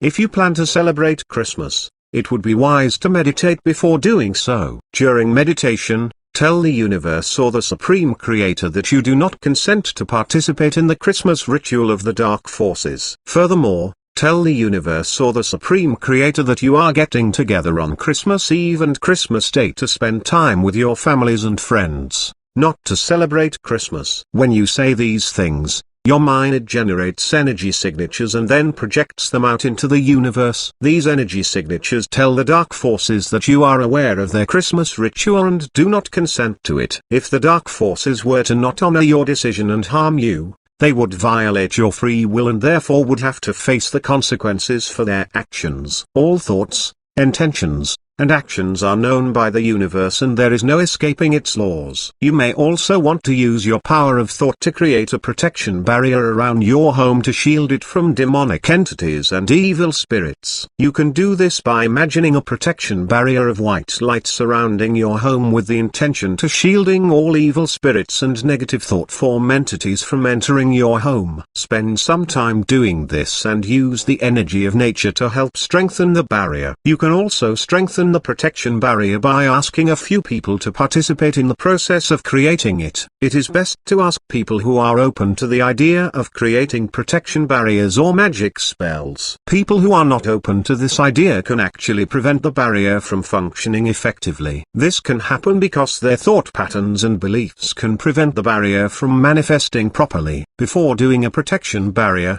cleanse your home of negative energies and spirits that you do not want inside your home. For a stronger protection, you need to learn how to do protection spells. These spells often require you to have certain supplies, for example, candles and herbs. Furthermore, you need to know how to use certain sacred symbols, and chant certain sacred words and sounds. As for gifts, it is acceptable to give gifts to friends, family members, or strangers, but avoid putting gifts under the Christmas tree. Remember, symbolically the Christmas tree is your spine and the gifts are the parts and fluids of your body, such as your holy oil and DNA.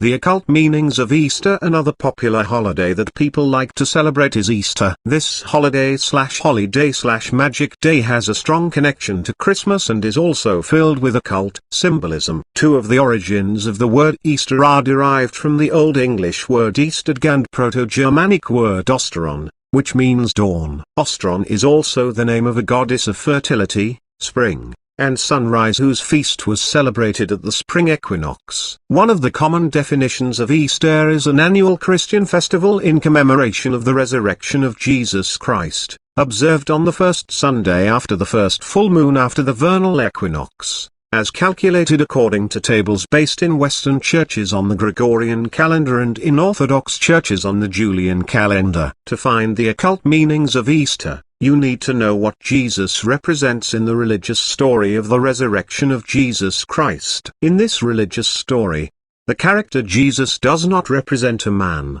instead he represents the sun that rises in the east and sets in the west. Because of this, one of the occult meanings of Easter is a day for celebrating the sun and the spring equinox. To be more specific, Easter is a holiday for celebrating the light overpowering the darkness, which occurs during the spring equinox. After the spring equinox, the days get longer and the nights get shorter. This holiday can be celebrated anywhere from March 22nd to April 25th. Easter does not have a fixed date for the reason that it is celebrated on the first Sunday following the full moon that occurs on or following the spring equinox, March 21st. Two of the most popular symbols of Easter are the rabbit and the egg. During Easter, these two symbols are used to represent fertility. Easter does not really have anything to do with the resurrection of a man named Jesus Christ, because Jesus Christ is just a symbol used for representing many different things in Christianity. However, this does not mean that there was not a man from the past who taught about the Christ principles. What most people do not know about Easter is that certain ancient civilizations celebrated this holiday long before the existence of Christianity. It was during the 6th–7th centuries that when this original pagan holiday was incorporated into Christianity and the Catholic Church, it would officially become a Christian holiday and would be assigned in the Bible of the New Testament to the day of Christ's resurrection and thereafter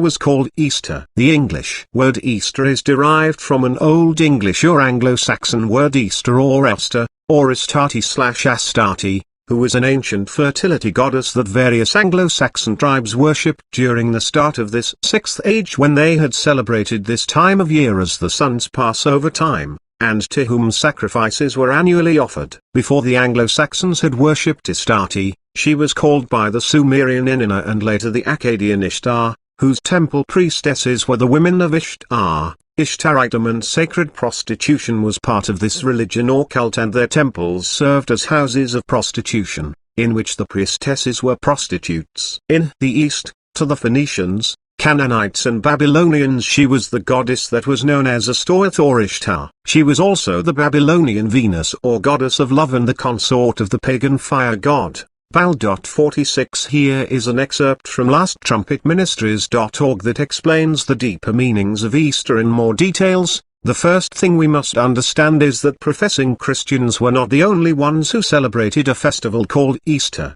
Ishtar, which is pronounced Easter, was a day that commemorated the resurrection of one of their gods that they called Tammuz, who was believed to be the only begotten son of the moon goddess and the sun god. In those ancient times, There was a man named Nimrod, who was the grandson of one of Noah's son named Ham. Ham had a son named Cush who married a woman named Semiramis. Cush and Semiramis then had a son named him Nimrod. The Bible tells of this man, Nimrod, in Genesis 10:8-10 as follows. And Cush begat Nimrod, he began to be a mighty one in the earth. He 46 Gnostic warrior. What is the meaning of Easter? http://gnosticwarrior.com/easter.html Chapter 6 Word Magic and the Forbidden Secrets of Religion was a mighty hunter before the Lord, wherefore it is said, even as Nimrod the mighty hunter before the Lord. And the beginning of his kingdom was Babel, and Ir, and Akkad, and Calneh, in the land of Shinar. Nimrod was eventually killed by an enemy, and his body was cut in pieces and sent to various parts of his kingdom. Semiramis had all of the parts gathered, except for one part that could not be found. That missing part was his reproductive organ. Semiramis claimed that Nimrod could not come back to life without it and told the people of Babylon that Nimrod had ascended to the sun and was now to be called Baal, the sun god. Queen Semiramis also proclaimed that Baal would be present on earth in the form of a flame, whether candle or lamp. When used in worship, Semiramis was creating a mystery religion, and with the help of Satan, she set herself up as a goddess. Semiramis claimed that she was immaculately conceived. She taught that the moon was a goddess that went through a 28-day cycle and ovulated when full. She further claimed that she came down from the moon in a giant moon egg that fell into the Euphrates River. This was to have happened at the time of the first full moon after the spring equinox. Semiramis became known as Ishtar, which is pronounced Easter, and her moon egg became known as Ishtar's egg. Ishtar soon became pregnant and claimed that it was the rays of the sun god Baal that caused her to conceive. The son that she brought forth was named Tammuz. Tammuz was noted to be especially fond of rabbits, and they became sacred in the ancient religion, because Tammuz was believed to be the son of the sun god, Baal. Tammuz, like his supposed father, became a hunter. The day came when Tammuz was killed by a wild pig. The queen told the worshippers that when Tammuz was killed by the wild pig, some of his blood fell on the stump of an evergreen tree, and the stump grew into a full new tree overnight. This made the evergreen tree sacred by the blood of Tammuz. She also proclaimed a 40-day period of time of sorrow each year prior to the anniversary of the death of Tammuz. During this time, no meat was to be eaten. Worshippers were to meditate upon the sacred mysteries of Baal and Tammuz, and to make the sign of the T in front of their hearts as they worshipped. They also ate sacred cakes with the marking of a T or cross on the top. Every year, on the first Sunday after the first full moon after the spring equinox, a celebration was made. It was Ishtar's Sunday and was celebrated with rabbits and eggs. Ishtar also proclaimed that because Tammuz was killed by a pig, that a pig must be eaten on that Sunday. 47 By now you should know that Easter is a holiday that has a lot of occult and sexual symbolism. In addition, you should know that it is a holiday for celebrating the sun, the light of the world and the savior of mankind. Why is the sun the savior of mankind?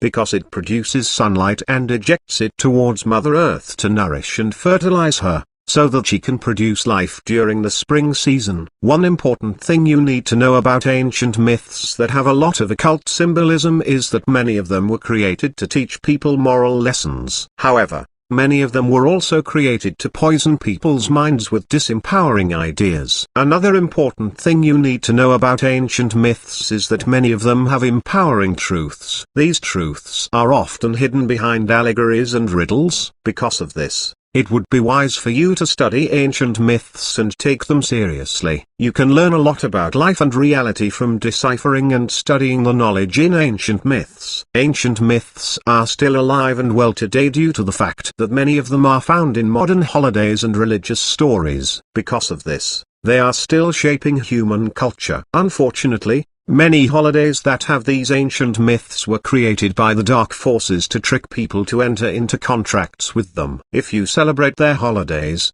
through your action you are giving your consent to them. Once you do this, the Supreme Creator refuses to send its cosmic forces to penalize or punish the dark forces, because they did not violate your free will. However, if they were to violate your other natural rights, they would be liable for their actions. The law of free will plays a very important role in the Earth Matrix drama. Within this law holds one of the keys for freeing humanity from the Matrix. If most of us comprehend that the dark forces cannot enslave us without our consent and participation, we can end this drama in no time by removing our consent and support. Once enough of us do this, it is game over for the dark forces and their new world order. 20 solutions for freeing humanity. There are many solutions for freeing humanity from the matrix of the dark forces. Based on my research, knowledge, and experience, some of the best solutions for freeing humanity involve personal responsibility and natural law. If the following solutions work for you, I encourage you to share them with other people. The more people know how to free their bodies, minds, and souls from the matrix, the faster we can restore our freedom and sovereignty. Here are 20 effective solutions to empower you and other people to achieve spiritual freedom. I suggest you pay attention to the solutions that resonate with you and learn to apply and adapt them to your situations. 1. True freedom requires personal responsibility. With freedom comes great responsibility. Freedom and personal responsibility are like two sides of one coin. You cannot have true freedom without personal responsibility. If you were to be given too much freedom without personal responsibility, you would eventually harm yourself or worse harm other people. When you harm people, it is a direct violation of natural law.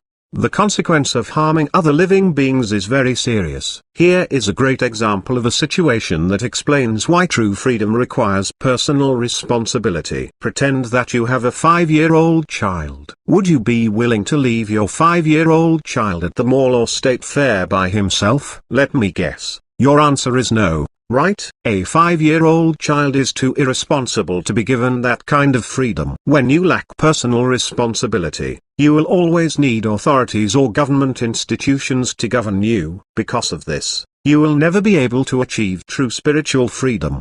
2. The light at the end of the tunnel trap.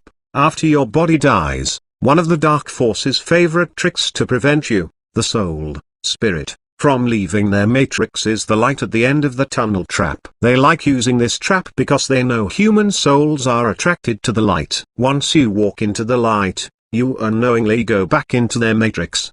The act of walking into the light at the end of tunnel is a form of consent, so you better make sure it is the right light. The light that you should follow is the light within your heart. The dark forces also like to manifest themselves to look like angels or someone you loved, so they can trick you to go back into their matrix. Shortly after you go back into their matrix, your memory is wiped clean and you have to play their matrix game all over again. 3. Be wary of religious music. Another popular technique that the dark forces like to use to trick you to go back into their matrix after your body dies is religious music, or music that sounds soothing and calming to your soul. Gospel music is a good example of this type of music. Maybe this is why they play gospel-like music in church to condition people ahead of time. Be aware that I am not saying gospel music is bad to listen to. The message I want to get through to you in this paragraph is the fact that the dark forces like to exploit your weakness, using soothing music to hypnotize you in the astral plane. One thing you should know about all churches is that they are controlled by the Vatican, the religious center of the dark forces. To a certain degree, Catholic churches are controlled by the Vatican the most. 4. Avoid fighting the dark forces. It is not wise to fight the dark forces, because fighting them produces negative energy for them to feed on. In addition, fighting generates the right kind of energy to power their matrix. This is why they like to promote wars and conflicts among nations and ethnic groups. Even though it is not wise to fight the dark forces, be aware that you do have the right to defend yourself. One important thing you need to know about the dark forces is that they cannot be eliminated using physical weapons. The dark forces are astral beings, therefore, physical weapons are not very effective against them. Instead of fighting them, use the power of words, thought, and natural law to put them in checkmate. In addition, remove your consent and reduce your support for their matrix as much as possible. Just like how any corporation needs your support to stay in business, the matrix also needs your support to exist. Once enough of us remove our support, the matrix will collapse on its own. You also need to support people who are creating systems that work in harmony with nature. These systems are important for empowering humanity to transcend the matrix. 5. Stop voting for treasonous politicians. As a United States citizen, your right to vote is not a right. Instead, it is a privilege. To be a United States citizen means that you are an agent of the United States, Incorporated, and therefore are a legal person, also known as a corporation, artificial person. A corporation is a fictitious entity that has no right. In other words, every time you vote you agree to be a corporate slave or a legal person, dead/artificial person. Furthermore, you agree to allow the US government, which is a foreign corporation, to have jurisdiction over you. The right to vote in the United States is a big fat scam, because the voting system is rigged so bad that your vote does not really matter. To make matters worse, when you vote, you are voting for a presidential candidate running for office of a foreign corporation, United States, Incorporated. If you do not live in the USA, your voting system is most likely rigged too. 6. Do not ignore the dark forces. You need to be aware of what the dark forces are doing, so you can protect yourself from them. Ignoring them only makes it a lot easier for them to enslave the human race. One of the main reasons why the world is on the brink of destruction is because most people have ignored the dark forces. Remember, silence is a form of consent and ignorance is no excuse, especially in the internet and information age. 7. Study natural law. When it comes to spiritual freedom, educating your mind with knowledge of natural law and natural rights, and applying them into your life are two of the most important things you can do. Why is that, you may ask?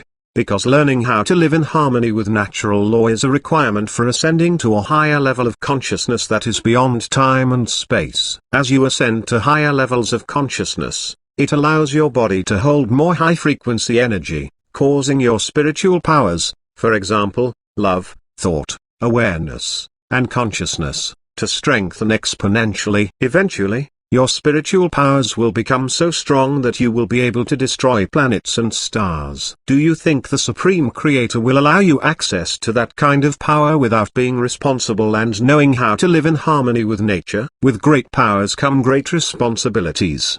8. Study man's law and the legal system. Besides studying natural law, it is also wise to study man's law, such as contract law, trust law, common law, statutory law, corporate law, and admiralty, maritime law, and learn how to apply them into your life. In addition, study how the legal system works. Doing these things will help you find effective ways to defend your natural rights. You do not have to learn everything about these laws, but you should know them to the point where you are comfortable using them to defend your natural rights. When you learn to use natural law and man's law to defend your natural rights, you can effectively put the dark forces and their minions in checkmate every time they harm you and your property. This is how you can stop them without violent revolutions. One very important thing that the dark forces do not want you to know is the fact that the universe has its own justice system. The universe is a very intelligent being that knows every sentient being's thoughts, intentions, and actions. As long as you do not forgive the dark forces and their minions for harming you until after you get justice, they will eventually have to face the justice system of the universe. Whenever the dark forces and their minions harass or harm you, summon them by calling out to the judges of the universe's justice system that you want them to appear in front of the universe's justice system for violating your natural rights. Make sure you get justice and they are punished for their violation. When you do these things, they will run away from you like scared little kids. The dark forces are terrified of the justice system of the universe. 9. Stay away from nearly all types of protest. Many people have been conditioned to think that protesting is the way to restore freedom or create beneficial change. The unwanted truth is that protesting is not going to really change anything for the better. When you join a protest and speak out against the government, what you are really doing is telling the government that you want change, but you want the government to do it for you. In other words, you are still an incompetent child who does not want to take full responsibility for your life and future. Without responsibility, there is no real freedom. 10. Arm yourself with knowledge of empowerment. The right knowledge is power, but it is only powerful when you learn how to use it wisely. Knowledge is the key to empowering you to overcome your fears and achieve spiritual freedom. One of the main reasons why you are fearful of something is because you lack the knowledge to comprehend it. Once you gain the right knowledge to comprehend it, the fear eventually subsides and cannot control you anymore. Because of this, it is essential for you to seek the right knowledge to empower you to comprehend the dark forces, so you can rise above their matrix and achieve spiritual freedom. Remember, physical weapons are not very effective for stopping the dark forces. However, the right knowledge is. When you learn to wisely use the right knowledge to defend your natural rights and strengthen your spiritual powers, the dark forces cannot stop you from leaving their matrix. 11. Stop relying on a savior to save you. The savior program was created by the minions of the dark forces to enslave your body, mind, and soul. When you rely on a savior to save you, you are basically telling the universe that the Supreme Creator did not give you the required spiritual powers to achieve spiritual freedom. This is an insult to the Supreme Creator. If you need to rely on a savior to save you, you are not using your spiritual powers wisely and are thinking like a slave. 12. Stop supporting wars and crimes against humanity. All the major wars on Earth have been engineered by the Dark Forces and their minions. The Dark Forces are obsessed with wars for the reason that wars create a lot of negative energy for them to feed on. 13. Spend money wisely. Money is a medium that represents your time and energy. If you want to make the world a better place, stop investing your money, time and energy in companies that do not care about truth, freedom, natural rights, and nature. This is one of the easiest ways to effectively change the world for the better. For example, buy organic food instead of conventional food. Food that is not organically grown is often contaminated with environmental toxins, for example, pesticides, and GMOs. The action of people buying more organic food is already having positive effects. In the early 2000s, you would be lucky to find organic food at conventional grocery stores in the USA. If the prices of organic food are preventing you from buying it, be aware that conventional food is cheaper because it receives government subsidies. In other words, the money from taxpayers is being used to make conventional food cheaper than organic food. The purpose of this is to motivate people to eat more conventional food, resulting in more sick people. A sick and unhealthy society is easier for the dark forces and their minions to control. Another great way to use money wisely is to shop at your local family stores and farmers market more than conventional stores. In addition, learn how to barter so you do not rely on money to buy everything. An excellent video that shows you how to barter wisely is titled Confusion of Money. If for some reason the link to the video does not work, do a quick search by typing the keywords of the title of the video in YouTube's search form and then click the search button. This video was created by Marcus, also known as Servant King. 14. Claim back your sovereignty. When you were born, your parents agreed to allow you to participate in the Earth Matrix drama by signing your birth certificate.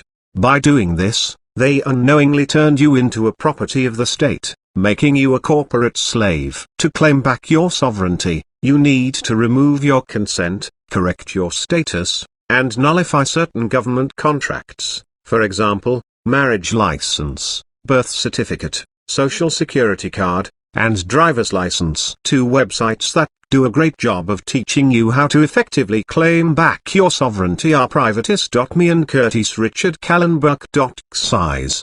15. Avoid making contracts with the dark forces. One very important thing you need to know about a contract is that it does not need to be a piece of paper with terms and conditions written on it. For example, the act of participating in a religious ritual, such as Christmas or Halloween, can bond you to whatever that religious ritual is designed to do. The dark forces and the dark magicians like to use contracts to trick you to agree to participate in their world of legal fictions, dead entities and artificial persons. By contracting with them, you are agreeing to play their matrix game to enslave the human race. Therefore, they can prevent you from leaving their matrix. The good news is that their contracts are fraudulent, so if you know how to void contracts, you can nullify their contracts anytime you want. 16. Stop relying on politicians to create change. Most politicians in Western countries and some Eastern countries are bought off by the dark magicians and their corrupt bankers. Because of this, they do not work for the people anymore. Furthermore, politicians are often addicted to money and power. The dark magicians are well aware of this, which is why they pay politicians a lot of money and give them certain special privileges. In other words, politicians are living like royalty and can get away with many illegal activities. Because of these benefits, most politicians would rather protect the system of the dark forces than change it. Most politicians are comfortable where they are at, therefore, the last thing they want is for the system to change in a way that empowers the people. When the people become empowered, the government loses power, causing politicians to also lose power. 17. Invest in free energy technology. Many free energy devices have the power to reduce the cost of living by 90% or more, and some of them can produce electrical energy without consuming any fuel. Because of these features, free energy technology is a threat to the oil cartel. Once free energy devices are used by most of us to power our homes and vehicles, we can dramatically reduce our support for the oil industry. Oil is one of the top sources of revenue for the dark magicians and their new world order. If we can completely stop using oil as an energy source, the dark magicians will have less money to finance their engineered wars. 18. Learn to live peaceably. The dark forces and their minions rely heavily on wars and violence to keep their matrix operating efficiently. Because of this, it is wise to live peaceably with other people and support the unification of the human race. As long as we, the people of the world, are united as one race, the dark forces and their minions will not be able to achieve their dark agendas. 19. Write your own waiver to nullify fraudulent contracts. A well-written waiver can nullify all fraudulent contracts and remove your consent to be governed. Visit this webpage to see an example of a well-written waiver. 20.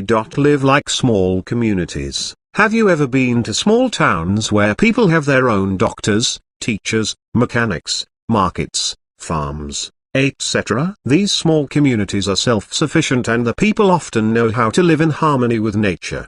Because of these features, they do not need to rely on the government to survive. If we want to free ourselves from the matrix, one of the things we need to do is to learn how to live like small communities. Some words of encouragement. If you have read most of this book or all of its pages, I congratulate you for having the courage to explore beyond the conventional paradigm and seek the truth. I know walking the path of truth and standing up for the truth are not easy, but it is the truth that will set you free. By now you should know that human beings have been enslaved for a very long time and are being used as batteries to feed the dark forces and their matrix. Unfortunately, most people are still spiritually asleep and lack the courage to face the truth. As a person who is spiritually awakened, it is up to you to decide if you want to share the knowledge in this book with other truth seekers to wake them up from the matrix. This book does not have all the answers, but it has enough knowledge of empowerment to make the dark forces very nervous. The solutions in this chapter are effective for reducing the power of the dark forces,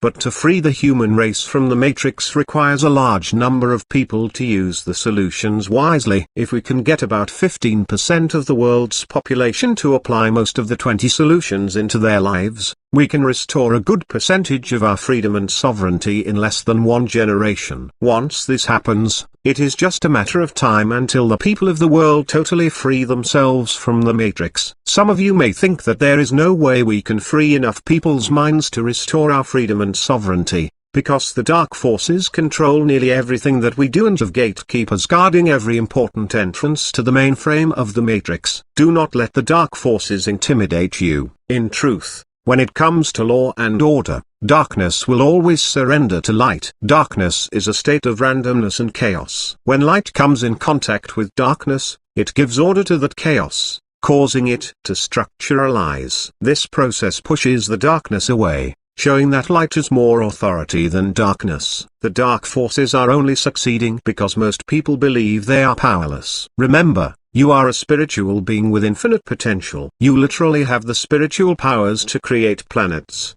stars, and even universes. One of the reasons why you do not have access to the full potential of your spiritual powers is because you lack knowledge, wisdom, love, experience, personal responsibility, courage, and faith. This causes you to become less aware of who you truly are and how to use your spiritual powers wisely. The Matrix and the dark forces can only flourish on Earth with the support of the people. You are one of the people, so reduce your support for the dark forces as much as possible. If you can, stop supporting them completely. Furthermore, take action to educate people who want to know the truth of what is happening to the human race. Also, learn to defend your natural rights and support the people who are creating systems and organizations to transcend the Matrix. Once we have enough people working together to transcend the Matrix, we can stop supporting the Matrix and leave it for good. Without our support, the Matrix will collapse on its own, and therefore the dark forces will not be able to control us anymore. This is how we can free the human race without violent revolutions. The fact that you are living on Earth during the end of this age is proof that you have an important role to play in the Earth Matrix drama. It is time to wake up and remember your duty, so you can play your role in helping free humanity. Once humanity is free, you will also be free because the dark forces will not be standing in your way. Be strong and fearless, and may you be protected on your journey to spiritual freedom.